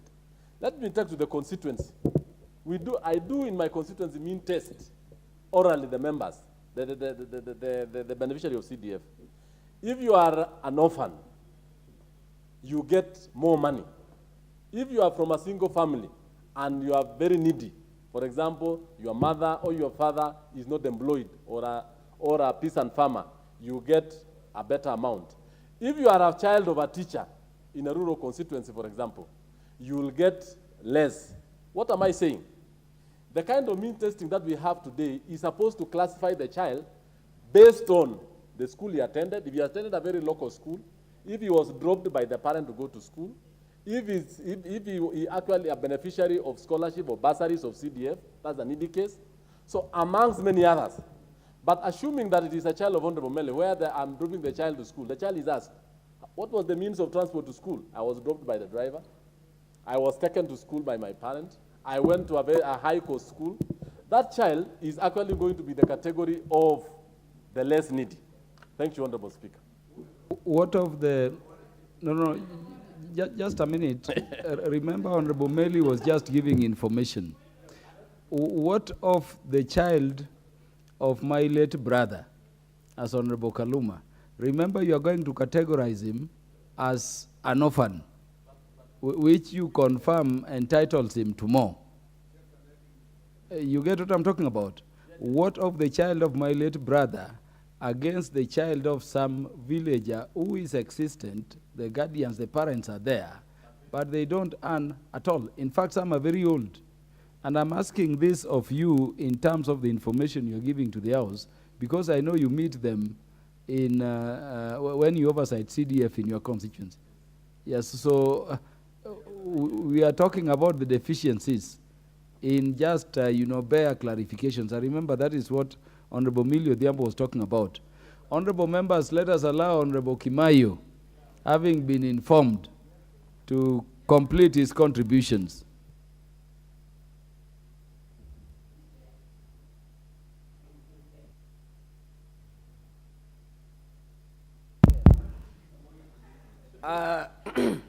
Asante Bwana Speaker, na ndaomba Speaker nipatie... Honorable Millie, the Chair of Education Committee stood to inform Honorable Kimayo. You can not stand on a point of order to inform the Honorable Millie, who is also on a point of order to inform Honorable Kimayo. Order, Honorable Millie. Order. Honorable Kimayo, proceed. And your time is added so that you conclude your contributions. Asante Bwana Speaker. Mheshimiwa Meli, nasema asante, nimefahamika, lakini mimi sikuwa nasema nakosoa huo mfumo. Nasema tu zile changamoto ambazo tutasipata hapa mbele. Na kwa mfano sasa wiki mbili ambazo zitakuja hapo mbele, wanafunzi wataenda shule na watalazimishwa kulipa hizo karo kama hawatafaidika kwa huu mfumo ya kupata huo msaada wa basari. So Bwana Speaker, mimi nilikuwa nasema kwamba namuunga mkono ndugu yangu Mheshimiwa Ruku kwa kuleta huu mada, na mimi nasema kwamba ni muhimu sana Wizara ya Elimu itueleze, itufahamishe. Manake kama sisi kama wabunge tuna changamoto ya kuielewa sasa nini itafanyika kwa ule mwananchi ambaye yako pale nje. Nikasema kwamba watupatie habari, tuielewe vizuri, tupate habari, kwa sababu kuna ukosefu wa habari. Bado tunahitaji taarifa zaidi kuhusu huu mfumo, na pia tupate kuielewa. Na ya tatu nikasema kwamba ile njia ambayo imetumika kutambua yule ambaye kwa ile wameweka kwa lugha ya Kimombo wakasema vulnerable na hizo zingine, watu waielewe. Lakini mimi namuunga mkono rais kwa kuleta huu mfumo, maana kulingana na ile chopo ambayo iliwekwa na rais ndio ilileta hii mfumo mpya. Manake pale mashinani unapata mtoto ambaye amesoma kwenye shule ambayo tuwaita academy, amepita kupata academy, ameshindana na ule mtoto ambaye anasoma ile shule ya msingi iliyo chini kabisa. Kwa mfano mali natoka kuna shule inaitwa Kipkanao, shule ya chini kabisa, haina madawati, haina madarasa, lakini inashindana na shule ambayo ni ya kibinafsi. Mtoto anapata alama 400 kwa sababu amesoma academy. Ule ambaye amesoma ile shule ya msingi ya chini, ile ya umma, anapata alama 200. Ule anaitwa shule ya Alliance, ule anaitwa shule ya Mangu. Huyo msasi wake anaweza kwa sababu alimpeleka shule ya academy. Wanapomaliza shule ya umma ya sekondari, wanaitwa university, wanaitwa kwenye chuo kikuu, wanaenda tena kushindania ile shule ambazo ni za umma. Mimi kwa maoni yangu, wewe ambaye unapeleka mtoto yako kwa shule ya academy, ukitoka shule ya academy peleka shule ya kibinafsi ya sekondari, ukitoka shule ya kibinafsi ya sekondari peleka university ama peleka chuo kikuu cha kibinafsi.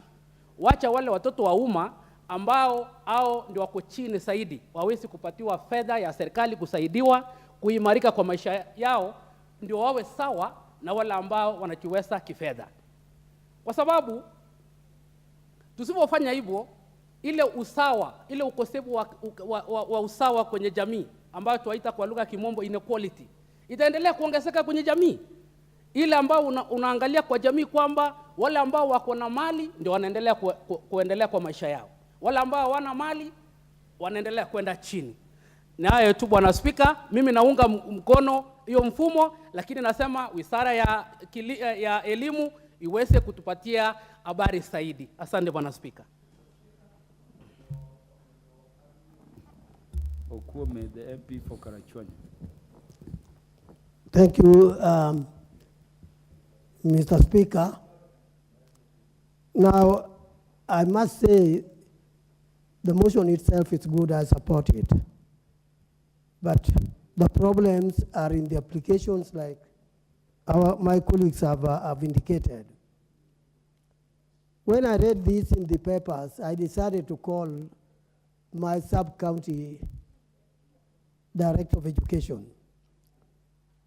to get explanation from him and also to tell me whether the students in Karachuonyo are applying for the help or scholarship. But admittedly, he told me that they were not understanding it well.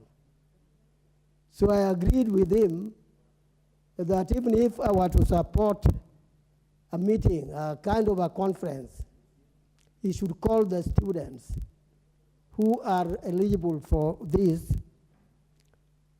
and get somebody from the ministry to explain to them what can be done. I also contacted some of the students, and they told me that the system is still closed. And as we speak, September is just next door.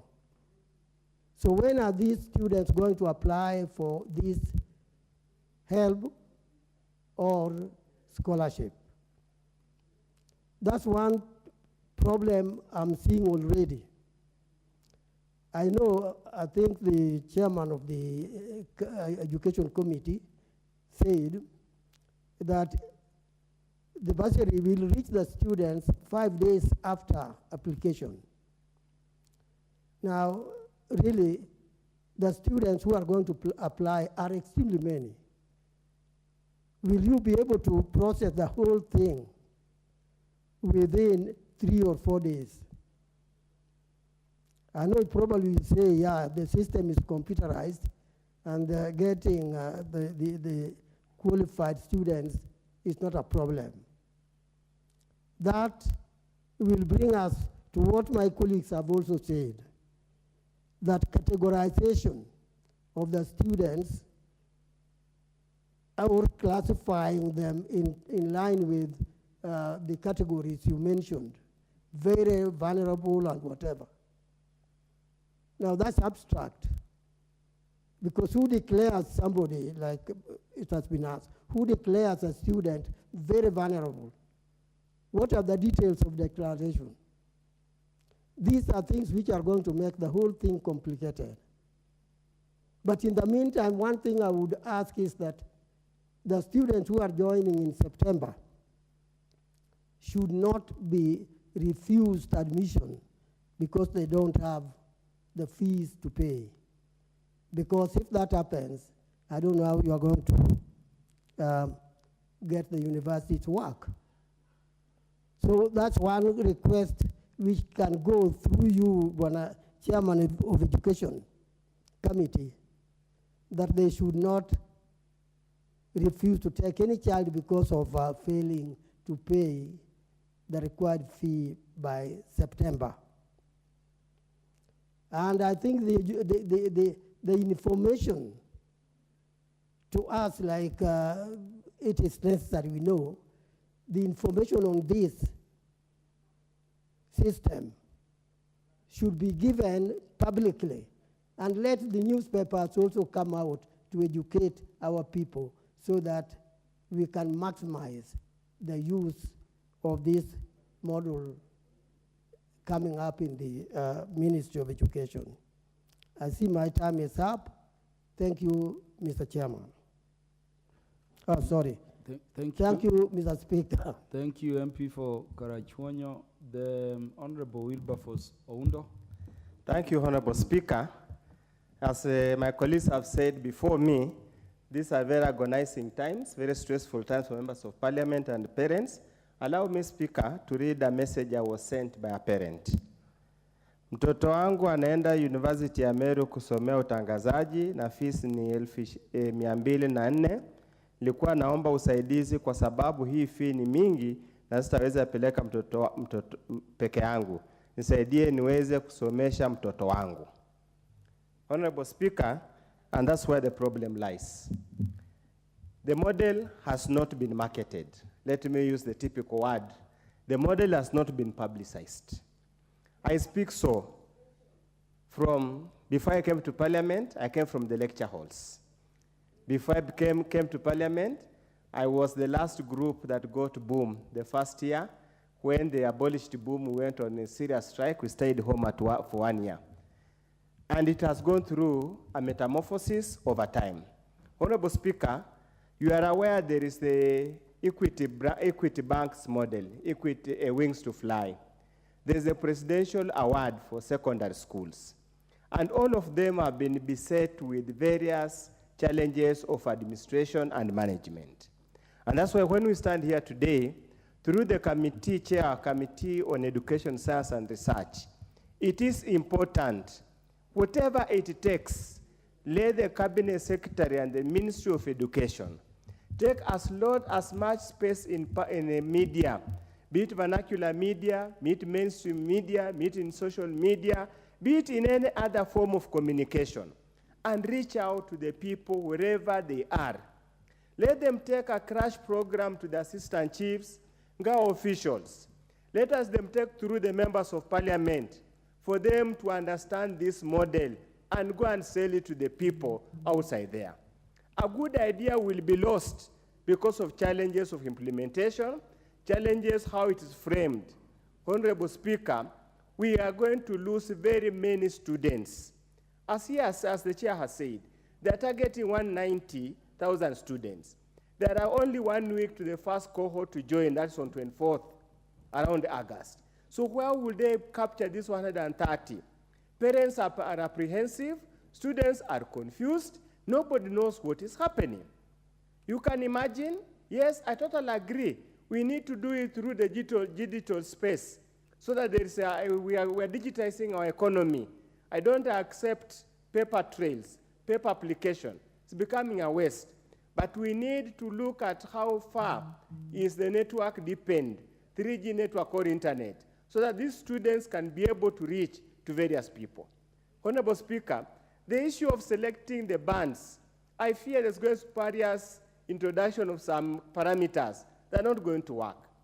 Honorable Speaker, there are teachers in the villages, primary school teachers, whose their salary probably on paper is 23,000, as they have said, odd foot or so. But they're saddled by loans. God has given them enough strength in the loin. They have very many children. So obviously their expenses are spread thinly. We need to be, if I were the government, I would say the 190 students, let us all of them treat them in the same manner, regardless how you are going to award the assessment of need. Honestly speaking, when we went, it did not matter where you came from. When you apply help, you have committed yourself to apply. It is a loan. If the government wants free education, education is an equalizer. Let us use that to equalize. But introducing too many bureaucracies. Honorable John Bwire, MP for Taveta. Thank you, Mr. Speaker. Every time I hear my colleagues debating on this matter, like them, I am more confused. I have listened to the chairperson of the Education Committee, and one thing that is not coming out clear, the previous model of help had two categorization of award of loans and bursaries. The first categorization was merit. As long as you are elected to join university under joint admission board, you were to get an allocation through by way of government subsidy. The next categorization that was used was the needy. The challenge we are having with the model that we have is that it has only used one angle, which is needy. And even on the angle of the measure of needness, the challenge that we have, in the previous model, we had a lot of checks and balances. The chair says that it was a mean statement, it was also automated. Yes, it was, but it was a hybrid system.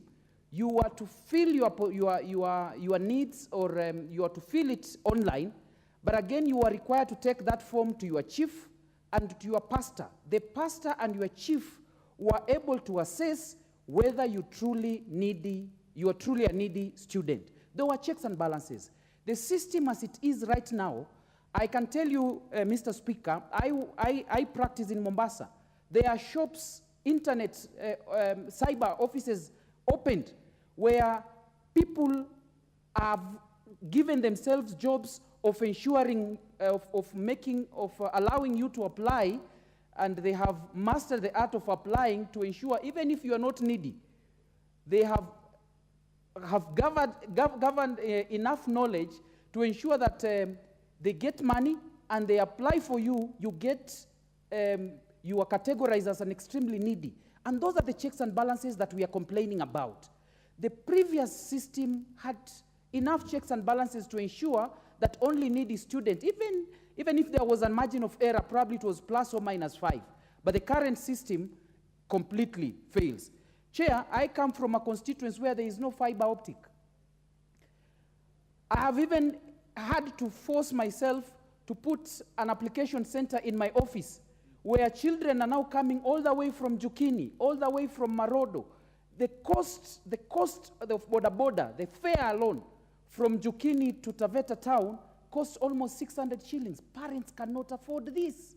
And that is why we are saying, in any law, Speaker, you understand me and you, every transition always has a transition clause. Every change of system has a transition clause. The problem we are having is that we allowed some professors, came up with a good idea, but they do not have first-hand experience of the challenges that we know, the members of parliament. And I wish they had called us for a stakeholder, for public participation, for engagement. We would have told them the challenges that we are now telling them now when the system is supposed to be working. Mr. Speaker, I support the motion for adjournment, and I also support that the Cabinet Secretary for Education comes here and explain to members of parliament and to the public, members of public, and to Kenyans, how they are going to implement this system in a midst of challenges of time, in a midst of challenges of resources, in a midst of many challenges that my colleagues have mentioned. Thank you, Mr. Speaker. The Honorable Dr. Lillian Gogo in 2 minutes. Thank you, Honorable Speaker, for this time. And I also want to congratulate you for the good performance your school, Ogande Mixed Secondary School, has done at the national levels. And it pains me to know that some of these good performers may never see the gate of university because of the very, very stringent measures that are there and the high cost of fee that is required of them for them to join university. Honorable Speaker, as has already been articulated, it is unfortunate that the consumers of this particular model were not fully involved. Their acceptance was never given. They were never given an opportunity to make an informed consent, Honorable Speaker. I really, really find it very, very unfortunate, because if it were not for what we went through, if it were not for the bursary systems we got through HELB, if it were not for the loan that we got through HELB, some of us would not have gone to school, given the background that we came from. It is important, Honorable Speaker, that Kenya thinks its education systems once more. The funding system for higher education and even primary education and secondary education, all levels of education, Honorable Speaker. We need to rethink and relook our systems. What country are we going to have, Honorable Speaker, if we make it so difficult for the daughter or son of a poor person not to go to school?